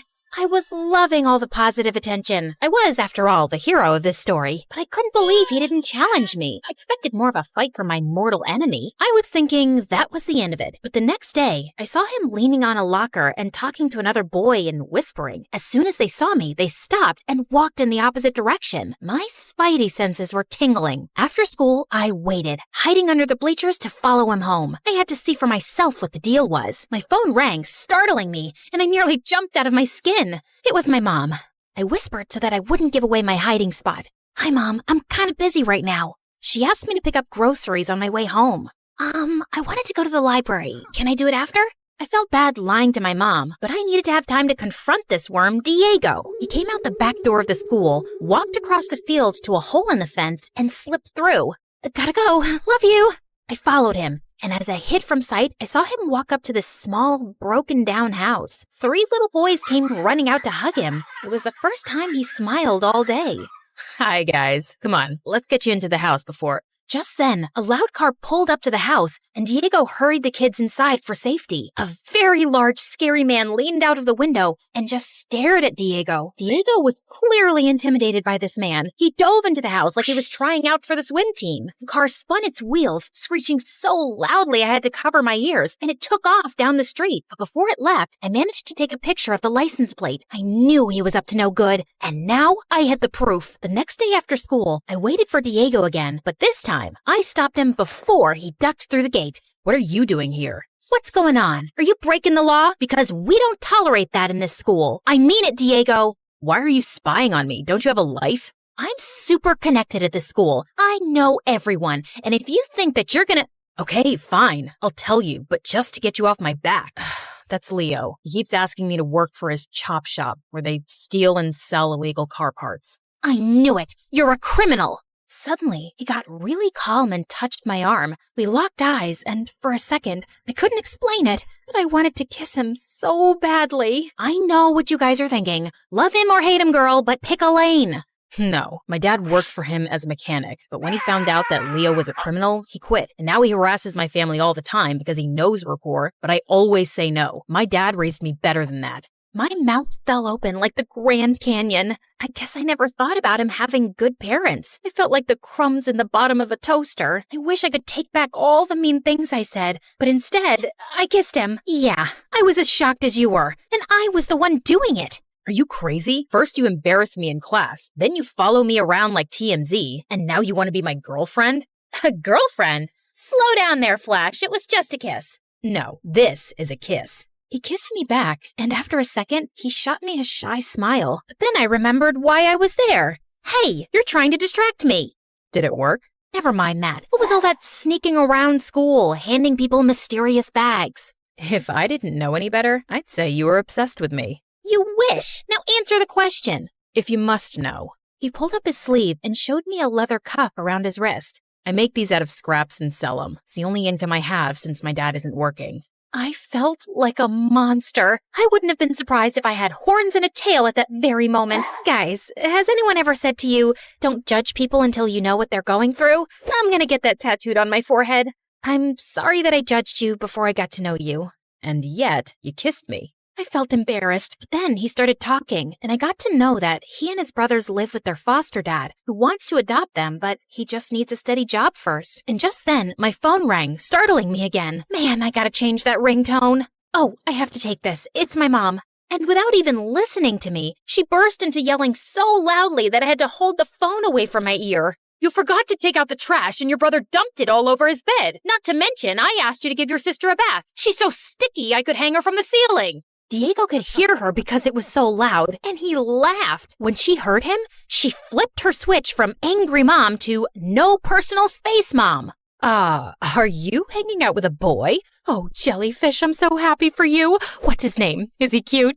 I was mortified. Didn't she know he might hear her? Mom, I'll be home soon, okay? She ranted on like a teenager on a sugar rush and yelled louder. Don't rush on my account. Hello, Jellyfish's new friend. Ugh, bye, Mom. I hung up and wished I had a time machine to erase that horrible moment. Parents, right? I'd better go. Okay, see you tomorrow, Jellyfish. Ugh, Mom. Ugh. Well, I couldn't stop thinking about Diego and how they barely had money for food. On my way home, I stopped and bought food to give them. When I got home, my mom saw the extra food, and before I had a chance to explain, she lost her mind. Are you kidding me with all this extra food? Do you want the kids to call you Gigantic Gigi? But no buts. Except your butt'll get even bigger if you eat all this food. I was so angry. And besides, I have a great butt. I'll bet JLo's mom never said that to her. Well, I asked her to calm down, and then I explained to her. After that, she flipped her crazy switch back to sweet again. Oh, why didn't you say so? Let's go bring these to him. She grabbed her keys, and my jaw hit the floor. How could she go from steaming hot to ice cold at the drop of a hat? We pulled up to Diego's house, but he burst out of the front door. What are you doing here? Did you tell child services about me? I knew I couldn't trust you. Was I dealing with another crazy person? Then I saw his little brother snuggled behind him in the doorway, and I realized he was protecting his family like a lion protects his pride. We just brought these groceries. We don't need your charity. Oh, that's too bad, because I brought peanut butter and jelly. His little brothers trampled him like a herd of gazelles. Peanut butter and jelly? Yay! I giggled at their unabashed honesty. Thank you, nice lady. Diego told them to take the groceries inside. Sorry, I might have overreacted. Might have? Okay, I'll forgive you, if you promise never to call me Jellyfish again. Deal. He reached out to shake my hand, but instead pulled me close, took off his wrist cuff, and wrapped it around mine. To say thank you for... And just then, my mom honked the horn and interrupted us. Parents, right? Just as we were about to pull away in the car, that same scary dude came screeching around the corner in his loud car. He pulled up next to my mom's car. I was freaking out. Was he going to try to steal my mom's car or hurt her? Stop. Don't you dare try anything. I will not. He tried to stop them, but they laughed and scratched our car just to terrify him. Mom ducked me into the car, and she floored it and sped off down the street like Mario Kart. That Diego is nothing but trouble. You are never going to see him again. No matter what my mom said, I couldn't wait for school to see Diego. But when I got there, I found out that my mom had called the principal and gotten him in trouble, so he would have detention all week. I tried calling Diego, but he didn't answer. So after school, I rushed to his house. Better you listen to your mom and stay away from me. I don't want you to get hurt. I dashed towards my house and slammed the door open so hard that it shook the wall. Everything okay, Jellyfish? No! You got Diego detention, just so that you could stop me from seeing him? You know he's a great guy. And first, you want me to be friends with him, then you don't. Why have you been acting so crazy lately? I just wanted you to be safe. Since your father's accident, I'm afraid of bad things happening to you, and I just want to protect you from getting hurt. I just love you so much. Oh, Mom, but you can't wrap me in bubble wrap for the rest of my life. You raised me as a strong, smart girl, and you need to trust that I can make good decisions. You're right. I guess I'll return that bubble wrap. And then the next day, she went into high gear and fixed everything. She got Diego out of detention and reported the shady guys to the cops who got arrested. And the next month, my dad got back on track. And Diego's dad got a job with my dad's pit crew, allowing Diego and his siblings to finally be adopted. Diego was so thankful that he made me a PB&J sandwich in the shape of a heart and asked me to be his girlfriend. I, of course, said yes and immediately called my mom to tell her. You called to tell me your happy news first? Well, yeah, you're my best friend and the best mom. I love you. I love you too, Jellyfish. I couldn't help but be so grateful that Diego taught me not to be so quick to judge someone. You never know, they could wind up being family.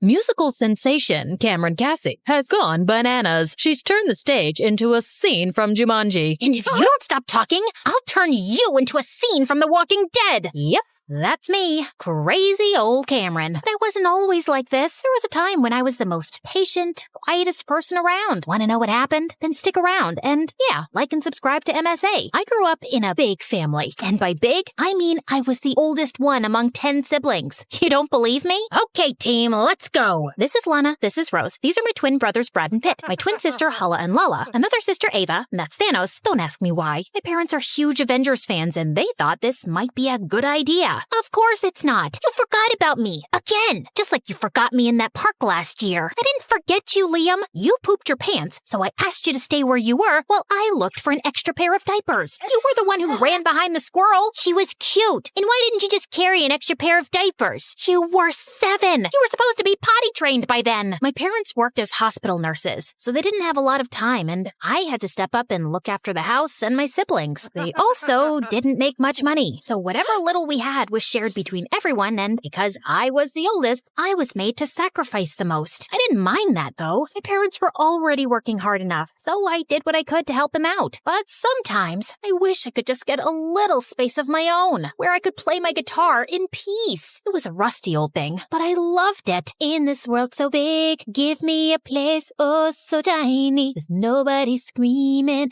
or acting whiny. Ah! What the heck was that, guys? Sorry, Pitt started did it. No, I didn't. Brad threw his lunch in my face. I didn't throw it at you. I was just throwing it away. Why? Because it's tasteless. I want pizza. I want pizza too. Did someone say pizza? No one's getting pizza. Go inside and finish your veggies or no TV for a whole week. So, yeah, things weren't peachy at home, but school was worse. Between house chores and studies, I had no time to make friends and grew up to be an introvert, which somehow made me the perfect target for bullies like Bailey. We'd been classmates all our lives, but ever since her family struck it rich, she became this mean, hostile person with a personal vendetta against me. It didn't make sense. She was the lead drummer of the school band, really popular, and even had her own YouTube channel where she did covers of famous songs. So I just never understood why she was so obsessed with me. Like this one time in high school, I was casually singing my favorite songs when Bailey barged in. Hi, everyone. So in this episode of Off-Key Talents, we have Cameron Cassie. She thinks she sings well, but she sounds like someone stepping on a squeaky toy.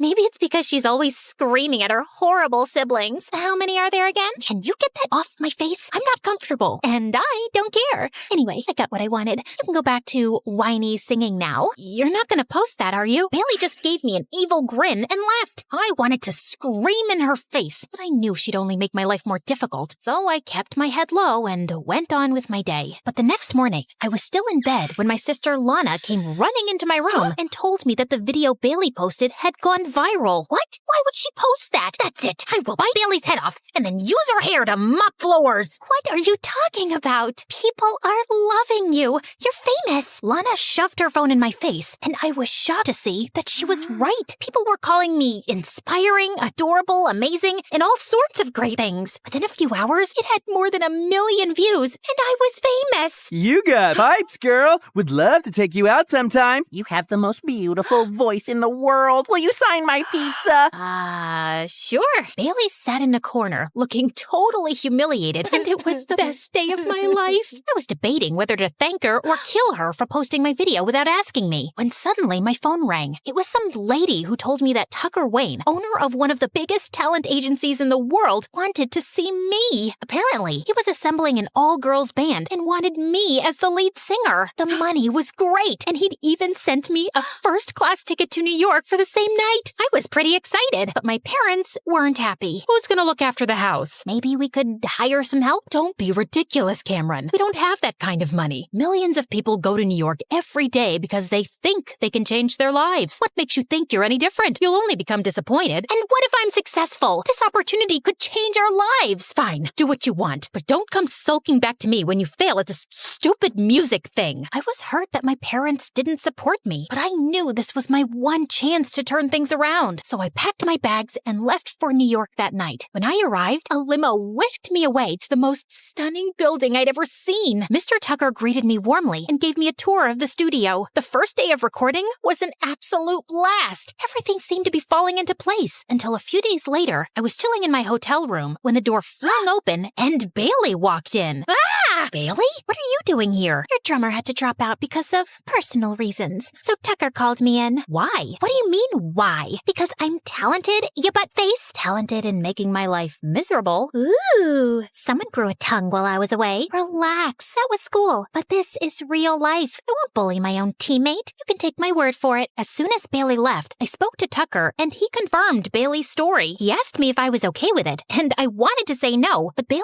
was insanely talented, so I let it slide. But the next day, I regretted every bit of my decision. Not only was Bailey somehow more annoying, she was also really controlling. She gave me notes on my singing and would stop the recording every 2 seconds because she wasn't feeling the music. Then one time, in the middle of a performance, she changed the notes to my solo on the spot. What are you doing? Improvising? No, you're messing up my solo. And what are you gonna do about it? Bailey just left, and at that moment, something snapped inside me. I closed my eyes, focused on the notes, and sang. When I opened my eyes, the crowd stood still, and then they burst into a massive applause. Everyone was chanting my name, and Bailey looked like someone had pulled her kidneys out. From that moment forward, my life was an absolute whirlwind. We were getting more live shows, doing interviews, talk shows, and I was truly famous. I even got the first ever call from my mom, but it wasn't what I expected. Hey, Mom, I'm so glad you called. Your sister plays the oboe, you know. Lana? Yeah, I know. So let her in your band. But I thought you hated the idea of getting into music. I do. But Lana will be going to college soon, and playing oboe professionally will look good on her application. Now, will you help her or not? I wanted to say no, but Mom was talking to me after weeks, and I didn't want to disappoint her. So I agreed, and a week later, Lana joined me. But I had no idea how to fit an oboe in the band. And Lana didn't seem too interested either. All she did was sleep or order room service all the time, and I barely had any cash left for myself. To make things worse, we were a month away from the album launch, and I still had a bunch of songs to write. In this world so big. Stop! This is not working out. We need something edgier. Could we try a different note? No! I want more emotion! Was there ever a time when you were angry? Not that I can recall, but maybe when Bailey posted that video of mine without asking me, or the time she dipped my books into spaghetti sauce, or when she tried to spoil my solo on stage. Darling, you can't let people walk all over you like that. Stand up for yourself.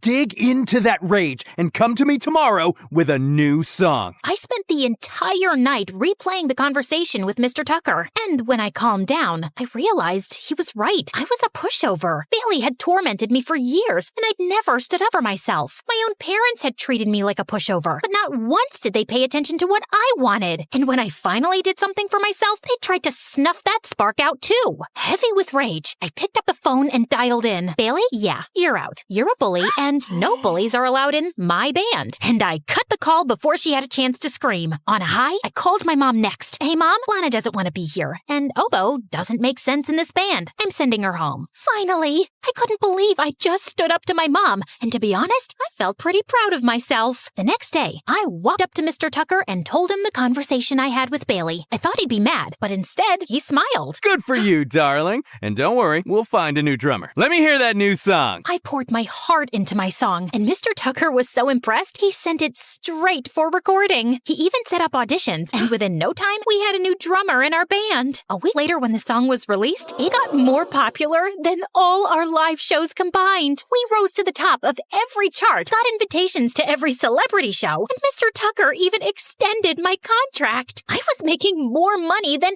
ever, and life was pretty good. But the more I leaned into my emotions, the angrier I got, and pretty soon, I was lashing out at everyone. I ordered this salad with ranch. This is blue cheese. What are you doing? Trying to make me fat? I'm sorry, ma'am. I forgot. Did you forget to brush your teeth? Did you forget to take a bath? Did you forget to sleep? No? Then how can you forget to follow simple instructions? The waiter ran away crying, and I felt a bit bad. But with the amount of money I was spending, I deserved better service. But the next day, I was making waves on social media for being rude and mean. Apparently, someone from the restaurant posted a video of me screaming at the waiter, and now everyone was out there to get me, including the paparazzi. Have you always been this spoiled, or has success gotten to your head? Have you always been this stupid, or did you fall on your way here and damage your brain? That's inappropriate. Your face is inappropriate, Jane. You are a terrible interviewer. You should switch jobs because I don't think this one's gonna last that long. I was mad with power, and no matter how much people called me out for it, I just didn't care. I partied like there was no tomorrow, shopped like a crazy person. I was finally living my life the way I wanted to. I didn't even care about showing up at work, and my bandmates tried to warn me, but I was the star of the show. No one would replace me. I thought I was untouchable, until one day I walked into the studio and saw Bailey in the recording room. What is she doing here? Oh no, this is awkward.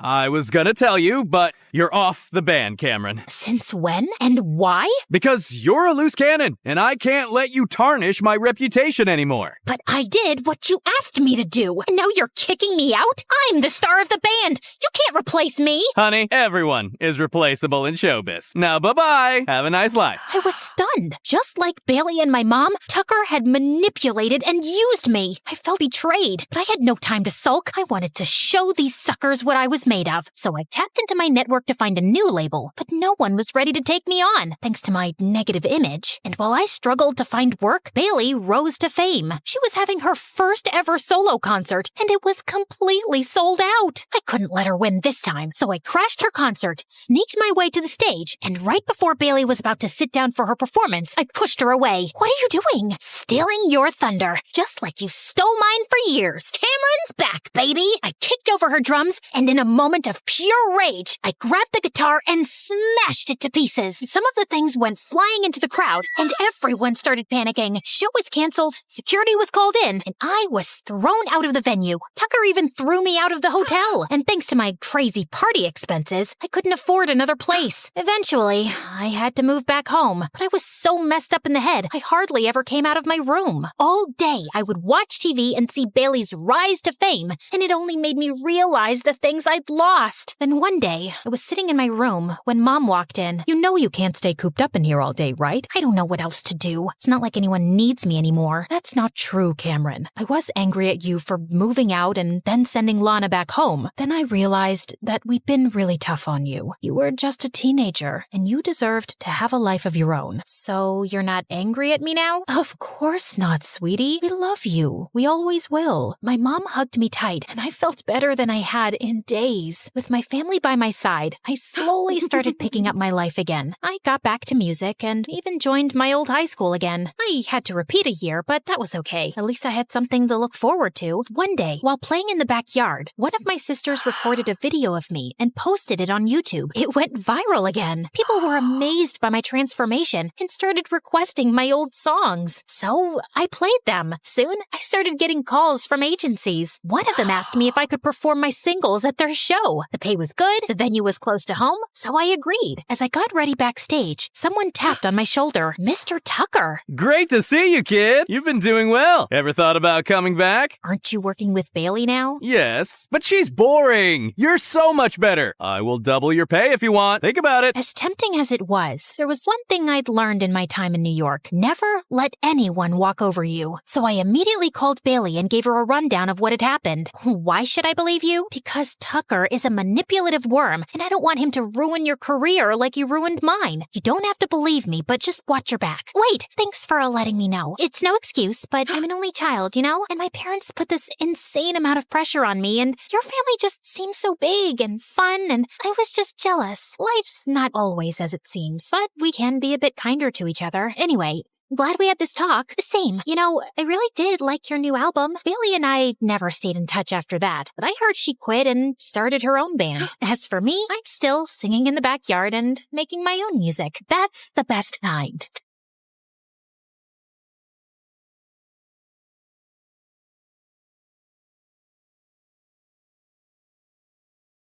Hi, my name is Summer. I have the weirdest family. My dad was a funeral director. And not just any funeral director. He was passionate. So passionate, he made ads for his services. Here at Clever Coffin, we believe your final rest should be your best rest. Our coffins are so roomy and plush, you'll hate having to get up. Take 5.5 feet and get 50% off every additional foot because you deserve to stretch out forever. With Clever Coffin, death will be the best experience of your life. And hey, for just a 10% fee, we offer a wake-up service, just in case. Holiday special, Christmas and Thanksgiving deals available now. What are you waiting for? Die before it's too late. Although he was a weird man, he was a good father, generous and kind. Unlike my mother, who's cheap and annoying.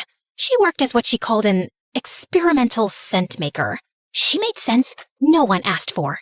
Fresh divorce, library basement, and regret on a Tuesday. I made a scent that only suits a poor high school girl, one who's smart enough to get a scholarship to the best university. Divorced women couldn't wear it. It would smell wrong on them. But my best scent yet? A perfume for a widow in her 30s. I actually got inspired by one of your father's customers. Her dad, brother, and boyfriend all died on the same day. So I named it the Atom Killer. Yeah, business is doing good. And me? I had a bad temper. Like, really bad. And I think it had something to do with how stressful my dad's job was, or maybe how vain my mom was, or maybe it was just life in general. I don't know. Your guess is as good as mine. Even school was kinda dumb.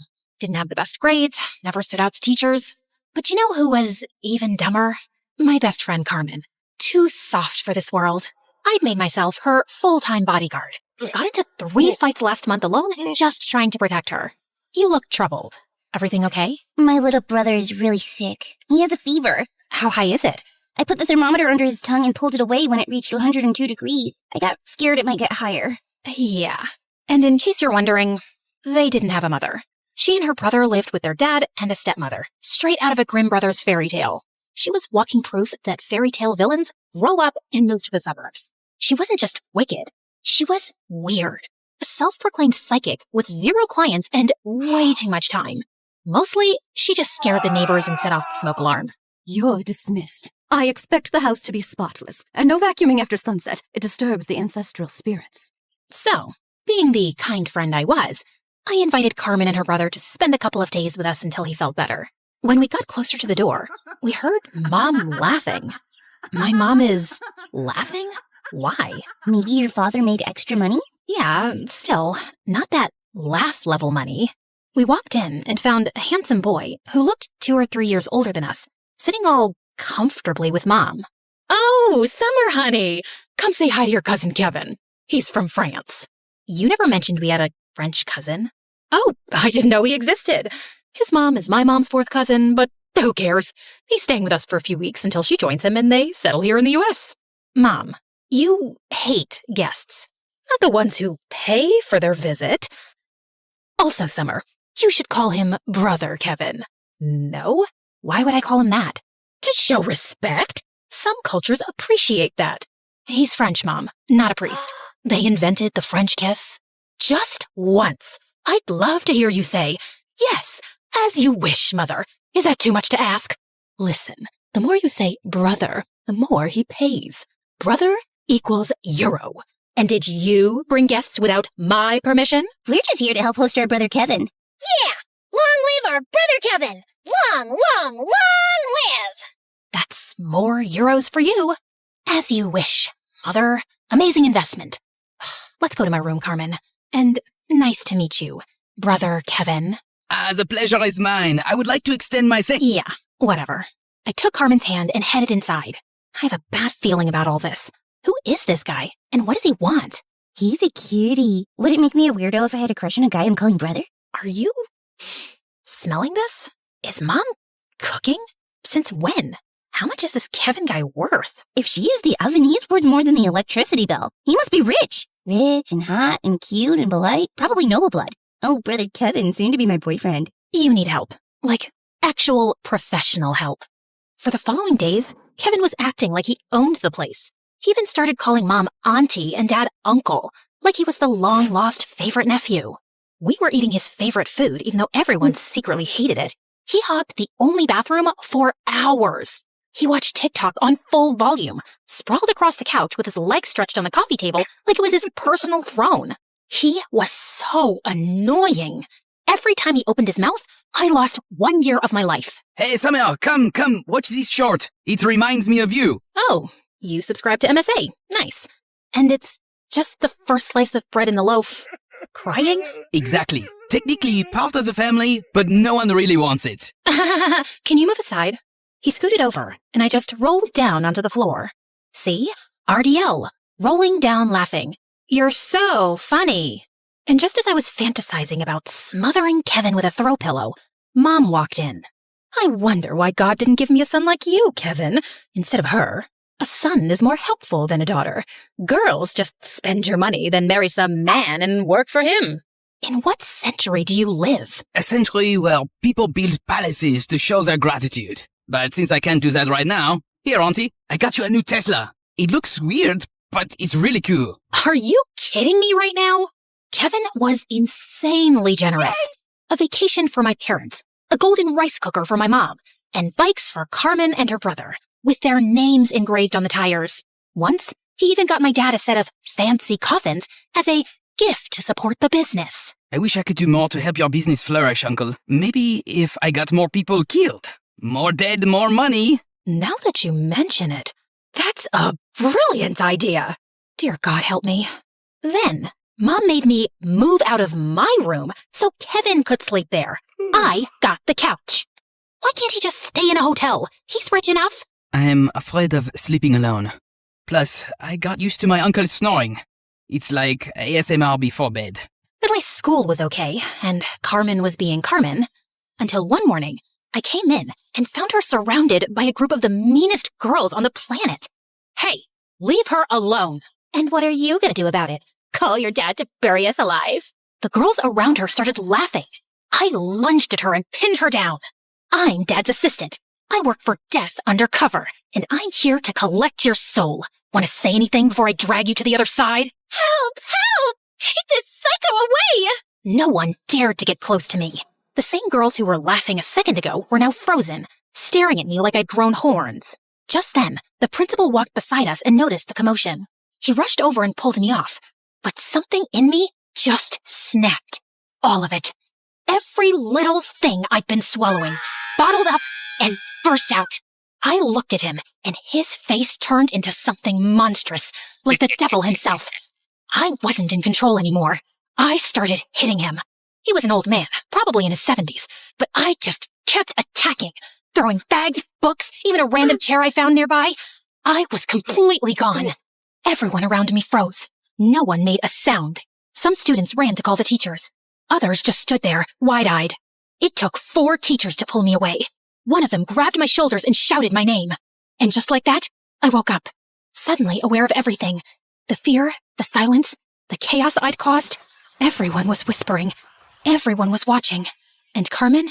She was still standing there, just staring at me like I was someone she'd never met before. I knew I was in big trouble, and I found myself calling the last person I wanted to see right now. But he was the only one who could get me out of this. Kevin. I was sitting in the principal's office while 2 nurses hovered around him. He was supposed to go to the hospital, but he insisted on dealing with me first. Just then, Kevin walked in. Kids nowadays. Back in my day, no one even dared to breathe next to a teacher. And exactly how old are you? Why, sir? Age is just a number. You know when numbers actually matter? Money. Darn right they do. When I got into the school, I noticed your digital locks are trash, so I already got someone working on that.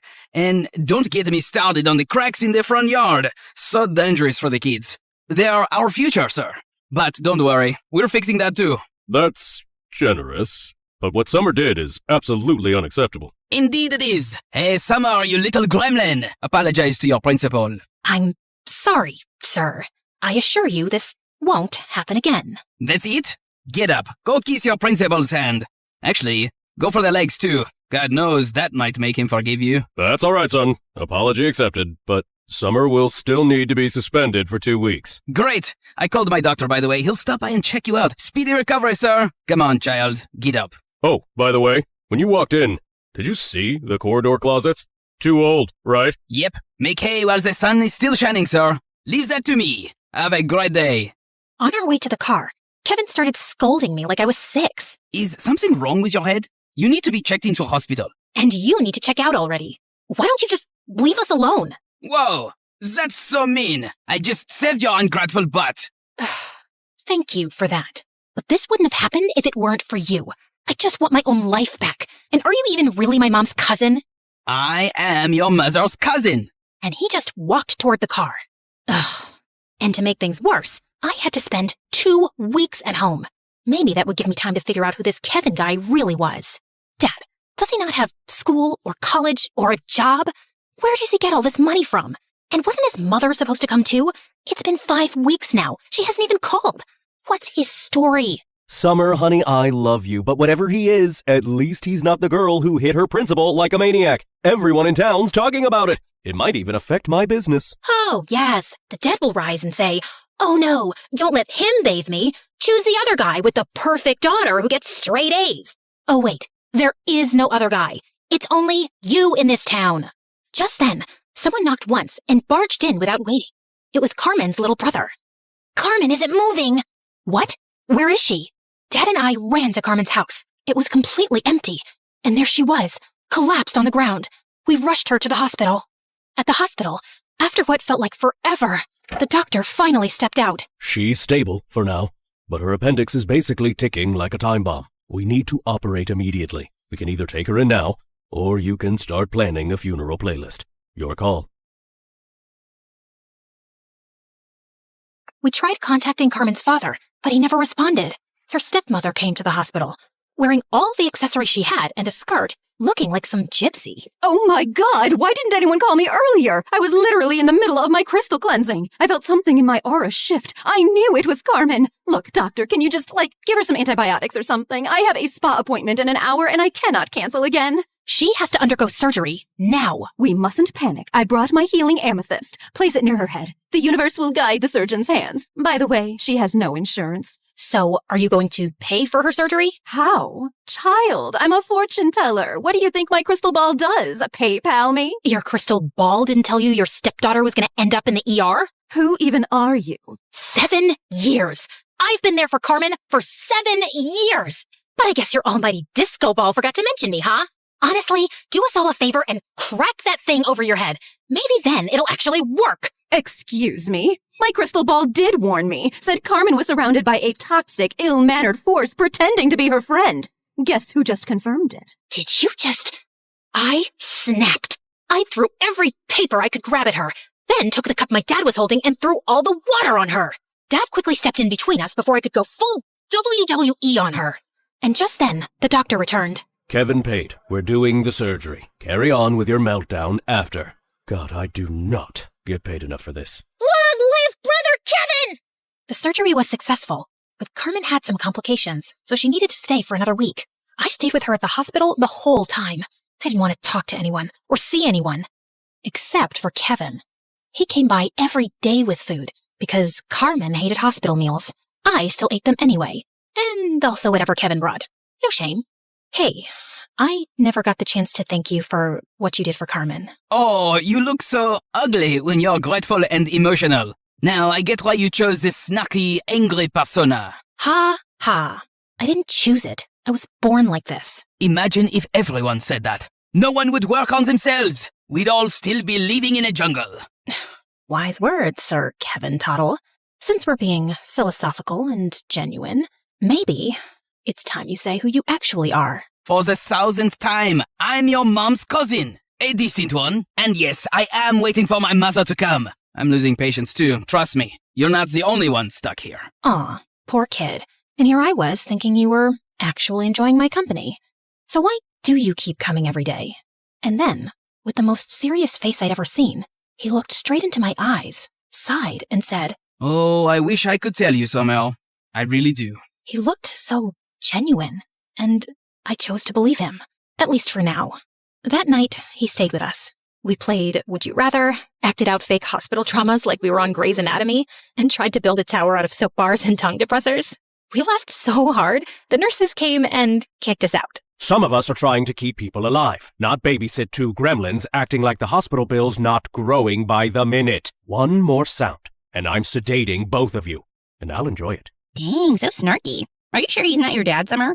Later that evening, after Carmen had fallen asleep and the hospital halls went quiet, Kevin and I were near the vending machines when a juice box smacked me in the ankle.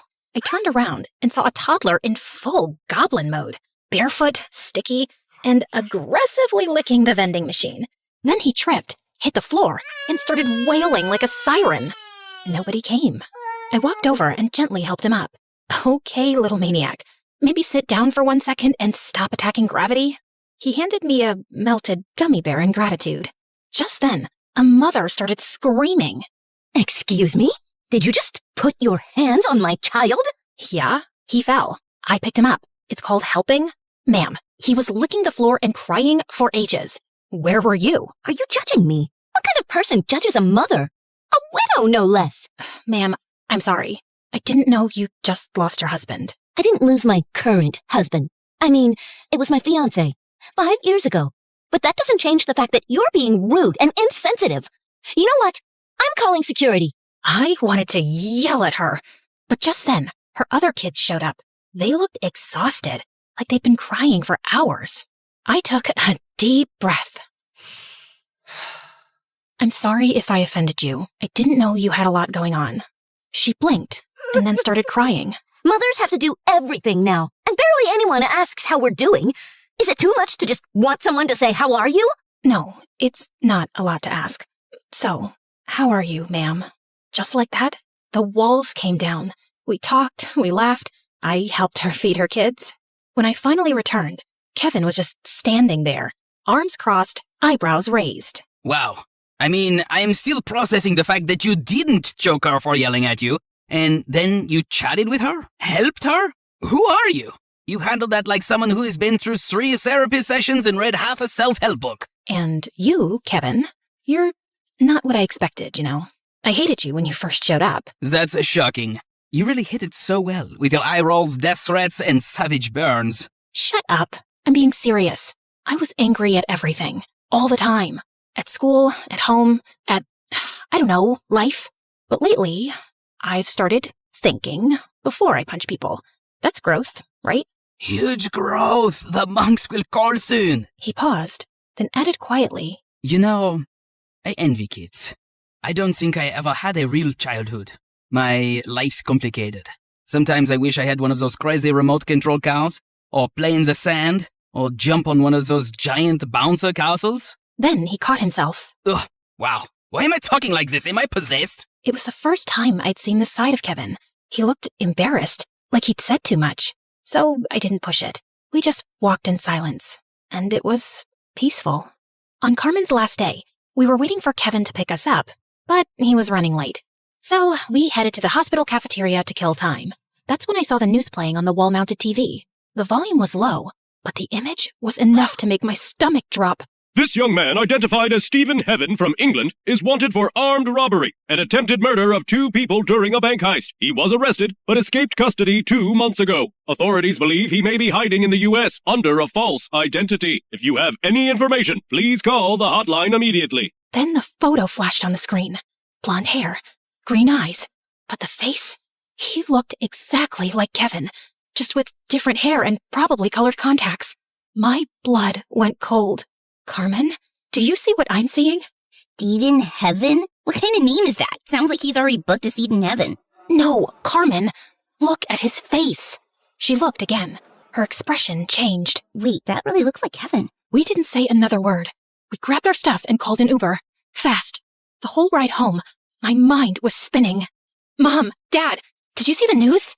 The house was eerily quiet. Too quiet. I had a bad feeling. Carmen and I searched every room. I'm gonna check the basement. She went down and didn't come back for a few minutes. I got worried, so I followed her, calling out. Carmen? Carmen, you there? If you're in danger, say the secret word. You remember, right? It starts with S. Sen. Come on, Carmen. You know the word. Senorita. Say it. Just say anything for God's sake. I crept toward the basement and carefully opened the door. Then suddenly, a hand yanked me inside. Get in, senorita. Inside, everyone, my parents, Carmen, her little brother, was sitting on chairs looking terrified. I froze. How did you even get Mom to sit still? That's actually impressive. Kevin, listen. I don't believe a word they say about you, okay? I know you're a good guy. Let's just talk this out like adults. That's very calm of you, considering your usual temper. Well, people change. You changed me, Kevin. You made me better. Since the day you came into my life. Sit down, Summer. Don't make me use violence. Wow. I'm actually disappointed in you. He lunged toward me. I backed up fast. Okay, I'm sitting. Jeez. Kevin turned to the room, like a showman on a stage. Listen up, everyone. I'm not here to explain myself. Am I guilty? Yes. Am I planning to run? Also yes. How am I going to do that? The hard way. The dramatic way. And with that, he grabbed Carmen's little brother. Everyone screamed. No, put him down! But in seconds, Kevin was gone, like he was never there. Carmen shot to her feet, trembling but furious. No more. I'm done letting people walk over me. If someone hurting my little brother doesn't wake me up, then what will? She charged toward the door like a hero in a movie, only to miss the frame entirely, slam into the wall, and drop like a sack of potatoes. Well, at least the spirit was willing. Soon, we were all upstairs in the living room. Carmen was crying nonstop. Everyone looked like they'd been hit by a truck. Remind me again why we can't call the cops? We just can't. For heaven's sake, I don't have to explain everything. But we'd probably get a reward. Let's just do it. If we don't, no one's gonna look for my brother. My stepmom doesn't care, my dad doesn't react. He keeps his head down like none of this exists. If we don't act, no one will. It's just us. You don't understand anything. None of you do. Let's all just calm down. Before anyone could answer, someone knocked on the door. A heavy knock, followed by a voice. This is the FBI. Open the door, Mr. and Mrs. Cleaver. If you do not open the door in 5 seconds, we will break it down and enter by force. 5, 4, 3, 2. And just like that, they were inside. Mr. Cleaver, we know you had knowledge of Kevin's true identity and chose to protect him. You're under arrest for aiding and abetting a fugitive. You have the right to remain silent. What? What are you doing? Let him go! For the first time, I didn't feel angry. I didn't yell. I didn't explode. I just felt empty. I watched them drag Dad away. Mom was crying. Carmen was losing it. And me? I sat down, stared at the wall, didn't blink, didn't move. And then it hit me. I knew exactly where Kevin was. I went to the beach, and from afar, I saw a kite floating in the sky. I knew it was Kevin and Carmen's little brother. All hail, Brother Kevin! Long live! Long live! You came? Well, yeah. After I checked the amusement park, the toy store, the aquarium, and the ball pit in the supermarket where toddlers scream and throw lettuce. So, what's going on exactly? You robbed a bank and almost killed people? I'm a distant relative of your mother. I came from a rich family. My dad co-owned 3 banks, but recently he started falling apart. After my mom got sick for months, and it wasn't getting any better, he fell into this deep depression. He refused therapy. He stopped talking. That's really dark. I found out that he was planning to rob his own bank. Maybe as a thrill? Or just a way to go out? He looked away, watching the kite dance against the sky. I followed him that day. I wore a mask and glasses, thought maybe I could talk him down without him realizing it was me. But it was too late. It happened so fast. Alarms, screaming. Wait, you were there? I tried to get him to stop, but people thought I was part of it. We ran. A couple of security guards caught up with us, and we fought them off to escape. We only found out later that they were critically injured. Dad got away with the money, but right after, he crashed and fell into a coma. And everything, the evidence, the footage, pointed to me. I was arrested. The lawyer said my case looked bad, so I panicked. I ran, came to the U.S. to stay with you guys, just until I figured out what to do. Kevin, you were trying to stop him, and no one cared. They just saw a guy in a mask. Yeah, I'd run too. Whatever happens, we'll figure it out. I'm sure we can. But before I could finish, I heard footsteps behind me. In a matter of seconds, the police and FBI agents surrounded us. Kevin didn't even try to run. He looked calm, almost relieved. You were the best part of all of this. After that day, I did everything I could. Dad got released with a warning, and a lifetime ban from ever accidentally harboring a fugitive again. He told me everything a few days ago, but there was this spark in his eyes, the kind I only see in people who died with nothing to hide, pure, unafraid. So I decided to give him a chance. I called those fancy lawyers Kevin used to mention, but their prices gave me a nosebleed. So I fired them and found someone who works for free. He's spiritual. Used to be a monk or something. Jesus Christ, give me patience. I sold our TV, Mom's precious Tesla, even begged Dad's coffin clients on his weird blog. Carmen's stepmom gave me a sacred psychic stone to sell. I sold the gold necklace my grandma gave me. I think she'd be proud. Somehow, it worked. We got a real lawyer. A few months later, Kevin walked out of court, free. I ran to him and threw my arms around him. You owe me so much money, therapy, and sleep. I'll start with the money. Start by staying. Some people run away from their past. Others run towards something better. I think Kevin did both. I think maybe I did too.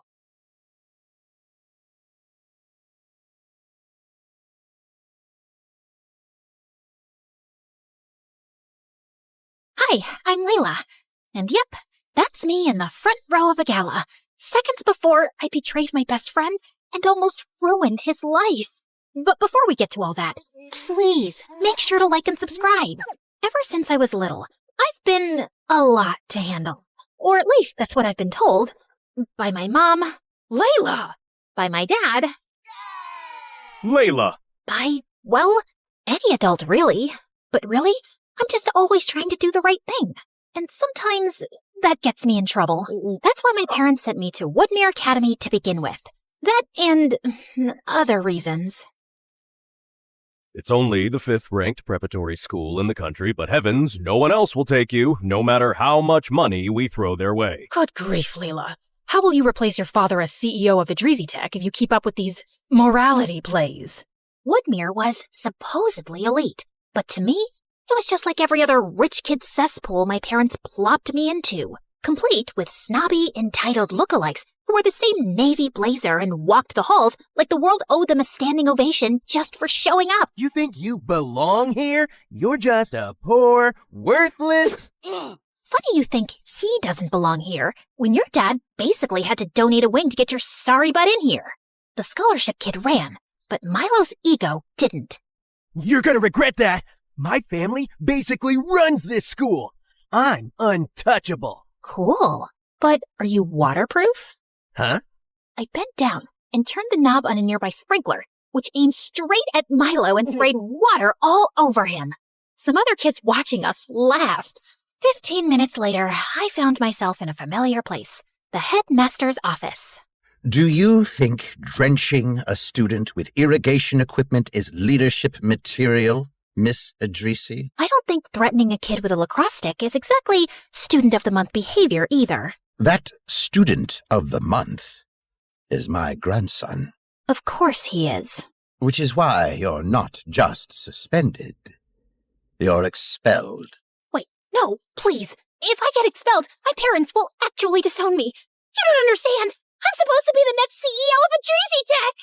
As the school door slammed shut behind me, along with, my future, I did the only thing a girl with no options and rapidly shrinking inheritance could do. I walked home. Every step was basically a countdown to whatever fresh nightmare my parents had waiting for me. Mom? Dad? Pack your bags. Immediately. Wait, you already know? You bet we do. You got accepted to Advena Academy! I am so sorry, Wait, what? It's the #1 school in the country. Looks like they changed their mind. Wow! So you're not mad about the sprinkler? The what? Nothing. When do we leave? Apparently, we were leaving that night. No time to overthink it, no time to sabotage it. Just a suitcase and a second chance that, let's face it, I totally deserved. And when we got there, my jaw almost dropped. Advena made every other fancy school I'd ever been kicked out of look like a daycare run by raccoons. I waved goodbye to Mom and Dad and approached the doors with a fresh start in mind and a promise in my heart. But as soon as I walked through the doors... Layla Idrisi to the headmaster's office immediately. Oh, what now? I hadn't so much as eye-rolled at anyone, and I was already in trouble? I braced myself as I entered the headmaster's office. But something felt different this time. For one, the headmaster was smiling. Ah, Miss Idrisi. Welcome to Advena. I'm Headmaster Quinlan. Hi? Don't worry, you're not in trouble. Not yet, anyway. We brought you here for a very specific reason. Let's call it an assignment. What kind of assignment? One that requires your particular talents. Quick thinking, initiative, a healthy disregard for rules. Wow. Most schools just call that detention. Here, we call it useful. But if you mess this up, we will expel you. So, no pressure. He kept going on about some top-secret mission, about how the only reason I was at Advena was to follow someone with as little contact as possible and await instructions for my next steps. Then, he slid a manila envelope across the desk like we were in some low-budget spy movie. I expected a photo of a criminal mastermind, maybe a hacker, a ninja, at the very least someone with a scar or an eye patch. But nope, it was Louis Block, a kid so aggressively average he practically faded into the folder. Brown hair, brown eyes, scrawny. You could lose him in a crowd of two. And yet, that was my mission. Follow Louis. So I did. And at first, everything about him was even more ordinary than I'd expected. He was the quietest kid in class. He didn't eat with anyone. Even his locker code was 1, 2, 3, 4. But because he was allergic to attention, he actually turned out to be weirdly hard to follow. After all, we couldn't both sit in the back row and pretend to be invisible. And there's only so much space between the vending machine and the science wing. But in all that solo stealth mode, there was exactly one group activity where he appeared to be somewhat comfortable. The chess club. A place so mind-numbingly dull that it made math class feel like a rock concert. And, thanks to this seemingly pointless mission, I guess that's how I'm going to be spending my afternoon. Pawn to b4. Before what, though? I watched as Lewis moved a pawn, then another pawn, then the horse one, whatever it's called. Riveting stuff.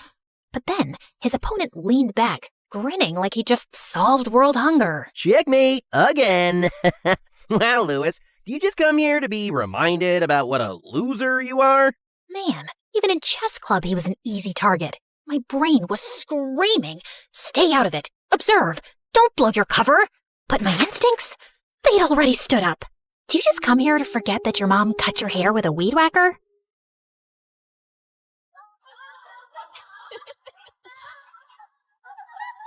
And out of the corner of my eye, I saw Lewis do something I hadn't seen him do all week.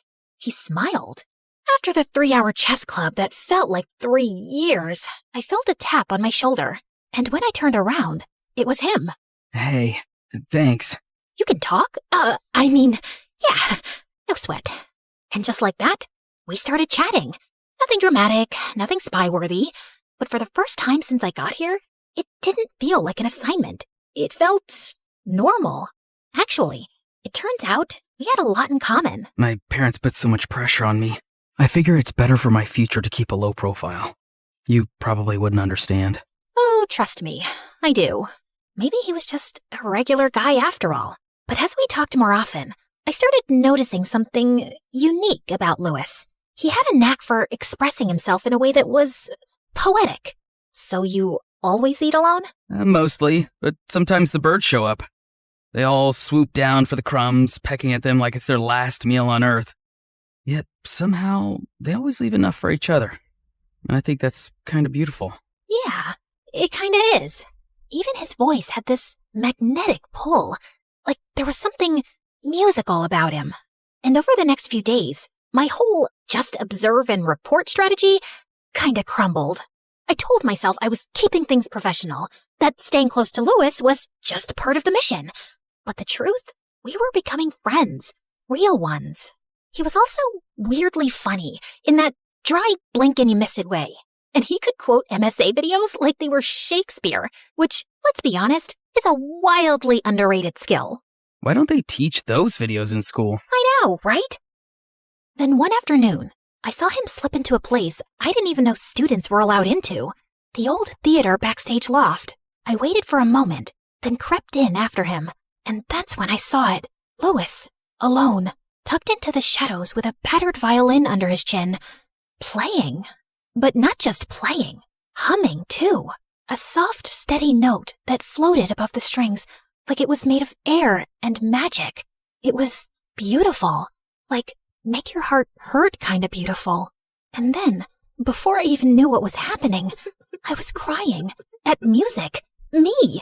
Who knew I could even do that?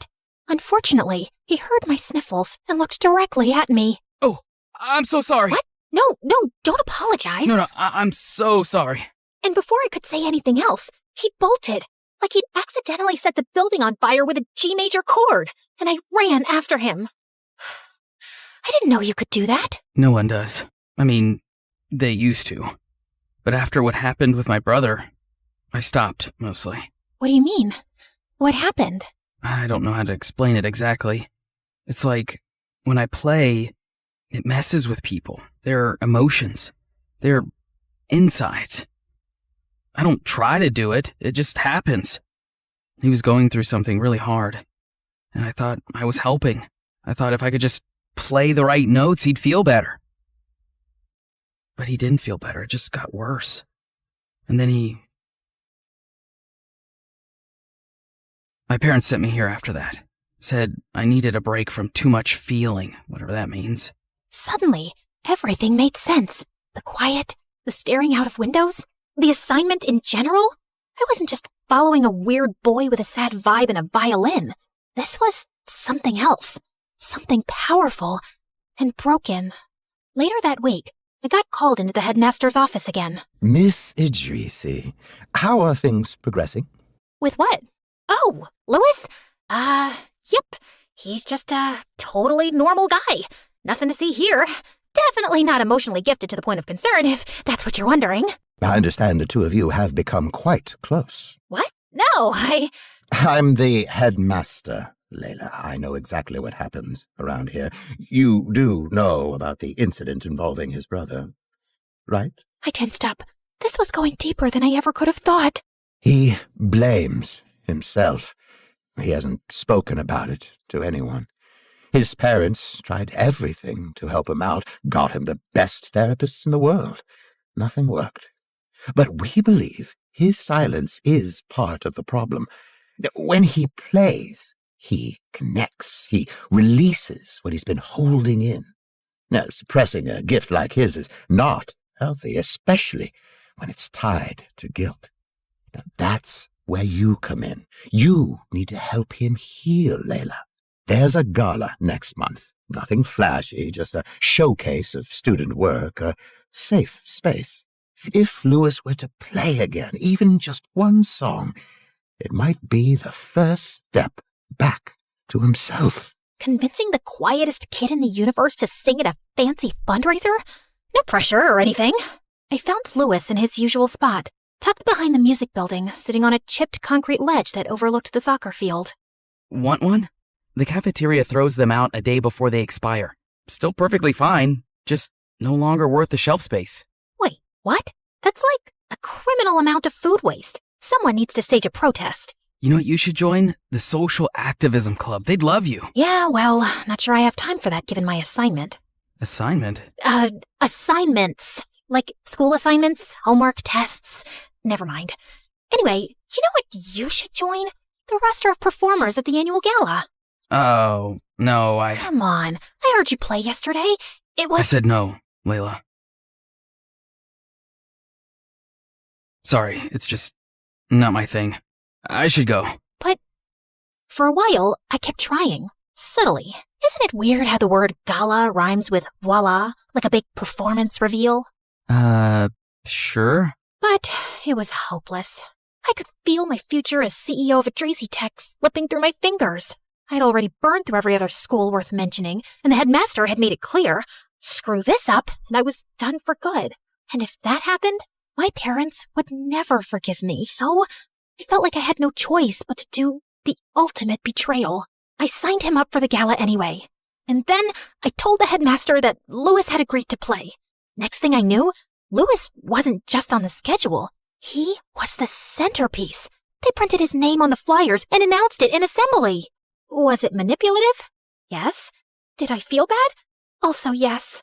But it was for his own good, right? I mean, he had to break out of his shell eventually, right? Unfortunately, he didn't see it that way. How could you do this to me?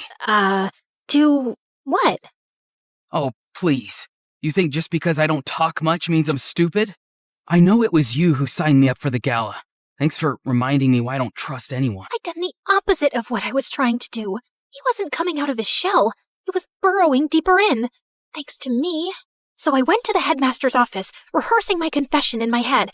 How I'd pushed Lewis too far, and how I'd betrayed his trust. That maybe I wasn't the right person to help him overcome his dark past. But when I reached the door, it was already cracked open. And what I heard made me freeze. Everything is right on schedule. The boy plays his little melancholy solo. The audience tears up and boom, 50s, no hundreds, no thousands of dollars fall into our laps. Easy peasy. And yes, you'll get your 50% as agreed. I couldn't believe my ears. He didn't want to help Lewis. He was using him for profit. And I was just a pawn in his scheme. But I'm not a pawn, or one of those horse thingies. I was going to show him who he was really messing with. A queen. Chess club stuff.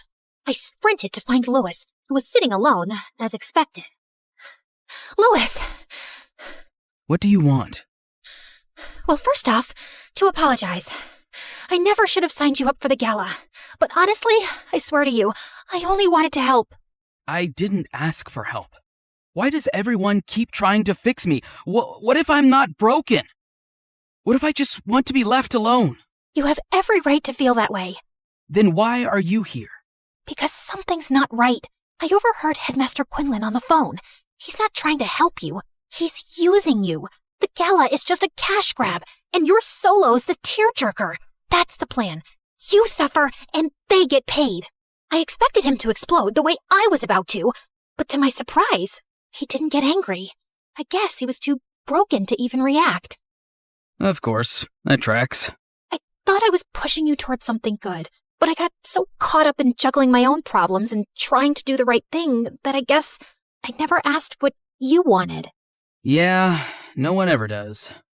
I'm so sorry, Louis. You know, when I first met you, something clicked in me, and I played something different. What do you mean? Can I hear it? He didn't say a word, but the way he looked at me hit me harder than any note ever could. No audience, no gala, just me, I promise. To my surprise, he picked up his violin. I braced myself for another emotional gut punch, but what came out wasn't heavy or sad. It was light, and suddenly, so was I.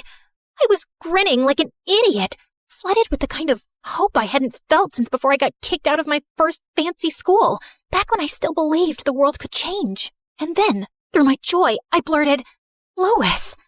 Oh, you hated it, huh? Hated it? I've never felt so amazing in my life. Look, I know I can't get you out of performing anymore, but that doesn't mean you have to fall into their trap. If you played like that, you'll be making people feel good, including yourself. He gave me the smallest smile and left without a word, but I could tell something was shifting in him. On the night of the gala, I had no clue what to expect.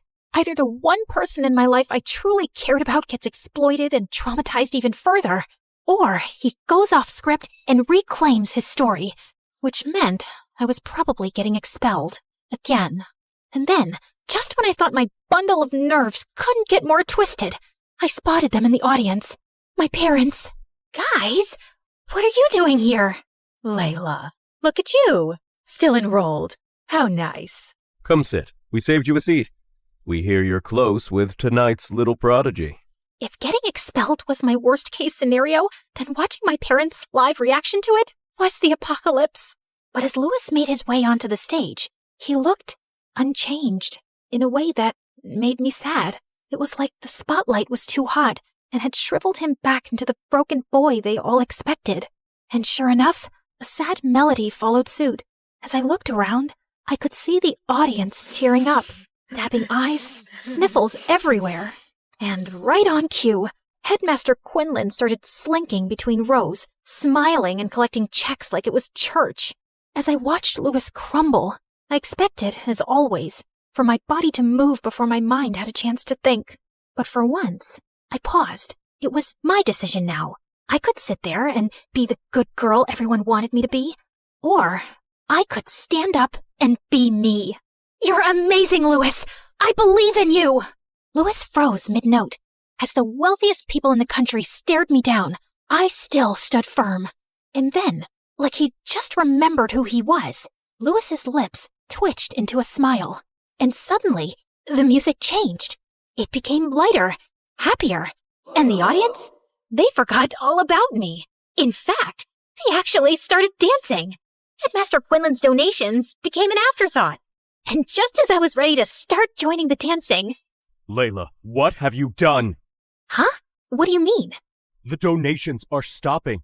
Do you know what that means for the company? This was supposed to be a proof of concept for investors for our latest tech. Emotional music activation. You've ruined it. Make it stop. And it dawned on me.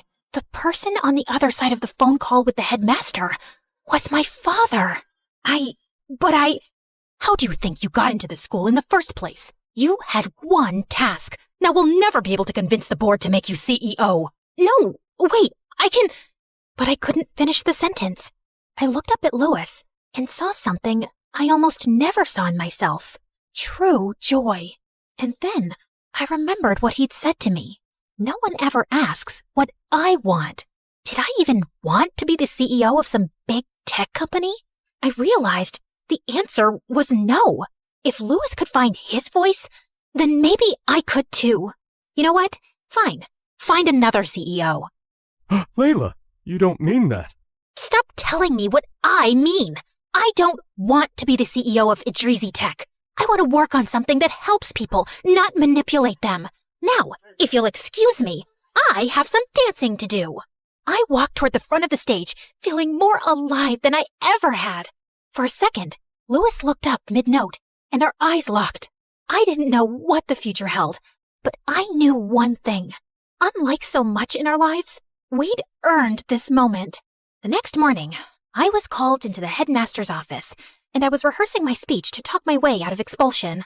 But I walked in to find Headmaster Quinlan looking weirdly ashamed. You're not being expelled. I blinked. But your parents said if you wanted to transfer to any school of your choice, they'd support it. I didn't know what shocked me anymore, that I was still enrolled, or that they actually cared about what I wanted. Maybe, for once, they were trying. Thanks, but I think I'll stay here. I hear there's a social activism club that may need some help. I walked out of the office towards Louis, who was waiting for me down the hallway. Still enrolled? Shocking, I know. You were kind of amazing last night. Kind of? Wow. Stop. I'm blushing. He suddenly stopped walking and looked at me, more sure of himself than ever before. I'm really glad you followed me. Yeah, me too. Turns out, I didn't need a mission to save someone.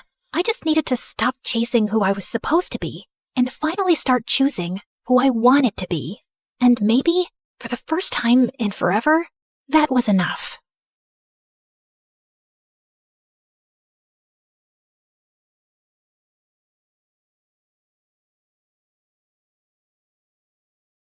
Hi, I'm Ava from Belarus, and I'm so rich, I actually own private jets that can fly me to Korea anytime I want. Why Korea?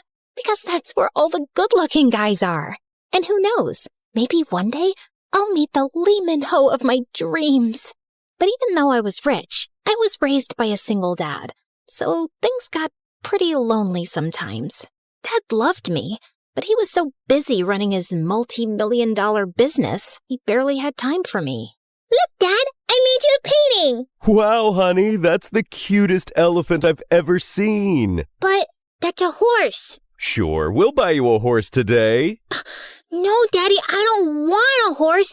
I made you an elephant. Yeah, I know, baby.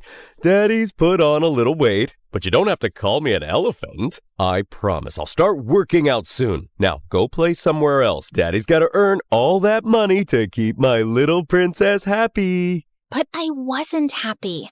Sure, I had everything a girl could ask for, but I didn't have a family.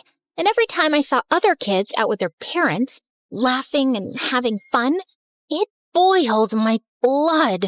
Like when I was 9, I was on my way to school when I saw a classmate hopping out of his mom's tiny car. He saw me watching and then turned and smiled at me. Whoa, that car is insane! Bet it feels awesome showing up in that every day. Yeah, my dad got it for me on my birthday. Was that your mom who dropped you off? Yep. Lucky you. I don't have a mom, in case you're wondering why I suddenly look like a sad puppy. Oh, I didn't either. I used to live in an orphanage. Then a few years ago, this super nice couple adopted me. Now they're my parents. So, you got a family at an orphanage? Basically, you stay there for a while and then someone awesome picks you. Anyway, I'll see you in class. He ran off, completely unaware that he had just detonated something inside me.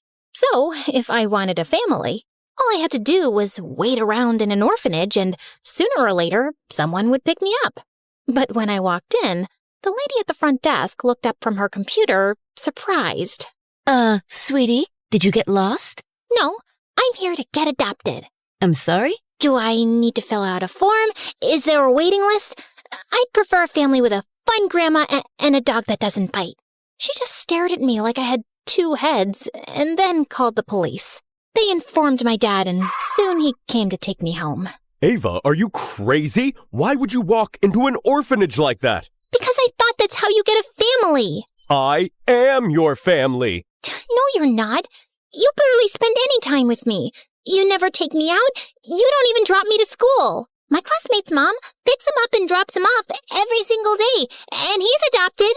I thought if I just waited around long enough, maybe someone awesome would come pick me too. After that day, Dad tried to be more present, but between his endless meetings and 3 a.m. business calls, it just wasn't happening. So he hired a nanny for me, and that's how Maria came into my life. At first, I thought Dad was just brushing me aside like he always does, so I made it my mission to scare Maria away. I hid her phone, poured salt in her tea, faked allergies to every meal she cooked. But Maria never flinched. She just smiled, cleaned up the mess, and carried on. Then one night, I fell terribly sick. Dad was out of town for a business dinner and couldn't make it back till morning, so Maria stayed with me. Do you have something to say? No. I mean, yes. You know you can leave whenever you want. I'm used to being alone. I could, but I'm not leaving you when you have a fever. Besides, I hate my tiny room. Yours is way cooler. And I'm bored too, so I thought I'd watch a movie while you rest. Do you mind if I use your TV? What movie? Moana. It's my favorite. No way, mine too. That night, Maria sat next to me while I curled up under my blanket watching Moana and slurping the best chicken soup I'd ever tasted. And after that, we got closer. She got me ready for school, picked me up, helped with homework, and showed up at my school events. On weekends, we'd camp out in the backyard, and she'd tell me the wildest stories. Life was good, and it only got better with time. I was doing well in school, had a solid group of friends, and a packed social calendar. I was happy until my 17th birthday, when Dad came home with a surprise. Sweetie, this is Cynthia and her daughter Maddie. We're gonna get married soon. You're what? When? Why am I only getting to know about this now? I wanted to be sure about my decision before I broke the news to you. Yeah, Dad, but... But what, big sis? We're gonna be a family soon. I'm so excited. I've always wanted a big sister because big sisters are awesome. They braid your hair, teach you makeup, and you can borrow their clothes. It's so cool. You'll let me borrow your clothes, right? Yay! I knew you would say yes. This is gonna be just perfect. Come, let's cut your cake now. And not long after, she and Cynthia officially moved in. Maddie was loud and dramatic in a whirlwind of energy, while Cynthia was her exact opposite, calm, polite, and always watching with that unreadable smile that made my skin crawl. It felt odd, but Dad looked happier than he had in a while, so I pushed my thoughts aside and decided to go with the flow. On the day of the wedding, I was actually excited to read my toast for Dad. But before I could get a word out, Maddie plucked the mic from my hand. I can't begin to thank the Lord enough for giving me the chance to share my life with my new dad. I can call you Dad, right? Of course, sweetheart. And my sister, Anna. It's Ava. Yeah, but Anna just sounds so much cuter. Like one of those adorable main characters from MSA. Oh my gosh. You guys watch MSA, right? It's literally the best channel ever. Subscribe now. People, it'll change your life.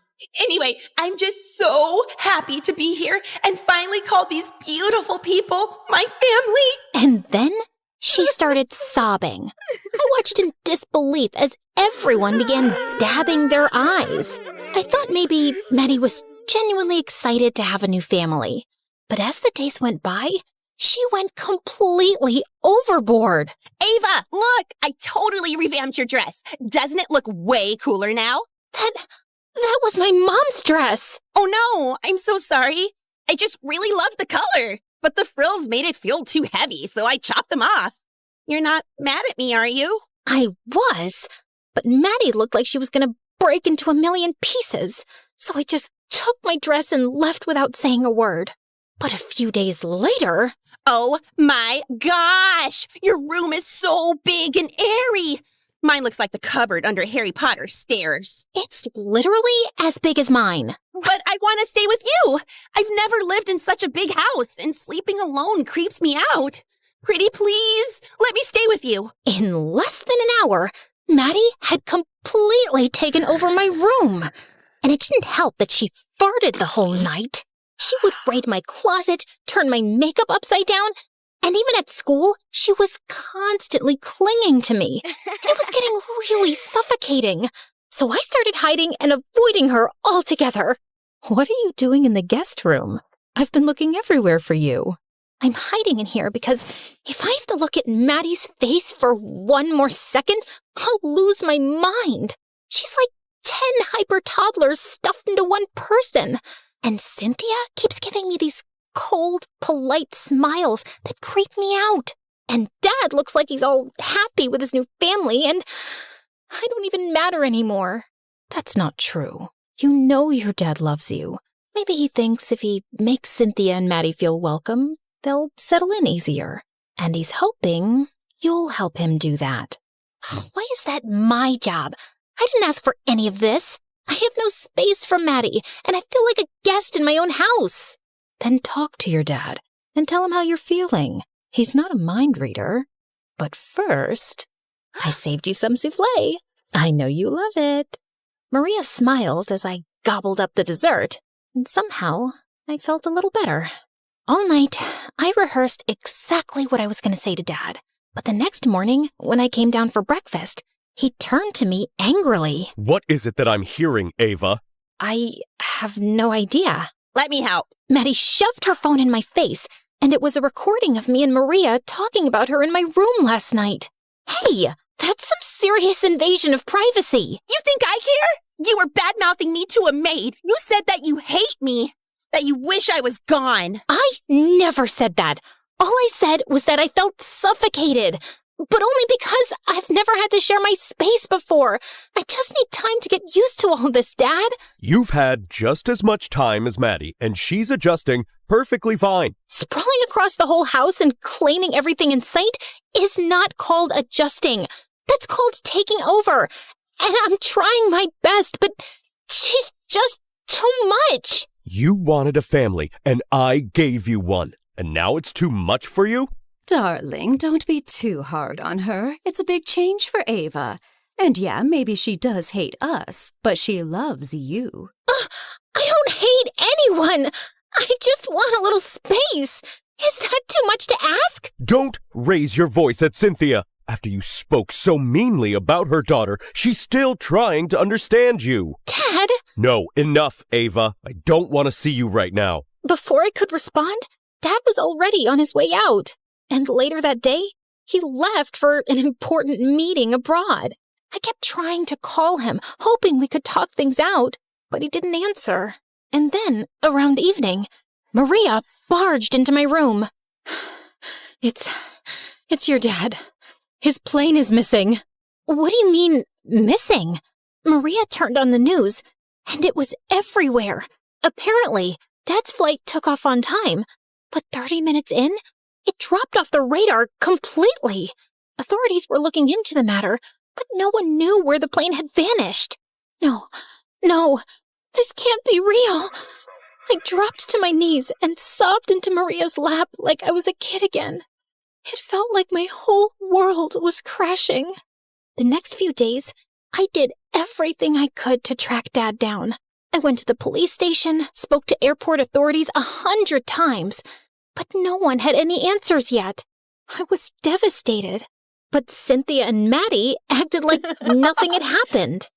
Who are these people? My friends, of course. I was feeling so bad about your father's disappearance, I needed some cheering up, so invited them over. Come on, bow to them. What? That's how we greet guests from where I come.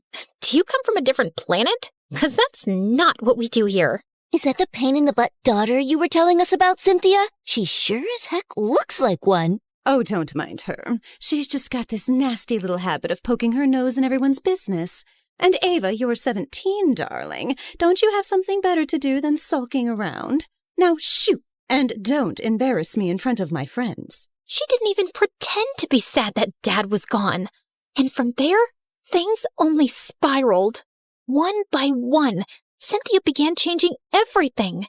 She replaced the furniture, hung creepy cat paintings all over the house, and fired the entire old staff.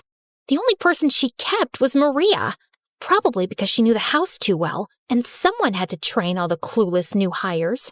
The only good thing that happened was that Maddie moved to a bigger room. But that piece lasted only a few days, because her 15th birthday was coming up, and the whole house was swept into a frenzy. What do you think? Peach or pink? How can you even think about a stupid dress when Dad's still missing? He's not my father. I mean, not biologically. And this is the first time I'm having a real birthday party, and I don't want to ruin that. Besides, who knows if he'll even come back? That was it. I snatched the dresses from Maddie's hand and threw them out the window. She lunged at me, and we fought like wild cats until Cynthia pulled us apart. Of course, I got grounded for a week, and Maddie still got to celebrate her perfect little princess birthday. But that didn't stop me from getting a little creative in the kitchen, like adding a generous dose of pepper to the pasta or sprinkling chili flakes on the cake. Oh my God, my mouth is on fire! Quick, someone give me something sweet! Ah! What did you bake this thing in? A volcano? Is that wasabi frosting? Am I dying? It was so much fun watching Maddie jump around. But later that night, as I lay in bed staring at the ceiling, I couldn't help wondering, was this my life now? Was Dad ever coming back? Or was I just stuck with these two leeches forever? I quickly shook the thought away and got up to get water from the kitchen. But on my way back, I passed by Cynthia's door, just in time to hear her talking to Maddie. This was the worst birthday ever. What if she wakes up one day and poisons me? Mom, she's insane. Relax, honey. She won't be around much longer. Wait, are we gonna kill her? That seems a bit much, don't you think? Oh, for heaven's sake, no. I was in your daddy dearest's study the other day and found some documents. Turns out Ava's adopted. She's not even his biological daughter, but I'm his legal wife. You know what that means. That you can't marry anyone else? No, you idiot. It means when the time comes, we won't have any trouble taking over everything. Legally, she's nothing. You're so demented, Mom. I really hope you mean diabolical. Yes, that too. The information hit me like a punch to the gut. I was adopted? Why hadn't Dad ever told me? And if that was true, who were my real parents? Were they still alive? Did I have a whole other family somewhere out there? I had to know the truth. So the next morning, while Maddie was at school and Cynthia was in the shower, I snuck into her room and rummaged through her drawers. Finally, I found the adoption papers. Dad was listed as my legal guardian, but there was no mention of my real parents. I headed straight to the orphanage listed on the documents, but the lady at the desk wasn't having it. I'm sorry, but we can't release personal information. It's against our policy. Please, I just found out I'm adopted. I don't know who my real family is. I'm not here to cause trouble. I tried everything in my power to convince her, but she simply refused, and I stormed out in tears. Maybe I'm just destined to be rejected by every family I try to be a part of. That's a bit dramatic, don't you think? I spun around to see a familiar face smirking at me. Wait, I know you. You're the guy who's always building weird gadgets during lunch. They're not weird gadgets, okay? They're brilliant inventions. One day, I'm gonna win a Nobel Prize for them. Uh-huh. Best of luck with that. But I'm in the middle of a meltdown here, so leave me alone? I would, except I have an offer for you. I kinda overheard that you're looking for your real parents. Well, my dad runs a private detective agency, and I work with him sometimes. If you want, I can track down your parents for you. And why exactly do you want to help me? For money? No, money's for losers. I've got bigger plans. There's this annual tech convention, and only the top minds get invited. Your dad is kind of a big deal in the tech industry, and there's a chance that he might know the organizers. Maybe you could tell him to help me get in and pitch my inventions? If you'd done your homework, you'd know my dad isn't around. I know, but he'll be back. I'm sure of it. It's my detective's gut instinct. So, do we have a deal? Liam's words were oddly reassuring, and he sounded sincere about helping me, so we shook on it and got to work. The plan was simple. Sneak into the orphanage at night while everyone was asleep and dig up my adoption records. I've been volunteering there for a while now, so I know where the cameras are and all the back entrances. All we need to do is somehow get to the computer to go through the records. It'll be a walk in the park. Or it'll be a drive to the jail. Let's stay positive, shall we? What are you talking about? I turned around and saw Maddie staring at us. I heard the word jail. Maybe that was just you taking a peek into your future. Very funny. Are you two dating? Not that it's any of your business, but no, we're just friends. That's just perfect! Liam, I've had the biggest crush on you for a while now, and I've been meaning to ask you out for prom. I had a whole dance and everything planned. Want to see? Yeah, he'd love a demonstration. Maddie grinned, then jumped on the table and started wriggling around like a hyperactive octopus. The whole cafeteria erupted in laughter.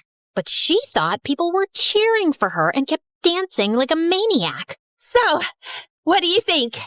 Will you go to prom with me? Yeah, no, I could never match up to that.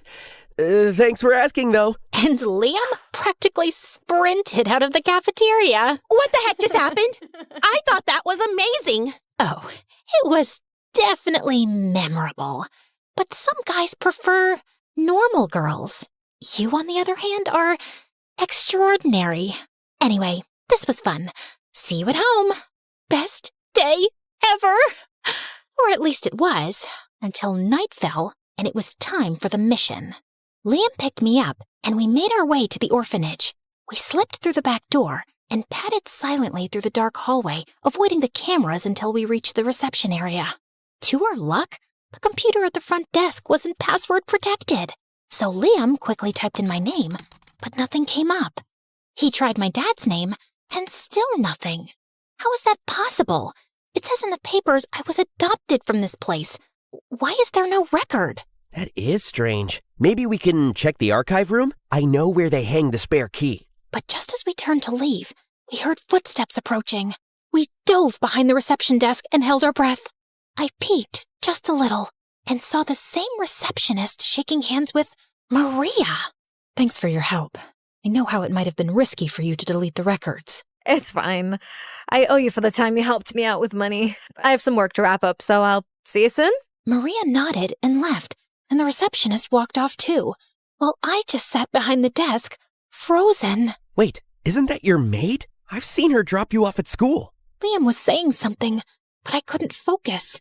All I could think of was the one person I trusted the most had betrayed me, and I needed to know why. So after scanning the area and making sure no one was around, Liam and I bolted. When I got home, I immediately went to Maria's bedroom, but she wasn't around. So I decided to wait, and minutes later, the door opened. Oh my God, Ava, what are you doing here? You lied to me. You knew I was adopted, but you didn't tell me.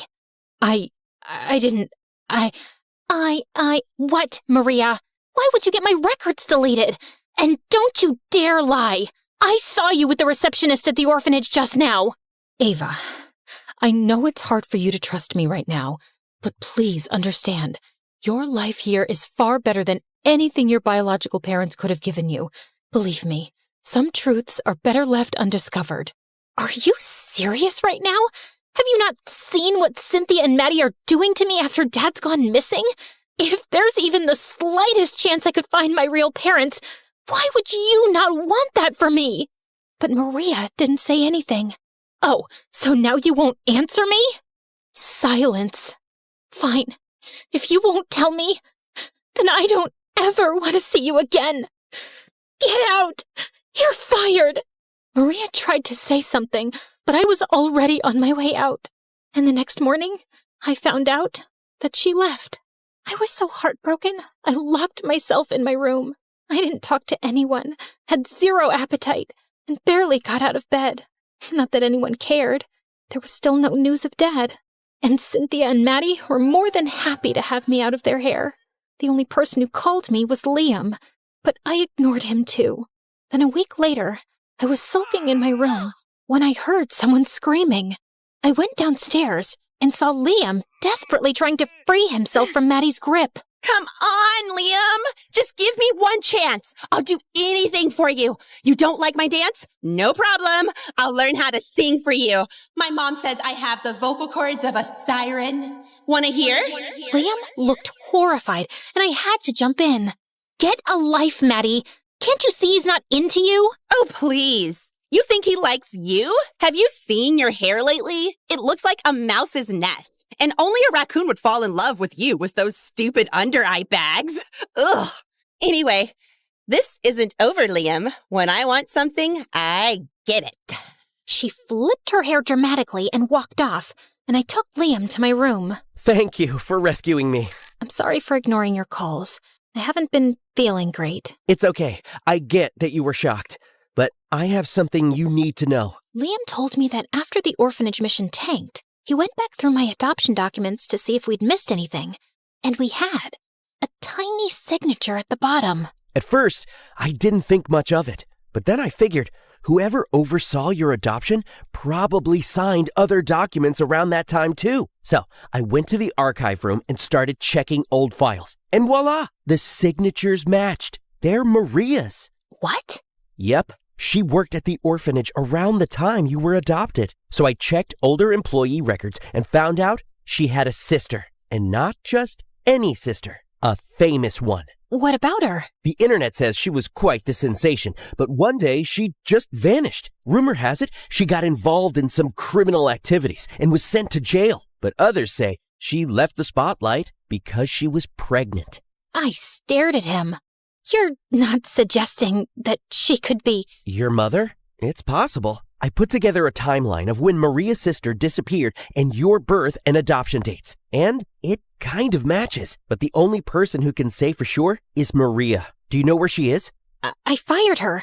I was so mad, I didn't even give her a chance to explain. I immediately called Maria, but her phone went straight to voicemail. I dropped her texts, but she didn't reply. So Liam suggested we go to the orphanage and ask the receptionist. Oh, not you again. Please, I just need to find Maria. I know she used to work here, and I deserve to know the truth. The woman sighed, pulled out a paper, and scribbled down an address. Whatever you find, just know that Maria loves you deeply. We left for the address the woman had given me. It was a quiet house somewhere on the outskirts of the city. Liam and I knocked on the door, and Maria opened it. I told her everything we'd found, and she finally came clean and told me that my real mother was indeed her sister. She was 15 when she ran away from home to become an actress, and somehow she made it. But she was very money-hungry and kept wanting more, so I wasn't shocked when the news broke about her being involved in some financial scandal. And then she simply vanished after that. I tried getting in touch with her, but she was just gone. Until a year later, she showed up at my doorstep with you. She said she was sorry and wanted a chance, and I believed her. But a week later, she ran away and left you in my arms. And you gave me away to the orphanage. I tried my best to care for you, but I was just a low-wage worker at the orphanage. I couldn't give you the life you deserved, so I put you up for adoption. It broke my heart, but it felt like the right thing to do. Then why did you come back into my life? I just wanted to see you again, so I tracked down the couple who had adopted you, and that's when I found out your adoptive mom had passed and your dad was looking for a nanny. I loved you so much. Watching you grow up was a gift I never thought I'd get back, so I took the job. I'm sorry. I thought I was doing the right thing. Oh, God. I wish you would have just told me the truth. I wanted to tell you so many times, but I was too ashamed. I didn't want you to know that both your mom and I had abandoned you. And when I saw you living like a princess, I thought you'd be too embarrassed to accept that your maid was actually your aunt. That doesn't matter. You've always been a mom figure to me. You've always showed up for me like any parent would. Knowing we're actually family just makes me even happier. I would never be ashamed of you. Maria broke down in tears, and I found myself hugging her. Sorry, this is just... Well, can I hug you too? Liam joined in too, and the three of us wept like babies. Eventually, we pulled ourselves together. I want you to come home now, not as my maid, but as my mom. Oh, I will. But there's something I need to do first. Mom told me that after she left home, she started doing some digging on Cynthia. I always thought Cynthia was off, but I never acted on it because I was too focused on you. But after I left, I couldn't shake the feeling that she might hurt you. So I did some research, and it turns out Cynthia's a con woman. She scammed multiple men across different states, drained their bank accounts, and vanished without a trace. Your dad was just her next target. Then we need to go to the police right away. Wait, as terrible as Cynthia is, Maddie is just a kid, and she doesn't deserve to pay for her mom's mistakes. Let's confront Cynthia first and give her a chance to fix this herself. I didn't totally agree, but I understood where Maria was coming from, and together we headed home, right in time to crash one of Cynthia's little parties. Oh, Maria, thank God you're back. These new servants are a mess. Do me a favor and get them in line. Get out. I'm sorry. Could you repeat that? I thought I heard get out. You heard right.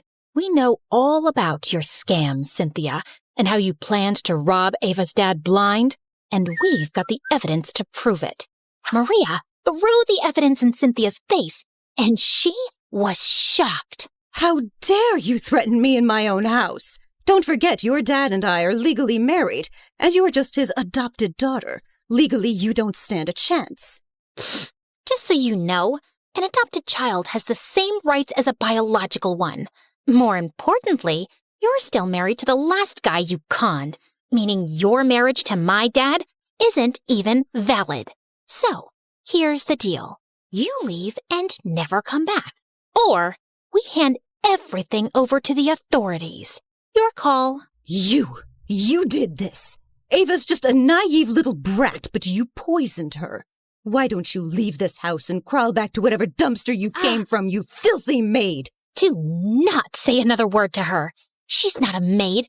She's my family. And nobody disrespects my family and gets away with it. And no one talks to my mom like that and gets away either. Maddie lunged at me, but tripped over the carpet and face planted on the floor. Okay, I'll fight you tomorrow. Right now, I can't feel my face. A little help, Liam. But Liam simply looked the other way, while Maria took Cynthia's hand and dragged her outside. She kept screaming and kicking, but Maria didn't give two hoots. And Cynthia didn't have much choice, considering the evidence against her was solid. Cynthia and Maddie left, and soon after we got the news that they were intercepted at the airport. Turns out, the police had already been tracking Cynthia for months and were alerted as soon as she scanned her passport. Soon after, Cynthia got charged on multiple accounts of fraud and identity thefts. Since Maddie was only 15, she was let off with some community service and later placed in foster care, because God knows she needed a better mother.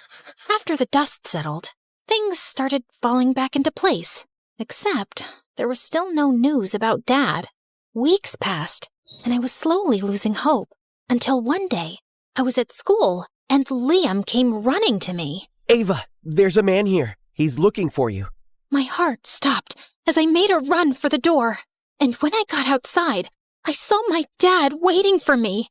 I ran into his arms and hugged him, and he told me how there were technical problems in his plane, and they had to make an emergency landing on a remote island. While the rescue team found us, I had a lot of time to think how I always gave my work more priority over you. But I promise you that's gonna change, even if you have an aunt now. You know? I didn't, but Maria told me when I got home. Now that I think about it, the way she looked after you, that kind of love doesn't come from just doing a job. But Ava, blood or not, you've always been my daughter. I'll always love you. I love you too, Dad. I hugged him again and realized family isn't just about blood. It's about the people who never leave your side.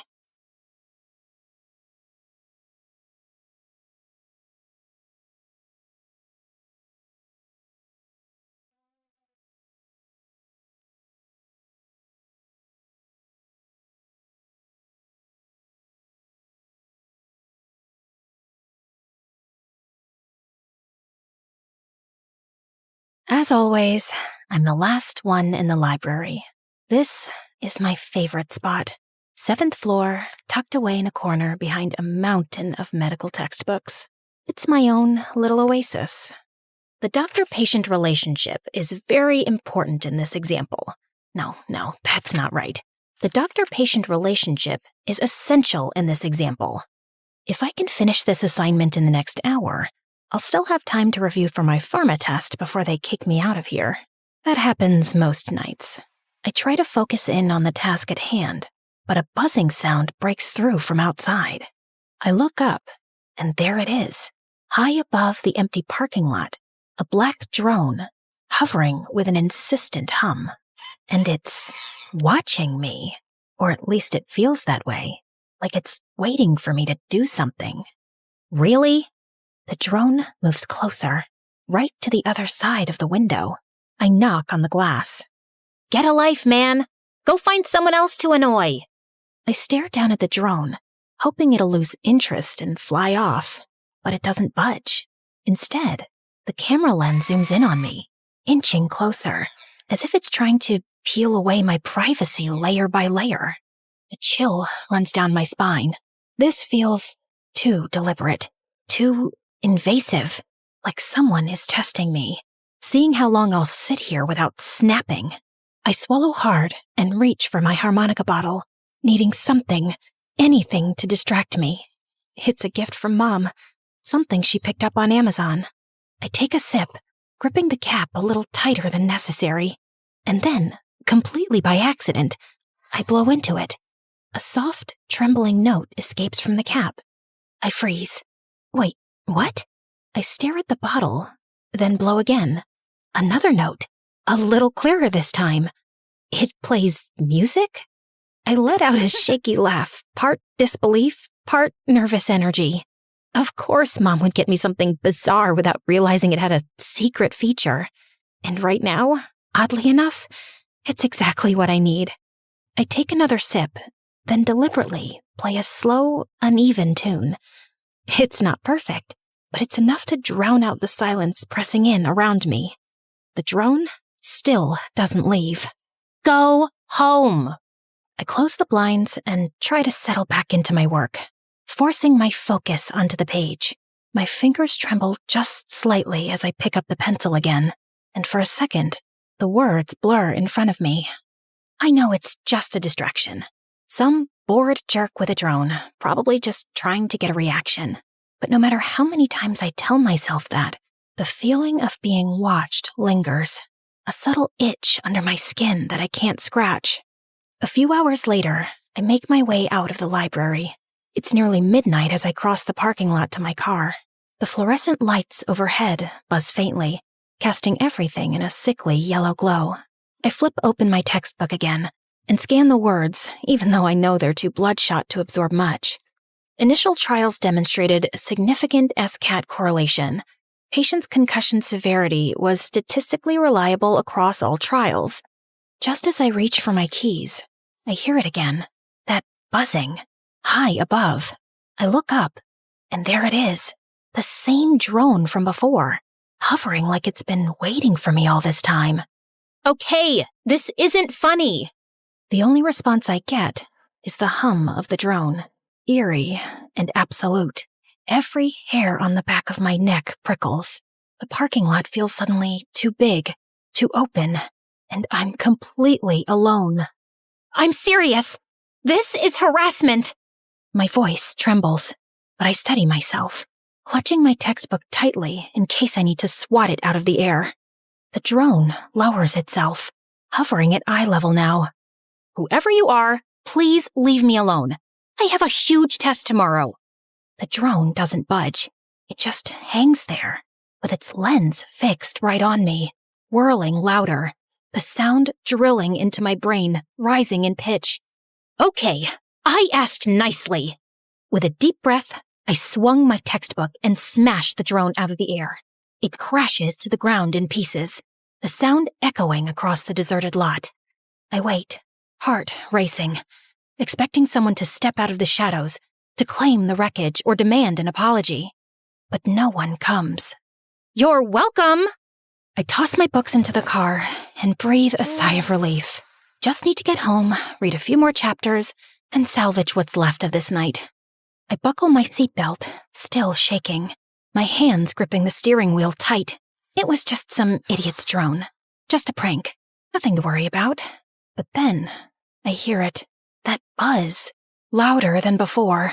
My pulse picks up as I glance around and spot 2 more drones emerge from the shadows, gliding toward me from the opposite ends of the lot. My stomach twists as one of them circles my car, almost like it's sizing me up. The other hovers just above my car's hood, its camera fixed on me, with a steady, unsettling gaze. Leave me alone! I throw the car into reverse, the tires screeching as I swerve out of the parking lot and into late-night traffic. My heart's pounding, fingers fumbling as I dial 911. I glance back, and of course, the drones are right on my tail, relentless. 911, what's your emergency? Hi, I'm being followed. Okay, ma'am. What's the address? I'm on Grove Street. I swerve to avoid a slow-moving car. Are you in a car, ma'am? Yes. Another glance in the rear view, and I almost lose it. There's a third drone now, catching up with the others. Now there's 3 of them! What? Can you please describe your vehicle, ma'am? My hands tighten on the wheel as I jerk it around a corner. Yeah, it's a white Toyota, and something really weird is happening to me. Can you describe the vehicle following you? No, I mean, they're not vehicles. Before I can get another word out, one of the drones slams into my windshield with a loud crack, splintering the glass. I gasp, hitting the gas pedal harder. Another one shatters against my side window. Fragments of glass rain down around me. They're hitting me! What's hitting you? Drones! I can barely hear the operator anymore, her words swallowed by the chaos around me. My breathing is ragged, my pulse so loud it drowns out everything else. Glass digs into my skin. Up ahead, the stoplight flashes yellow, and I know I shouldn't, but I punch it, squeezing my eyes shut as I shoot through the intersection. Oh my god, oh my god, oh my god! The light turns red. Horns blare from every direction as I thread my way through, somehow avoiding everything. Ma'am, are you okay? No! I need help! I need help right now! Just stay on the line. We're tracking you.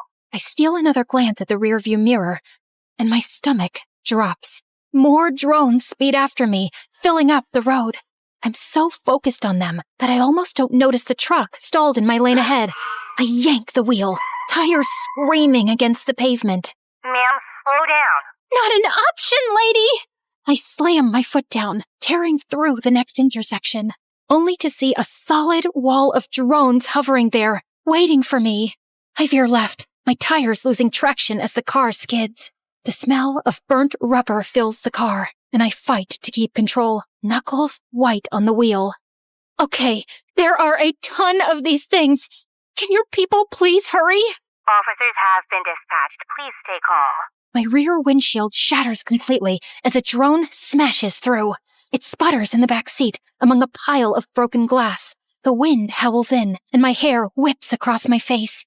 Make it stop, please! At the next intersection, I spot another wall of drones hovering just ahead. I don't have time to think. I swerve right across 2 lanes, barely squeezing between a couple of honking cars. My stomach flips as the drones close in, one after the other, smashing into my car. I can't keep this up. Ma'am, please pull over. And then what? A drone gnashes through the windshield and showers me in glass. I throw my arms up to shield my face, feeling shards cut into my skin. My foot slams the brake, and the car veers off course, crunching head-on into a light pole. For a moment, everything goes still.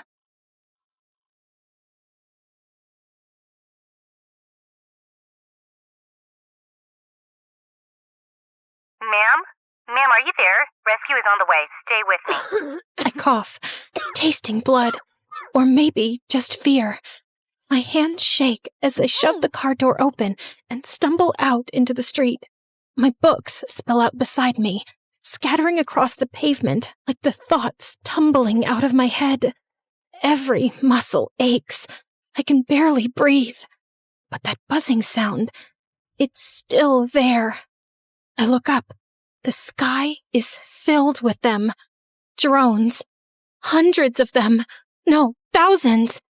They fill the air like a swarm of angry bees, red lights blinking, cameras fixed on me. I can't move. Ray Austin. Who are you? You could have killed me with those things. Do you know where you are? Los Angeles, okay? What does that matter? The drones shift, giving me a clear view of the intersection. My heart drops. No, I know this place. I know it too well. The blinking crosswalk light, the cracked curb, the old billboard half burnt out. This is where it happened. 2 years ago. What did you do? Nothing. I didn't do anything. Don't lie. The pressure builds in my chest. My knees buckle.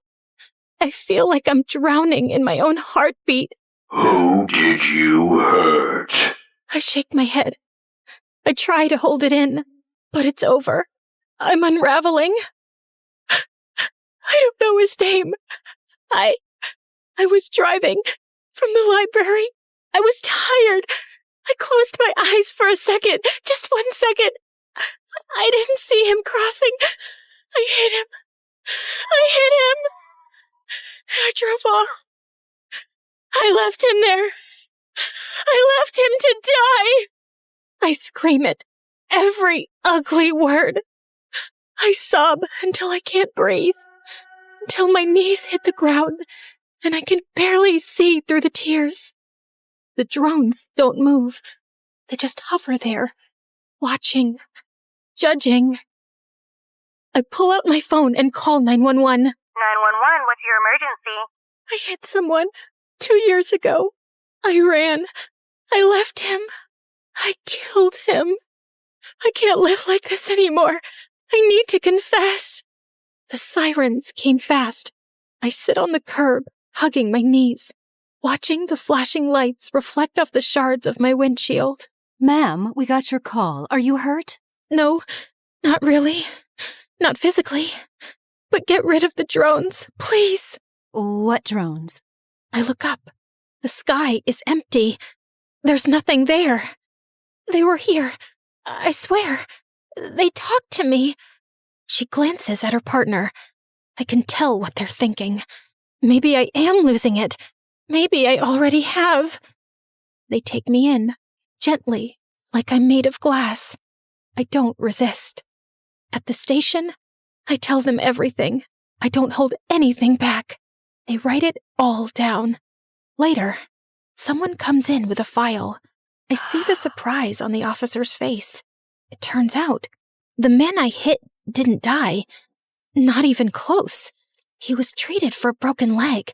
They never caught the driver. They ask if I want to see him. I nod. He's older now, walks with a cane. He has kind eyes, the kind I don't deserve. I remember that night. I always wondered who it was. I won't lie. I was angry for a long time, but I survived, and I moved on. My throat tightens. I didn't. I never did. Then maybe it's time you should. I don't want revenge. I want you to get better. Live better. I will. I promise. I'll heal people. I'll help them. For free. For the rest of my life. That's all I want. That's all I've wanted since that night. Then start by healing yourself.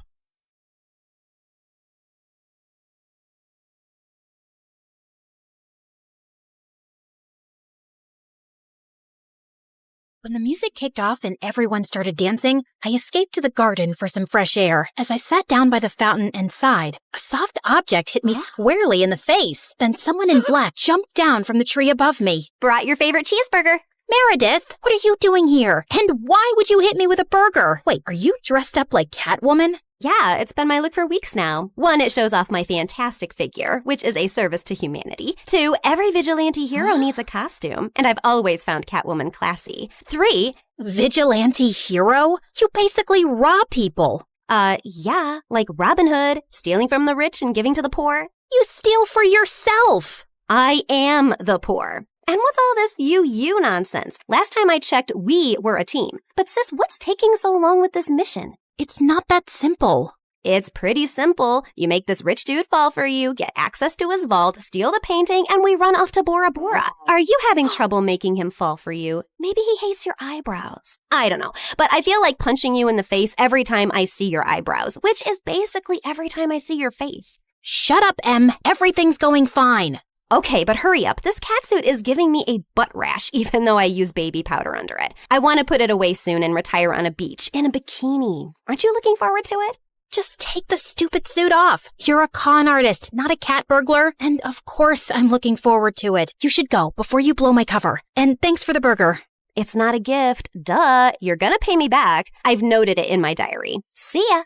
I couldn't help laughing as I saw her clumsily climb the wall, then fall over to the other side. But as I turned away, I felt troubled. The problem wasn't about making this rich guy I had to rob fall for me. He already had. The problem was, I'd fallen for him too. Let's start from the start, okay? Hi, I'm Claire, originally from Connecticut. And yes, you might have heard some fun words being used for me. Deceitful witch, manipulative liar, and con artist might come up, none of which is an exaggeration. But people change, okay? Before I tell you my crazy story, please like and subscribe.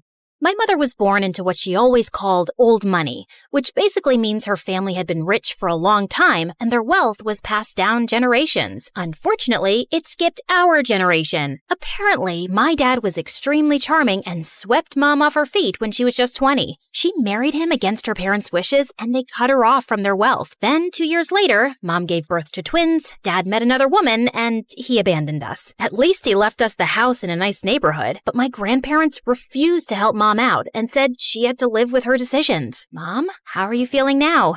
Like my organs are shutting down one by one. So, same as this morning then. Here's some chicken soup. There's no chicken in it. Well, you asked for chicken soup when there was no chickens in the fridge, so I guess we all have to use our imaginations, don't we?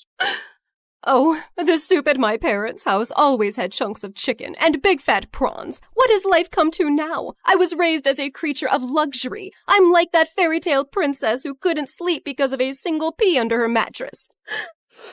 So you say, but there's a bunch of sharp pebbles under your mattress and you sleep like a log and snore like a bear. What? How could you put pebbles? I do not snore. Leave me to decompose, please. Well, you have to return to your waitressing job, so get well soon, Mom. Shall not. I loved Mom, but she was basically a spoiled, selfish child who just couldn't adapt to her changing fortunes and start acting like a freaking parent. My sister Meredith and I were twins, but we looked nothing alike. With her soft blonde hair and big baby blues, she looked like the kind of sweet soul who saved kittens from trees, helped old people across the road, and sang to birds. She didn't look like she had an ounce of evil in her, which wasn't true, like at all. But we'll come back to that later. From an early age, it was clear to me and Meredith that we had to be resourceful for money. I started doing odd jobs for our rich neighbors in the 8th grade, like raking their gardens, walking their dogs, and babysitting their kids. But Meredith was always finding more creative ways, like taking stupid boys in her class on paid exclusive tours to an alien site she'd discovered in the nearby forest. I'd seen her digging up the crater where the spaceship had landed, or selling youth water to high school girls, claiming she'd traveled far to the Fountain of Youth over summer break and had a limited supply. They actually thought she was telling the truth because it tasted different. Yeah, that's because she was filling up bottles from the neighbor's gross jacuzzi. People eventually caught on and stopped buying from her, and that's when she started stealing from me. But whenever I'd confront her, she'd throw a tantrum and deny it like I'd accused her of killing someone. So the next time, I hid money in my diary and made my latest entry. Dear Diary, guess what? What? When Mom took Meredith to the hospital for her sore throat the other day, the doctors made a shocking discovery. Meredith has a rare, incurable disease. She only has a few more months with us. We've decided not to tell her so she isn't scared and lives the rest of her short life in peace. Yes, I'm sad, but not that much because my baby sister is going to a better place. Anne's leaving me all her stuff. I knew my trick had worked when Meredith came down one morning with swollen eyes. When Mom asked her what was wrong, she burst into tears about her incurable disease. Where would you get an idea like that? Yes, Meredith. Please, tell Mom where you got this idea from. You wrote it in your... Wait, you chubby witch! You made me believe I was dying! Meredith lunged at me and we went rolling all over the kitchen floor. But she ended up getting grounded for a month for stealing and invading my privacy. I soon started missing her at dinner time, though. So late one night, I snuck into her room with ice cream to find her playing darts with my face as the target. I'm sorry you're stuck here, but you did steal from me. I know we don't have a lot right now, but we'll work hard and make money in the future. But the future is in the future. What do I do now when I need money for mascara and gummy bears? Maybe we can think of some business idea. Oh, I thought you'd never ask. She pulled out a box from under her bed full of t-shirts. So you know my friend George, the next-door gardener's nephew? Apparently he volunteers at a mental institution every weekend. The owners got t-shirts made from all the patients, but they refuse to wear them, blah, blah. So now the mental place has hundreds of these lying in storage. George said he can score them for me, and we could have our own t-shirt range with cute things written on them. Look, here's one I made for myself. I want to go to Bora Bora, but I'm Bora Bora. Please help me. Funny. I'm very serious, actually. I'm gonna live in Bora Bora one day. So, are we selling these t-shirts? I'm in. I also made one for you. That'll be $10, thanks. Money can't buy happiness, but poverty can't buy anything. Please help me. You should pay me for wearing this. Meredith didn't have the best reputation in our neighborhood or school to sell things, so we decided to hit the other end of town and set up a t-shirt stall outside a private school. With my salesmanship and Meredith's flirting, we managed to sell quite a few on the first day. We started setting up shop at different locations, and one day as we were heading home, Meredith suddenly said she had to pee really badly. So we walked up to the closest house to ask if they'd let us use the bathroom. We rang the bell, but no one seemed to be home. I was peeking in through the window when suddenly I turned around to see Meredith already crawling halfway through one. Are you crazy? That's breaking and entering! I'll kick in your face so hard that you'll need plastic surgery, which we don't have money for. If you don't want to be ugly for the rest of your life, let me pee. I let her go and was standing guard at the door when, to my horror, a car suddenly pulled into the driveway and a snooty woman stepped out. Hey, you girl. What are you doing lurking around my house? Were you thinking of breaking in? What? No, of course not. I'm a Girl Scout selling cookies. Yeah, I study in the, Aston Bridge School for Girls. Oh, I see. It's a lovely school. I know many people whose children go there. Sorry for my mistake. I'll be happy to buy some cookies from you. Put me down for 20 boxes. Sure. It's, $5 a box, so that'll be $100. I'm putting your name down on my list, and I'll drop them by tomorrow. That's perfect, sweetie. Here's the money. I'll see you soon. Just then, I saw Meredith slip out the window, and as soon as the lady went in, we ran like crazy down the block and then collapsed on some grass. Look, I took some pastries from her kitchen. Perfect for a spontaneous picnic. That's stealing. Oh, you're one to talk. I heard the whole cookie conversation from inside. You took that lady's money, and you're never going to give her any cookies. I was just trying to distract her before she caught your butt. I didn't think she'd be dumb enough to actually give me the money. I can return it. Look, she didn't do it out of the goodness of her heart. She's a rich snob who was being really rude till she thought you were someone rich, too. You didn't force her to give you money at gunpoint. Oh, Claire, this has just given me the best idea. You're not serious. Yes, I am. Dumb people deserve to be tricked. And what does $100 mean to someone who has a gold toilet seat? I knew it was wrong, but it was also so easy. And before I knew it, Meredith and I were wearing private school uniforms and hitting different neighborhoods collecting money for Girl Scout cookies that we had no intention to deliver. We made $2,000 in a month. But one day, when we went up to a rich old lady's house, she invited us in and even offered us cake as we signed her up. How many boxes will that be, ma'am? Oh, none, thank you. You see, I don't buy imaginary cookies. What?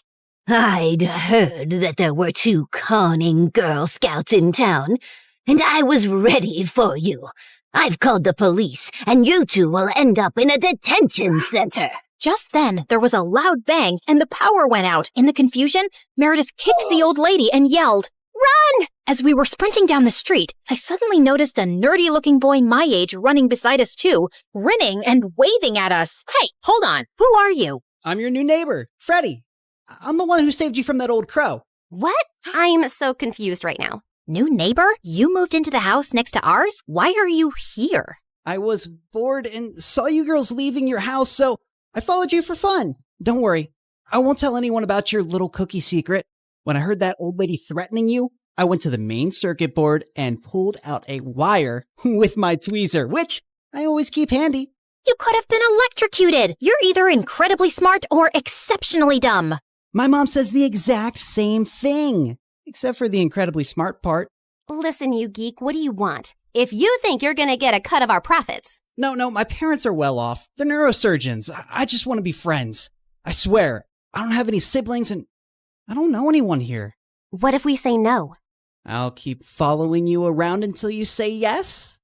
Okay, fine. Congratulations. You got yourself 2 friends. Oh, I'm so happy. Merry Christmas and a Happy New Year. And from that day on, that goof really did become our best friend, especially mine. He was like the sibling I never had. I mean, the nice sibling who did my nails and watched the channel I wanted to watch on TV without arguing. He was also really generous. I didn't want to take advantage of it, but Meredith and Mom had no problem keeping all the gifts he was always getting us. We decided to lay low with our conning activities in case the old lady had actually told the police about us. But soon after we joined the 11th grade, a new drama unfolded in our lives. A family moved into the huge white house across the street. Apparently, the couple who'd bought the place was loaded, and they had 5 teenage boys.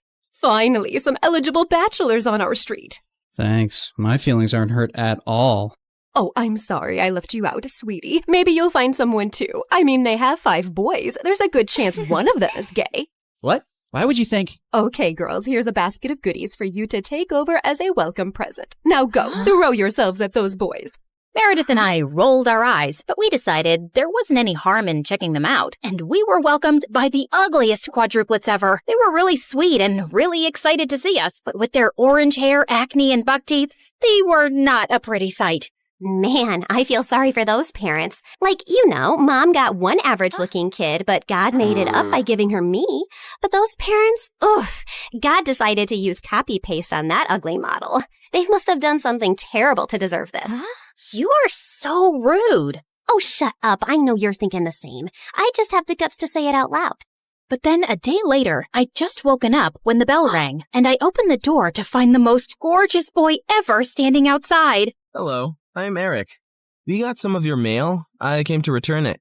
I just stared at him, dumbstruck, feeling acutely aware of how terrible I looked. Just then, Meredith pushed me out of the way. Hey, thanks. You're such a lifesaver. Haven't seen you around before. I just moved into the house across the street. The big white one with the quadruplets? Yeah, they're my brothers. What? No, they can't be related to you. They're very unattractive. Meredith, can't you ever sugarcoat anything? I am sugarcoating. Did I call them ugly ogres? I am so sorry. It's okay. People have this reaction often. I'll see you girls around. He flashed his beautiful smile at us and then left. Wow, Eric stole his brother's luck, the schoolboy's luck, the neighborhood boy's luck, and his mother's and his father's luck, and the whole town's. I agree. He's beautiful. I hope he's smart and funny and kind too. I'm sure he is. I never believed in love at first sight till I met Eric. Okay, maybe love is an exaggeration, but I was crushing on him hard. Freddie, how does this purple dress look on me? Claire, what the? You can't just come in without knocking. What if I wasn't wearing a towel? Well, you are. So unclench your butt. Now, what do you think about the dress? Hey, Freddie, I want your opinion on this red dress. Oh, hi, Claire. I didn't know you were here. Have some respect for my privacy. What are you talking about? Actually, I don't care. Now tell me, I look hot, right? Of course I look hot. I could wear a potato sack and I'd look hot. I can do hot in my sleep. What's the dress for? The party at Eric's place? What, did you think you're the only one who got invited? The red's a bit much for a casual housewarming party, no? Yeah, you're right. It's more of a second date dress. Thanks, I'll look for something else. And your dress looks lovely. I am not your sister, and you can't treat me like this. I am a man. Okay, thanks for the news flash. Come on, Claire, let's go before Freddie has a heart attack. The party was coming up soon, but I knew there would be many guests, and I wouldn't really get a chance to talk to Eric then. So I decided to drop by to borrow some sugar one evening. But my heart sank when I spotted Meredith and Eric in the kitchen, and they were kissing. I couldn't believe that witch. It was so obvious I was crushing on Eric, wasn't it? Can you give me some mashed potatoes, Claire? I lifted a spoonful and threw it straight at her face. Claire! What the heck? Oh, I'm sorry. You didn't want them on your face? You should have been clearer then. You got a problem with me? What a genius. Since you're so smart, I'm sure you already knew I liked Eric, but you went after him anyway. Yeah, I saw you two kissing. Oh my God, what? You like Eric? I had no idea. You should have been clearer too. Cut it out, okay? You knew. Did not. Okay, so now that you know, will you stop seeing him? No, duh. Are you really into him? Not really. I barely know him, but he's cute and rich and he likes me. You did see that he was kissing me back, right?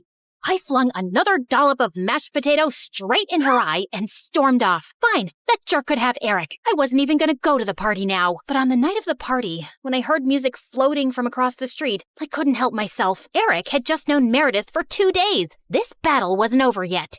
I knew I looked smoking hot as I marched up to Eric and Meredith in her stupid red dress. She looked furious to see me before she turned sickly sweet.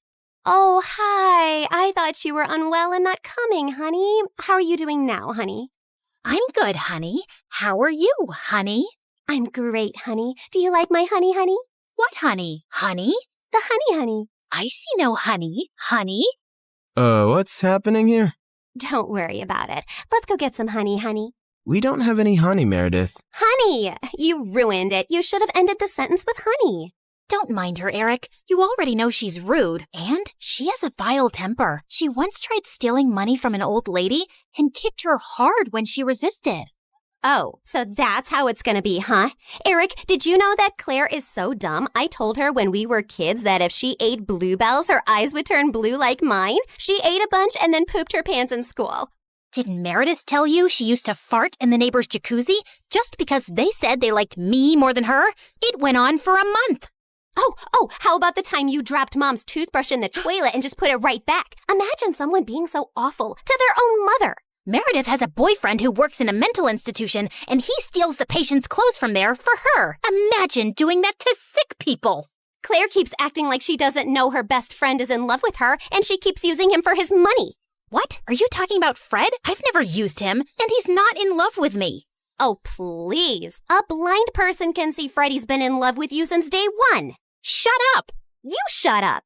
How about you shut the heck up? Not till you shut up first. I pushed Meredith out of my way, but I ended up pushing a little too hard, and she crashed straight into the punch bowl. She got up and charged me, and we landed straight on the food table. As Eric was trying to pull us apart, Freddie suddenly ran in. Claire, Meredith, stop! Your mom, she isn't okay. You gotta come now. We ran outside to see Mom unconscious and being wheeled into an ambulance. Since Freddie's dad was a neurosurgeon, he took Mom's case and ran tests for weeks to discover that she had some inflammation in her brain for unknown reasons, which had sent her into a coma. Freddie's dad decided to enter her name in a clinical trial for rare brain diseases since she met all the criteria. But what's it going to cost us? We take one pro bono case for the trial, but there will still be other hospital expenses. And you girls will have to figure out something soon. Do you have any relatives? We had to contact our grandparents, but to our surprise, Mom didn't even have their numbers saved in her phone. All we had was a framed picture with their names signed at the back. Freddie offered to hire a private investigator, and within a week, he said they'd been found and were flying over to see us. But I couldn't help noticing as they got out of the cab that they didn't look rich at all. Those paupers are our grandparents? They're definitely the people from the picture. Why do Grandma's shoes look like something out of a museum? And Grandpa's coat is missing 3 buttons. The old lady hobbled towards us and hugged us tight. Oh, girls, it's so good to see you. We had no idea we had granddaughters till yesterday. You look nothing like our son, though. Your son? No, we're your daughter's kids. Oh, honey, we don't have a daughter. The private investigator who tracked us down did say our daughter was looking for us, but we just assumed that was our son who ran away from home 18 years ago. He was always saying he'd change into a woman one day. What? Our mom used to be a man? No, this is crazy. Look at this picture. Does this woman look anything like your son? Our son is ugly, and I remember this woman. Alfred, you remember this beautiful lady came to stay at our motel many years ago? She disappeared suddenly one night, and the next day some mafia men turned up looking for her. Ah, yes. Those men kept turning up for weeks. They seemed like bad news. I'm happy to hear the lady is okay. So, you're not her parents? Then why does she have this picture of you guys? She took it from the motel. I don't know why. I'm so tired, dear. Can I rest for a little while? No, if you're not our rich grandparents, you gotta go. Taxi! Meredith sent them packing immediately, and we just stood staring at each other. When was Mom in a motel? And why were there bad men after her? She told us all our lives these random people are our grandparents. What else has she been lying about? Apparently, a lot of things. When we checked out if she had any health insurance, she couldn't be found in the system. I went to the diner where she'd been working for years to see if the manager could help, only to find out that no one there had ever seen her. We had no clue where she'd been going all this time while she was pretending to work, or where she got her salary from. Meredith and I tore up Mom's room looking for more clues. We didn't find anything in the closets or under the bed, but I pulled the rug away and came across a loose floorboard. We pried it open to find a laptop and so many fake IDs and passports, all belonging to Mom. Oh my God. Mom? As a French redhead? Her hair is black here, and she's Swedish. We opened the laptop, but we couldn't get past the security code. We asked Freddie to come over and told him everything. And when he went over the laptop, he let out a low whistle. Whoa, this is heavy encryption and insane firewalls. Is your mom from the CIA or something? Have you ever seen her using this laptop? Yeah, I have once, but she told me she borrowed it from a friend to watch Keeping Up with the Kardashians. Who is this woman?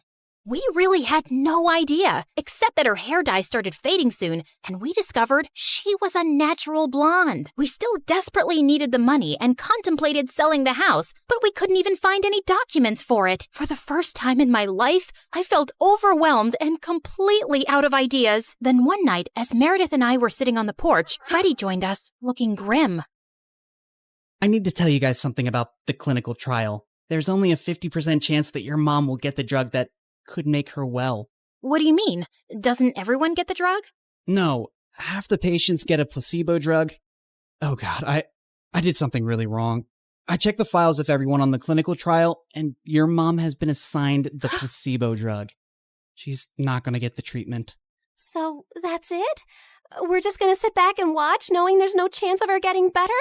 Make your dad give her the drug! I can't. Dad would lose his medical license if anyone thought he interfered with the trial. Then why did you even tell us, Freddie? Freddie looked at me silently. He told us because he and his dad can't do anything, but we can. Whatever you plan, I can't be part of it, but you have to do it soon. The trial starts next week. Thank you, Freddie. You don't know what this means to us. Of course. I'd do anything for you, Claire. For the first time, I saw what had maybe been so obvious all along. Freddie was in love with me, and I was about to use it to my advantage. Can you tell me where the trial patient files are? When we visited Mom next at the hospital, I was able to slip away and retrieve Mom's file and another patient's who was receiving the drug. That night, Meredith and I used every Photoshop skill we had to make duplicate copies, complete with the hospital's seal and everyone's signatures to ensure that Mom was the patient chosen for the treatment. And the next day, I slipped the files back in. I knew what I'd done was wrong, and I'd broken at least 5 different laws. But as I walked away, I didn't feel like a criminal at all.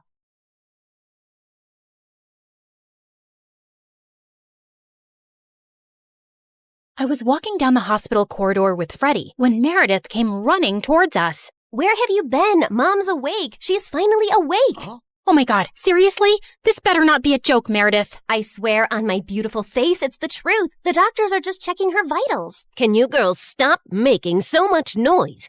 It's a hospital. Oh, shut it, nurse. We're in the coma ward. Who are we disturbing here? Don't you want these people to wake up? How dare you talk to me like that? This is preposterous.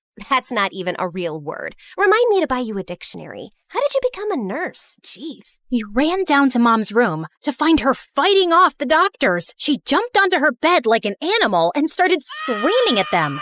Where am I? Are you doing a science experiment on me? You will not touch the daughter of Vladimir. I learned how to catch fish with my bare hands when I was 3 and tackled a bear when I was 5. You think you are any match for me? Ma'am, we mean no harm. We're your doctors. How are you old enough to be a doctor? You have a pimples like a teenager. I'm fully qualified. Shut up, little boy. Tell me where I am before I take your eyeballs out and play bubbles with them. Mom? Mom turned and stared at me with wild eyes. Let's get out of here before she attacks us. For once, I agree with Meredith. Who are you? And what did you just call me? Hey guys, the last time you saw me, I was walking down a hospital corridor after switching the clinical trial files. That was 2 years ago, so let me get you up to speed on everything that's happened since then. Mom entered the clinical trial, and her tests started showing signs of progress, but she didn't come out of her coma anytime soon. Freddie tried to help us, but Meredith and I had to learn to manage on our own, and it turns out there's a lot you can steal from a hospital. We never had to buy toilet paper or cleaning supplies again, and we always had endless cups of pudding and Jell-O. Meredith, is that diaper cream you're putting on your face? A girl's gotta moisturize. It's very hydrating. My face is as soft as a baby's butt. What did you score today? More useful things like new bed sheets, pads, towels, and batteries for our TV remote. Time for our show and more Jell-O. Woohoo! But we still needed money, and after high school, we went back to our conning ways. I always pushed away the guilt and justified it to myself with things like, we needed the money, we had no other choice. But I have to admit, I also felt a thrill every time we outwitted someone and got away with it. It started out small, like hitting venues of concerts and games in different cities and selling fake tickets to desperate fans, hoping to get in at the last minute for twice the regular price. By the time they figured the tickets were bogus, we were gone. Or going to the American Idol audition venues and convincing hopeful contestants that we were part of the TV show crew, and we'd get them through to the next round if they paid us a little money. Then, we set up an Instagram matchmaking business account with tons of fake success stories. We were getting booked for our services by loads of women. We'd always meet at the client's house in disguise. What is this exquisite dessert? It's like a cloud melting in my mouth. It's a Japanese cheesecake, delivered fresh every day from Japan. You are just the kind of people I like. Ow! Let's get down to business, shall we? Wow, I mean, this cake. Yes, business. This is your daughter? Oof. We know she's a bit plain. And she's 6 feet tall? With that face? Is her case hopeless? Oh no, we've dealt with a lot of uggos before. Believe me. Ow! What my partner means is there's someone for everyone out there, and we're experts at making those two people meet. We'll need a small advance, and we'll bring you a portfolio of suitable bachelors in a week. You'll be the mother of the bride soon, watching your little giraffe walk down the aisle. Sounds good, right? Make that check to cash, please. Can you also pack the rest of this cake? We'd take the advance, keep in touch for a few weeks saying we were gathering options, and then disappear. Of course, people soon started commenting on our page, calling us frauds and reporting our account, but we made a good amount while it lasted. We tried out a wedding planner service next. That's a gorgeous cake, but it's so expensive. But it goes so perfectly with your pink and white theme. Also, we're planning to order 2,000 pink and white roses. And an ice sculpture for the reception area. How much will all this cost? You can't put a price tag on happiness.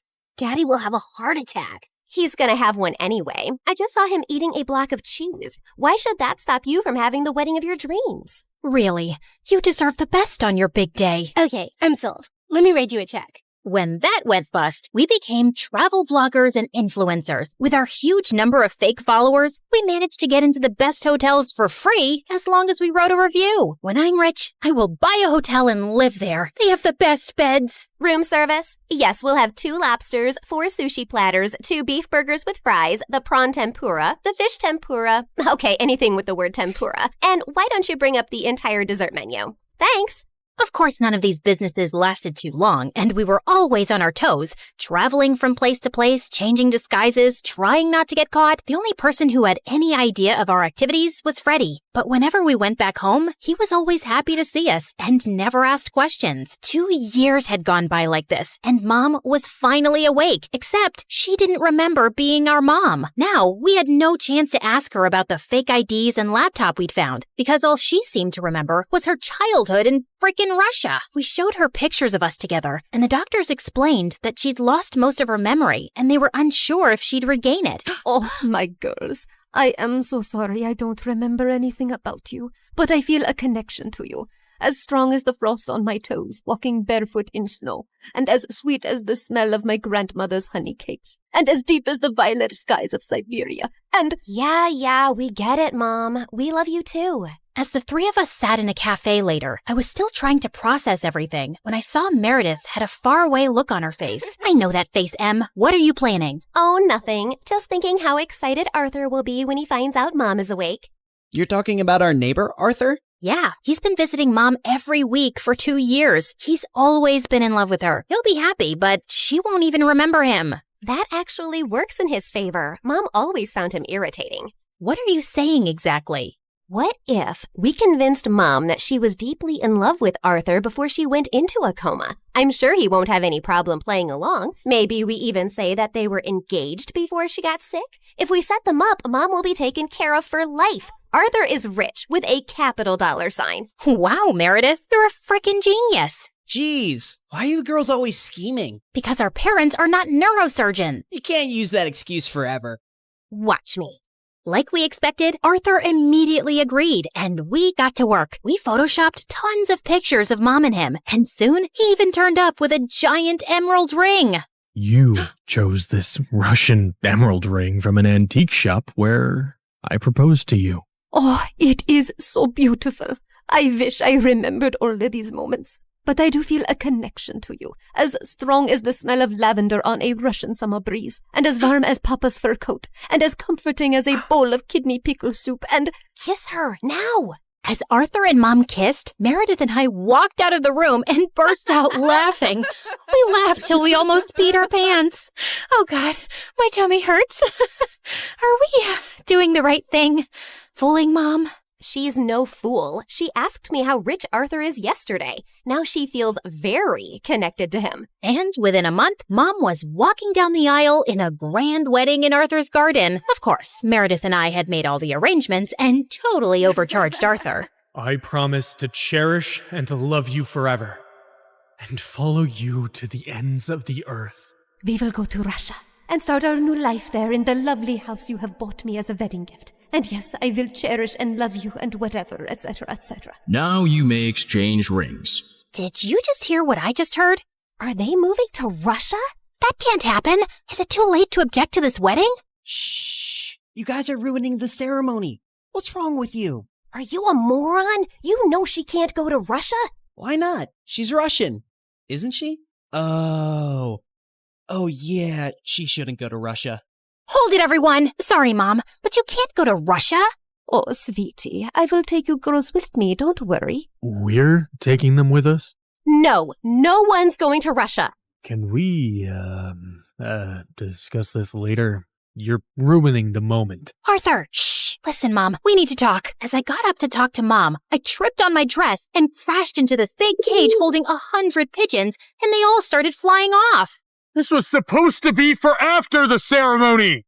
But suddenly, those pigeons turned vicious and came back to attack everyone. They clawed at people's hair, poked them with their beaks, and pooped everywhere. As the guests ran around in chaos, someone slammed straight into the wedding cake. Meredith and I grabbed Mom's arms and dragged her home.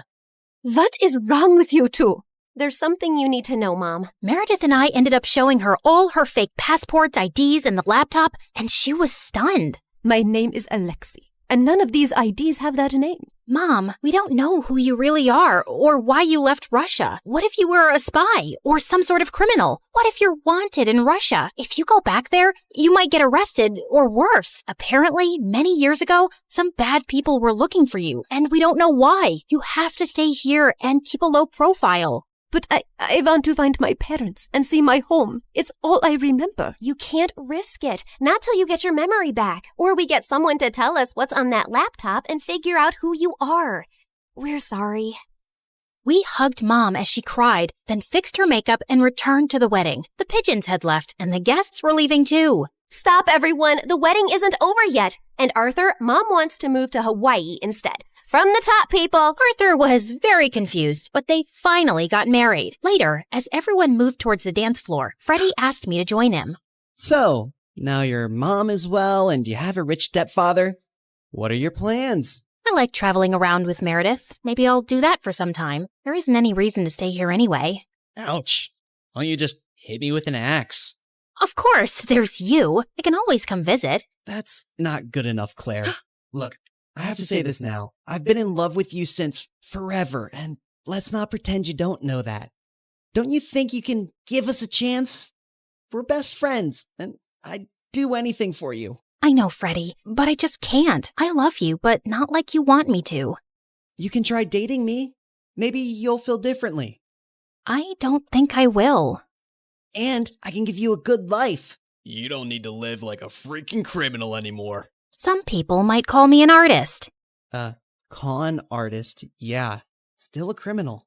Maybe I enjoy being one. It's kind of thrilling.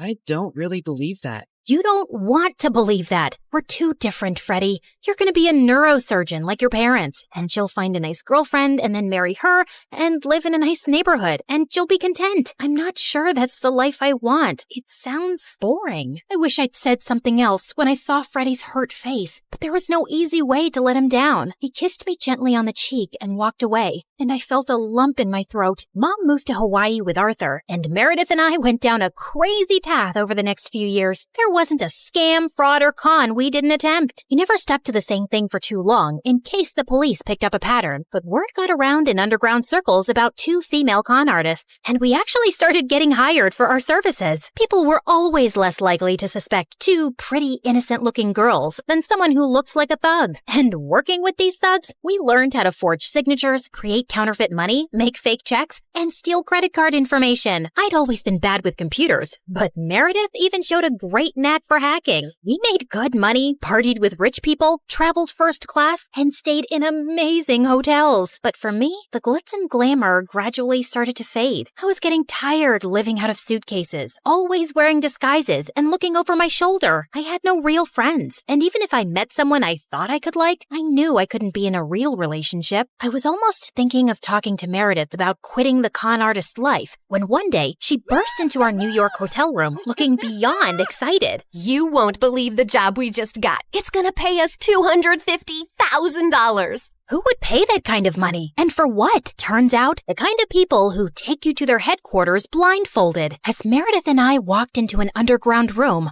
a large chair swiveled around to reveal a tiny, skinny guy. What? You think all mafia bosses are tall, fat, bald, and wear gold rings? Sorry to disappoint you with my looks, but trust me, I am every bit as ruthless. Something about his steely gray eyes sent a shiver down my spine. I believed him. His name was Pierre Soufflet, which was obviously a lie, and the job he had for us was to steal a priceless painting from a museum and replace it with a fake. That's the painting? It's, tiny. What's your problem with tiny things and people? It's also kind of stupid. What is that? A raccoon eating a cheeseburger? It's worth $10 million, so the joke's on you, dummy. Now, the owner of the painting has allowed the museum to borrow it for only 3 days, so we don't have a lot of time. Wouldn't it be easier to steal it from the owner's house? Everyone, look at Lady Einstein coming up with brilliant ideas. Why didn't we think of that ourselves? Happy to help. Of course we thought of that ourselves. Trust me, the museum is easier. Why choose us? It's a very stupid security measure, but the museum's floors are activated by pressure sensors at night. Anything above 55 kilograms and they go off. I haven't been able to find a boy who weighs less than that. Ellie, get the weighing scale. Meredith weighed 52 kgs, while I weighed 55.1. How is this possible? You eat so much more than I do. What can I say? I got all the good genes.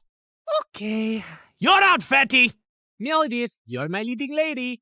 The plan was to enter the museum through its large air ducts, carrying the fake painting with us. We first had to make a stop in the security room and disable all the cameras and alarms. Then we'd crawl back through the ducts till we reached the exhibit area, and I'd lower Meredith down along with the painting so she could switch them out. As Meredith made it to the bottom, I dropped the painting to her, and she missed it. And we heard a loud crack. Oh my God, did you break the frame?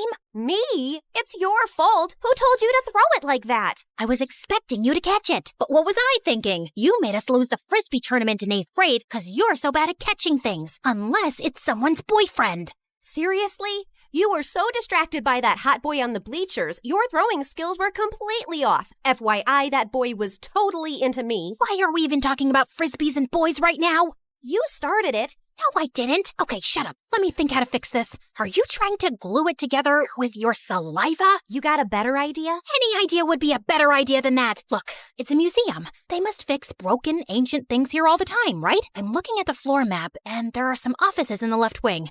I'll go get some glue. It took me an hour to find glue and return to our spot. And I found Meredith eating a bowl of ramen. Where did you get that? I brought a packet of instant ramen with me, and you were taking forever, so I went to make it in the staff kitchen. There was someone's chicken sandwich in the fridge, so I used the meat from that. And there was also some tofu, and I added a dash of oyster sauce. I'm so happy you chose this moment in your life to become a gourmet chef. Just send the painting back up so I can fix it. Tried to fill in the crack as best I could, then sent it back down to Meredith, who took the real one off and put the fake one on the wall. But just as she started walking back, the whole floor lit up suddenly, and a blaring sound went off. Oh my God, what's happening? I don't know. Is the painting heavier than the fake one? Just hurry up. We gotta get out now. They pulled up Meredith and the real painting and closed the opening in the ceiling seconds before security burst in. We crawled down the ducts and out of the building as fast as we could. We ran a few blocks down where Pierre's van was waiting for us, and we sped away. Oh, I would have preferred if you hadn't alerted all of New York about a break-in. Now I'll have to move this painting around with cops crawling all over the city. Never mind. Here's your check, and Claire, try to lose some weight. Au revoir.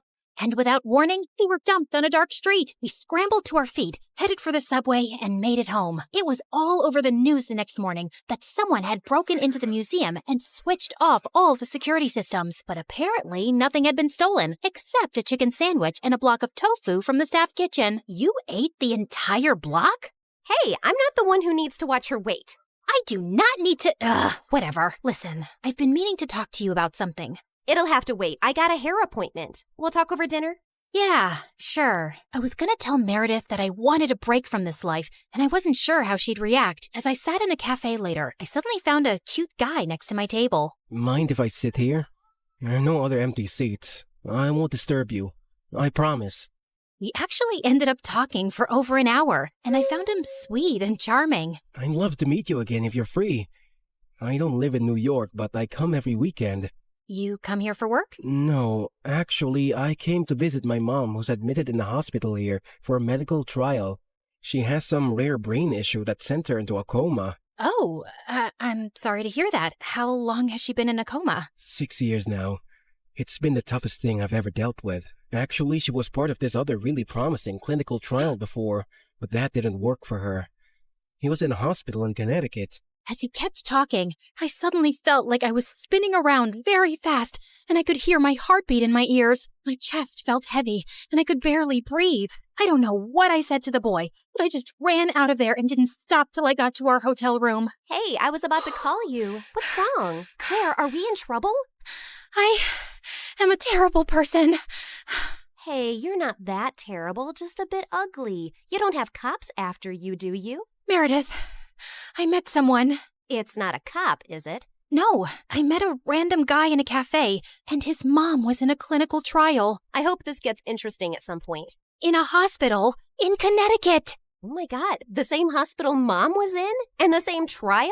What a small world. No, it's not the same trial. It's a different hospital, too. Okay, I'm bored again. The coincidence made me interested for a bit. Meredith, his mom's been in a coma for 6 years. We did that to someone. Didn't you just say it's not the same trial? Yes, but for a few seconds, I thought it was the same trial.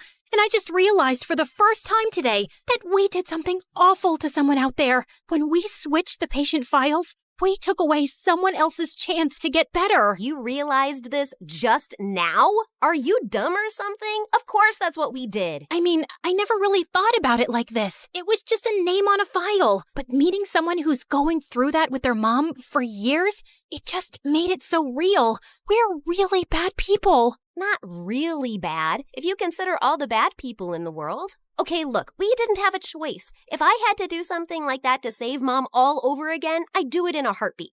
Okay, so we did that to save Mom, but what about everything else? We had a choice to not continue living this life, but we didn't stop, and I want to stop. What's the big deal, man? It's not like we're stealing from poor people. It doesn't matter who we steal from. It's not about them. It's about us and the people we've become. I don't want to be this person anymore. Look, just calm down. I'll get you a pina colada and everything will seem better. But I pushed her away angrily and she landed on the floor. She looked up at me, stunned. No, I am done. Meredith and I barely spoke over the next few days, and I had no idea what was going through her head, but I'd made my decision. I was gonna go home. I sent Freddie a text to say I'd be coming next week, and he called me back. Hey, I'm actually in New York with my parents for the weekend.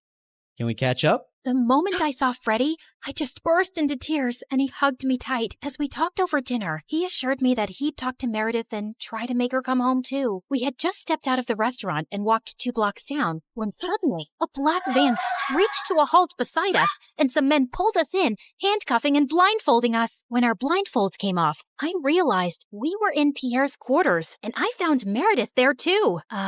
What's going on here? Welcome, welcome. We just gathered here to discuss a teensy-weensy, itsy-bitsy issue. Now, Meredith, go ahead and tell them the moronic thing of titanic proportions that you just did. Apparently, Meredith had found her way to Pierre's headquarters and stolen the real painting from him. She had then tried to sell it to a buyer she'd arranged, and while the exchange was about to happen on the docks, the cops had showed up. Meredith had barely managed to escape, but the buyer and the painting were in police custody. The police didn't let it get out in the news, but they knew the real painting had been stolen and replaced with a fake. They were probably watching every dock, airport, and train station to see if someone would try and move it out. And your sister practically handed it to them. What were you thinking? It's your whole quitting the biz talk that made me do it. I did it for us, so we could sell the painting and retire to Bora Bora for good. And what the heck is Freddie doing here? Hi guys, I'm Freddie. Old friend. Nice to meet you. Not terrified at all. You made me lose a fortune, and you double-crossed me. And Pierre does not take betrayal well. Harry! Sam! Yes, sir! You know what to do. Boss? I'm not really sure how I feel about punching a girl. Yeah, boss, I am not really comfortable with this. Maybe we can just punch the boy. I'm not really a boy. I used to be a girl. Ask Claire and Meredith, we practically grew up like sisters. Please don't hurt him. He has nothing to do with this. Silence! You buffoons! I didn't say hurt anyone yet. I just wanted you to threaten them. But of course, you're useless. I'll do myself. torture Harry and Sam after this meeting. Now, get lost.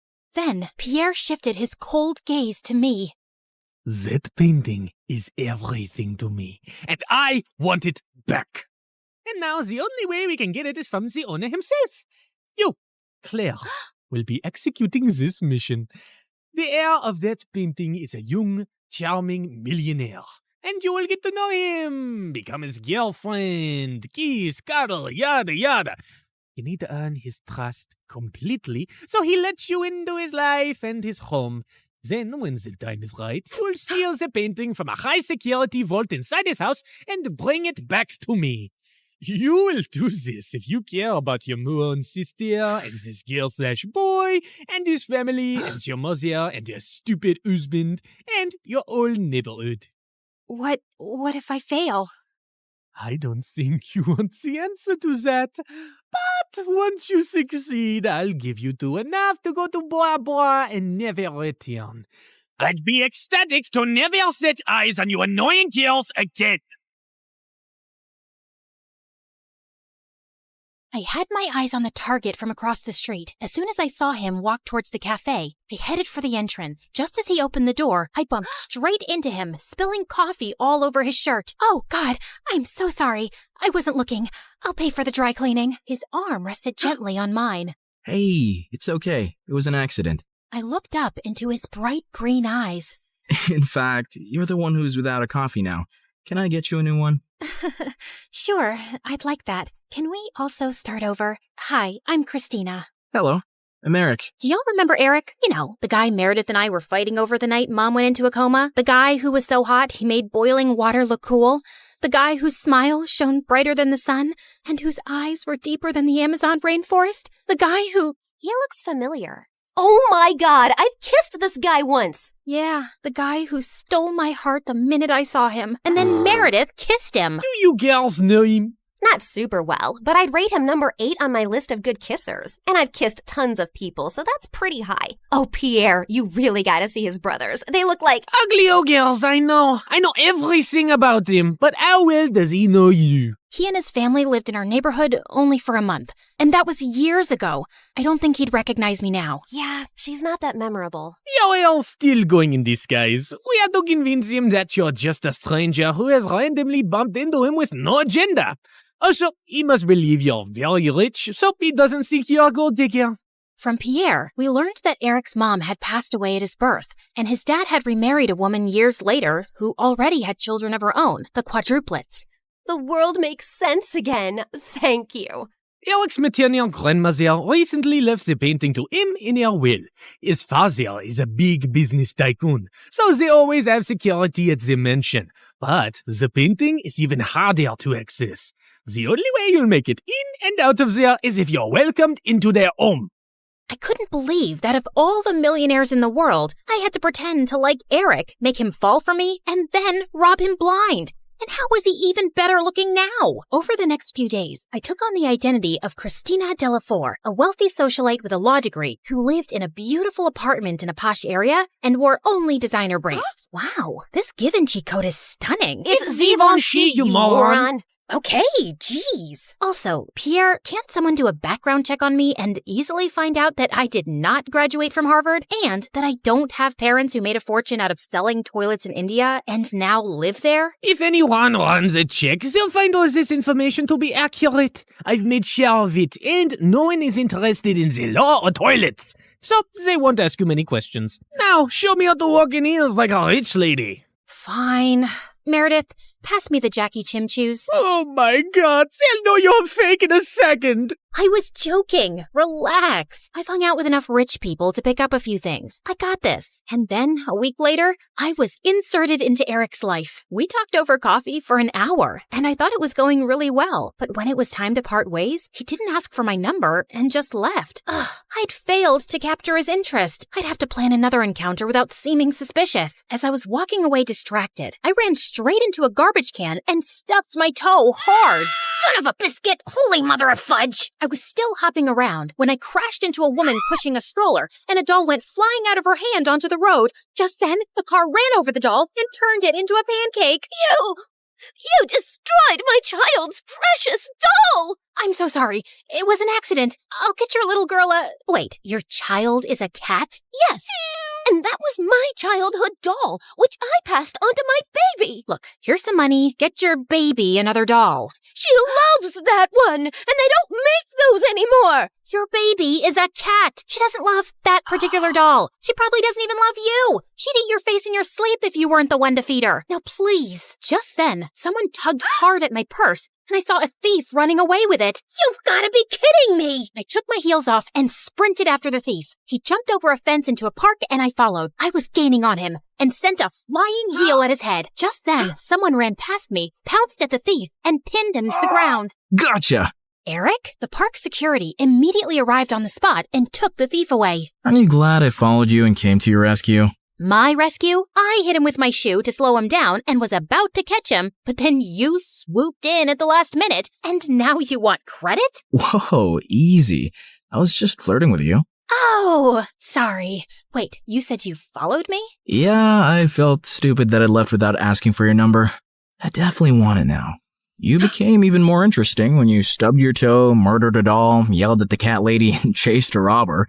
Eric and I started seeing each other, and even though I knew it wasn't a real relationship, it still felt wonderful. We both hated rom-coms, but were always up for watching horror movies. We supported different baseball teams and had heated debates about who sucked more, and we both loved eating from street vendors and walking around the city at night. I enjoyed his company more than I cared to admit, and my heart skipped a beat every time he took my hand or gave me a goodnight peck on the cheek. And then one night, as we watched a fireworks show in the park, he pulled me close and kissed me, and I practically melted in his arms. Soon enough, he told me his parents were hosting a party at their house, and he wanted to introduce me to them. This was the first time I'd be in his mansion, and I needed to make sure I got invited often enough to find out where the vault was. Eric's dad was lovely, but his stepmom looked at me with a stare so icy it could make hell freeze over. I escaped from the party for a while when the dancing started. Yeah, that's when Meredith dropped by as Catwoman with a cheeseburger. But soon enough, Eric came around to call me in for dinner,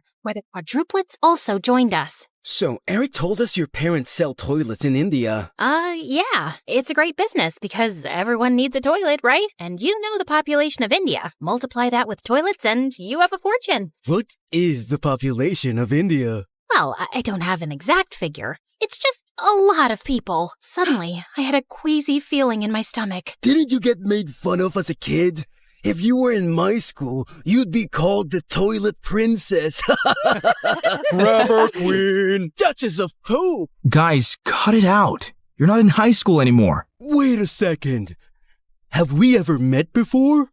What? No, I really don't think so. Oh God, why was my stomach churning? You know I'm really good with faces, and you remind me a lot of this girl we met in a neighborhood in Connecticut years ago.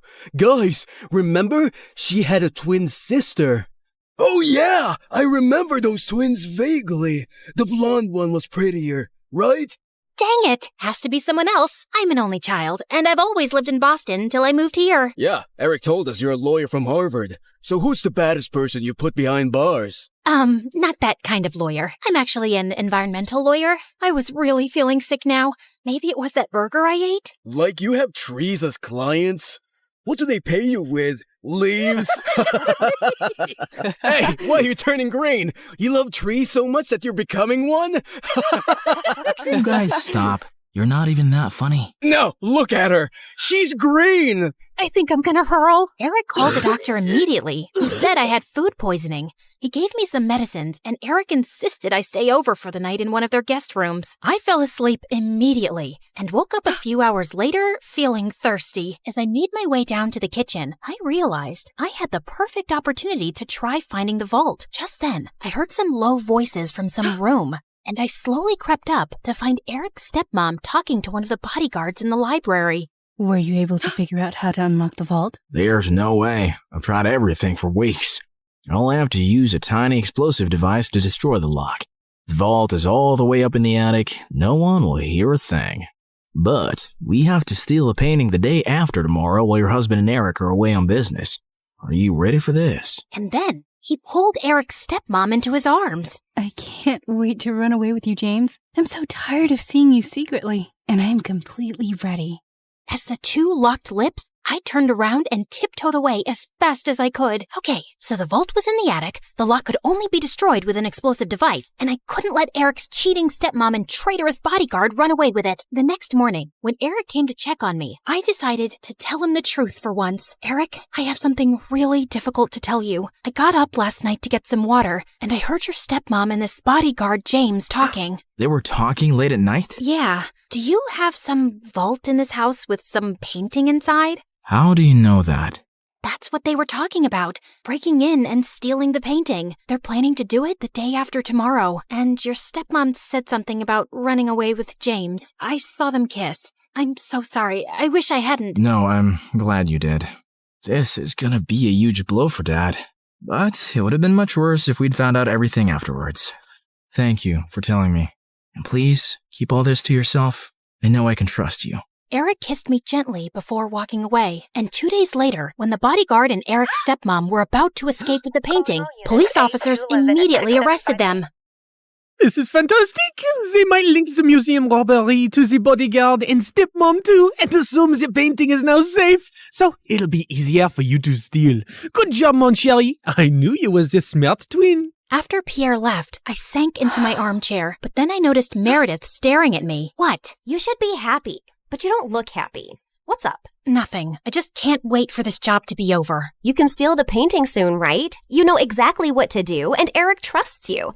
By the way, have you two kissed? I've been dating him for 2 months. Of course we've kissed. We text every day and you never mentioned it. I didn't know I had to. So, how is it? It's fine. It's whatever. It's like kissing anyone. My memory's a bit fuzzy, but you know I've kissed him. You never let me forget. And I definitely wouldn't call it a whatever kind of kiss. Yeah, okay. It's nice. It's good. Nice? Good? Oh, wow. Don't make me jealous with all the passion. Okay, you want to know what kissing Eric is like? It's like flying through space, like a meteor that explodes into 1,000 stars, and then jumping into really cold water that makes you feel alive all over, and then feeling warm and tingly down to your toes, like having hot chocolate next to a fireplace on a snowy winter night. So, I'm guessing it's better than kissing the pillow you used to practice on? I did not! Shut up!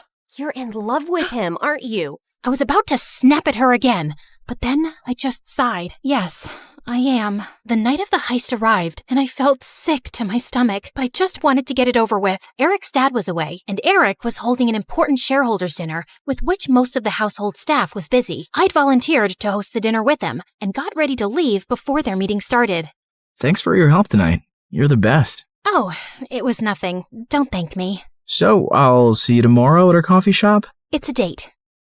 As Eric walked away, my heart felt like it was breaking into 1,000,000 pieces. This was the last time I'd ever see him again. I gulped down my tears, and instead of leaving, I sneaked up unnoticed to the attic. Inside, I found a heavy metal door to a vault. I took out the tiny explosive device Pierre had given me, placed it on the lock, and activated it. In a few seconds, there was a tiny pop and a sizzling sound. Then, I heard the lock click open. I walked into a tiny, dark vault and found the painting under a glass case, praying to every god that no alarms would go off. I lifted the case carefully, put the painting in my bag, and started sprinting down the stairs. But just as I'd reached the second floor landing, one of the Ninja Turtles blocked my way. What are you doing?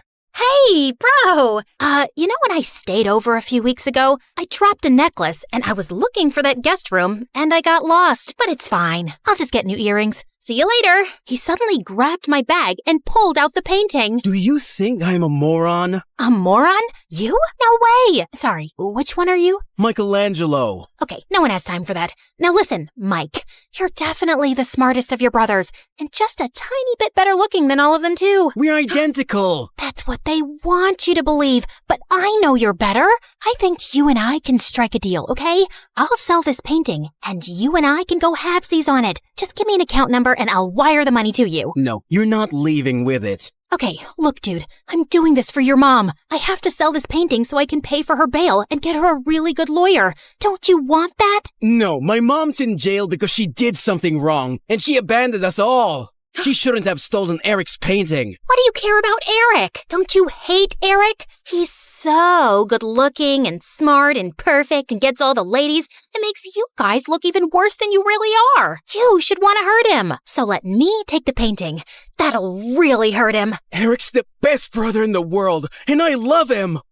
Okay. I have an offer you can't refuse. How about I become your girlfriend? I bet you've never had one. I'm gay. Jesus! All right, I surrender. Just one last thing. Without warning, I punched his face so hard that he went reeling back with shock and dropped the painting. Then I kicked him into a room and locked the door shut. I'm sorry, Mikey. You're a really good guy. I sprinted down another flight of stairs and jumped out of the first-story window. I ran across the garden to the fountain, climbed the tree next to it, jumped onto the wall, and then landed softly outside on all fours. Just as I got up, I found myself facing Eric.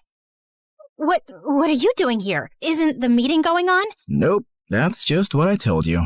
I sent everyone home and was now waiting for you to steal the painting and run away with it. What? After the painting was stolen from the museum, the FBI contacted me to help them catch the guy they suspected was after it. Does the name Pierre Soufflé ring a bell? Nope, never heard of him. What a dumb name. They told me he would probably strike again. I really didn't suspect you until one of my brothers said something about you looking like a girl we once met in Connecticut, who had a twin. I just couldn't shake that off, and wondered if you were hiding something. I had the FBI look into you, and most of your information checked out, but then they told me that they'd seen a suspected art thief and a girl your age leave your apartment a few times. Okay, so let me get this straight. Tonight was a trap? How could you trick me? Hello? Should I get a mirror for you? You've been tricking me from the very start. That's different. Only if different means exactly the same. You'd really send me to jail? You'd really walk away with that painting? Eric, I have to do this. I don't have a choice. It's to protect everyone I love from Pierre. And I'm guessing that list doesn't include me, does it?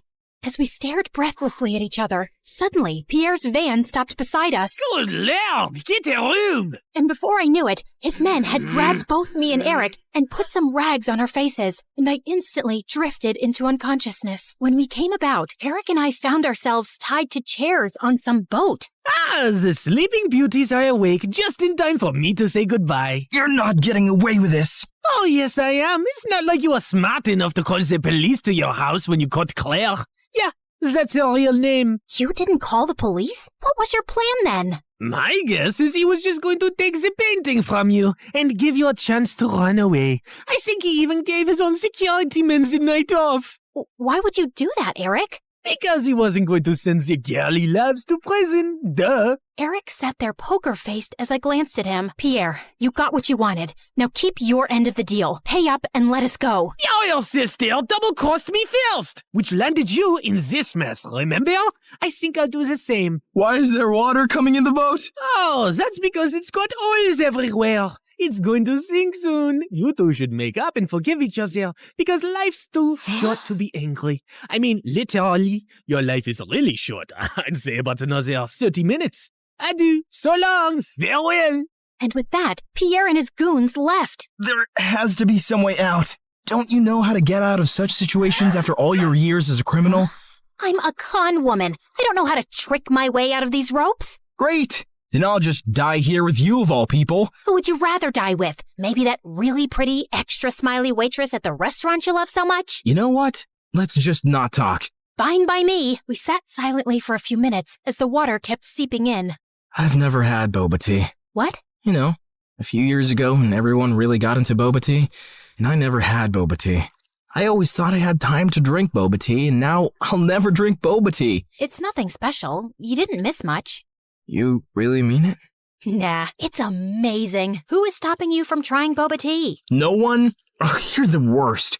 Let's go back to not talking. As we sat there in silence again, I slipped my fingers through Eric's. Eric, I'm so sorry for getting you into this. I really wish I'd never crossed your path. He pushed my hand away. For the first time today, I agree with you. Just then, the door burst open, and Meredith came running in. Thank God, Em. I knew you'd come for me. You could have told me too. I would have panicked less. Hi, Eric. Remember me? We kissed once. We'll talk more later. Gotta go now. Meredith cut through our ropes quickly, and we splashed through the water, climbed onto the paddle boat outside, and rowed back to shore. I had a feeling Pierre was up to no good. I followed his van to Eric's house and saw him take you two and bring you here. I had to wait for him to leave before I could rescue you, and that jerk left without giving us a dime. We have to get that painting back. He can't get away with it. What is so special about that stupid painting? Why is it for $10 million? Apparently, it's worth much more. My grandmother bought it at some auction a few years ago, but I don't think she ever knew its real worth. The FBI told me that painting has hidden codes all over it. Sensitive government secrets and coordinates of underground facilities, and Pierre wants to sell those secrets to the highest bidder. Jeez. Trust stupid men to make everything so complicated. Who put codes in a painting? Who wants them now? What is wrong with everybody? All I ever wanted from life was to go to Bora Bora, and now we have no money. If you girls know anything about where he's going, help me catch him. I'll tell the FBI you were helping me all along, and you'll go scot-free. Free but poor? Should I offer you a reward for helping me get back a painting you stole from me? That would be polite, yeah. Meredith, do you have any idea where Pierre's going? Yeah. I've bugged everything that man owns. His phone, his coat, his shoes, that painting. I know where he's going. Oh, by the way, Mom wants us to come home. She says she has something important to tell us. And yeah, her memory is back, and she's very angry we made her marry Arthur. What? More about that later. Eric immediately got in touch with his FBI contacts, who picked us up from our spot and followed Meredith's trackers on Pierre. He was headed for a train at the Grand Central Station, and seconds before he was about to get onto his ride, he was surrounded by officers. Don't manhandle me, you orangutans! My outfit costs more than your yearly salary! I lose the day I ever laid eyes on you two! I'll make sure I take you down with me! I'm taking all your coats, Pierre. They fit me perfectly, you tiny mafia boss. Get used to an orange jumpsuit, because you'll be wearing that for a long time. As the FBI officers took him away, I turned to Eric with a worried face. He'll give them information against us. You've helped recover a really important painting and capture a criminal the FBI has been trying to nail for ages. I promise, I won't let you get into any trouble. Thank you. We stood there in awkward silence. Okay, this is super uncomfortable. Do you guys need privacy to talk or something? I'll grab us some hot dogs. Do you want relish or mustard or... No, actually, I think we're done here. I have to go. Good luck and goodbye, Claire. Goodbye, Eric.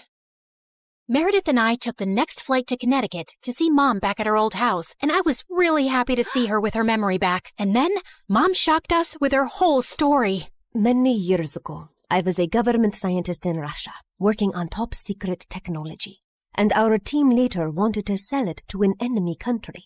I refused to do that, and destroyed the technology, and after that I had to go on the run, because I knew those traitors would come after me. I had a boyfriend, and he recently found out I was pregnant, so I never told him about you girls and just escaped. I settled in America, and took on the identity of a helpless mom living in the suburbs. Before I left Russia, I set up this laptop as a way to communicate with my father, who sent me a little money every few months to get by. I was even afraid of working in any place for too long, as being part of any system by which I could be tracked down. Whoa! Mom, that's insane! And so cool! I'm sorry we never had much, but I was glad you grew up independent and resourceful. When I finally recovered my memory a week ago, I was able to access the laptop and get in touch with my father. He hadn't heard from me in so long, he thought I wasn't even alive anymore. He told me that the traitors working on the project are all behind bars now. It's safe for me to go home. So we're going to Russia? Man, it's so cold there. I always wanted to go to... Bora Bora, I know. That's all you said growing up. We'll visit Russia to see my family, and then we'll go anywhere you girls want. Mom, we're kinda poor, especially since you've left Arthur too. Oh, but my family isn't poor at all. I come from old money. We've been rich forever. There is a God out there. Thank you. Claire, we're finally going to Bora Bora. Yeah, it's everything we ever wanted. I tried to be as excited about the trip as Mom and Meredith, but my heart felt heavy. I wish things had ended with Eric on a better note. On the bright side, I got to meet Freddie, and I was so pleased when he introduced me to his lovely girlfriend. I'm so happy for you, Freddie, and I don't know if I can ever thank you for everything. You're amazing. I know. Just don't forget about me and come to visit, okay? On the day of our flight to Russia, we just reached the airport when Mom and Meredith turned to me with strange smiles on their faces. What's going on? Here's your ticket. That's a ticket for New York. Why, are we going there? No, Mom and I are going to Russia, then Bora Bora. You're going to New York. What? Why would I do that? Come on, Claire. You've been so mopey lately. I can't stand your face anymore. Just go talk to Eric, okay? You're in love with him. And even though he's way out of your league, he loves you too. And that's something you shouldn't give up on so easily. Pretty sure he hates me now. Claire, go meet him once. You'll regret not trying. And in case it doesn't work out, you know where to find us, love. Go get him, loser. Mom and Meredith hugged me, and I felt tears flowing down my face fast as I turned away. Suddenly, I got the wind knocked out of me as Meredith gave me a bear hug. I can't say this with you looking at me directly, so don't turn around, okay? I love you more than anyone in the world, sis. You're my BFF and my soulmate and my better half, so you better not stay away too long because of some stupid boy. No one's ever coming between us, Em. I love you too, and I'll see you soon. As I walked out onto the New York airport, I was feeling so nervous about visiting Eric that I accidentally bumped into a man's luggage cart and went down with the suitcases. Are you blind? You blind idiot? It was an accident, sir. You don't have to be so rude. You don't have to be so blind, you blind idiot. You're so obnoxious. I grabbed the bagel the man was holding, threw it on the floor, and started jumping on it. As I continued jumping and he kept yelling, I suddenly found Eric by my side. I'm sorry, sir. She hasn't taken her meds today. So sorry. Jeez, what's with your temper? He started it, and what are you doing here? You texted me that you were coming and wanted me to pick you up. You said it was an emergency? Oh, I'm guessing that was Meredith. Yep, but I did come to New York just to see you, Eric. So I might as well say my piece now, which I've been rehearsing on the plane, and I've forgotten every single word. Dang it. Okay, I'll just spit it out. Look, I'm really sorry about the tricking and the lying and stealing and hitting your brother and endangering your life. The one thing that wasn't part of this assignment was falling for you, but I just couldn't help it right from the start. In fact, you made me fall for you years ago, and I often wondered what had happened to you. I really wish we'd met again under different circumstances, and I know I don't deserve another chance, but here I am, asking for one anyway. Well, they say third time's the charm. They do say that, whoever they are. Just as Eric pulled me closer, we suddenly found ourselves surrounded by federal agents. Did you set me up? I swear I didn't. Ma'am, there's no need to panic. We got notified about your arrival in New York when you checked in for your flight. We've also apprehended your sister before she could leave for Russia. We've been looking for you girls for a long time, actually, but you always managed to get away. Now we have a deal for you. Come work for us and help us nail some con artists, and you'll have a clean slate. Are you offering me a job? Yes, and a really well-paying one. The only catch is that you two will have to serve 6 months jail time first. We have to do that as a formality. No, officer, there has to be another way. Eric, wait, it's okay. I think I need to do this actually. Maybe we got away for too long without any consequences. If this gives me a chance to start over fresh, I'm willing to do it. What about Meredith? Oh, she's gonna be pissed, but she'll do it for me. So, will you come see me in prison? It's a date. How many weeks has it been here already? It's just been 2 days. Oh, God. I was so close to Bora Bora. And you're so ugly and orange. How am I supposed to look at you for 6 months? I think you're actually happy we're getting to spend more time together. You know, since I'm your BFF and soulmate and better half. That was so cheesy. Ow!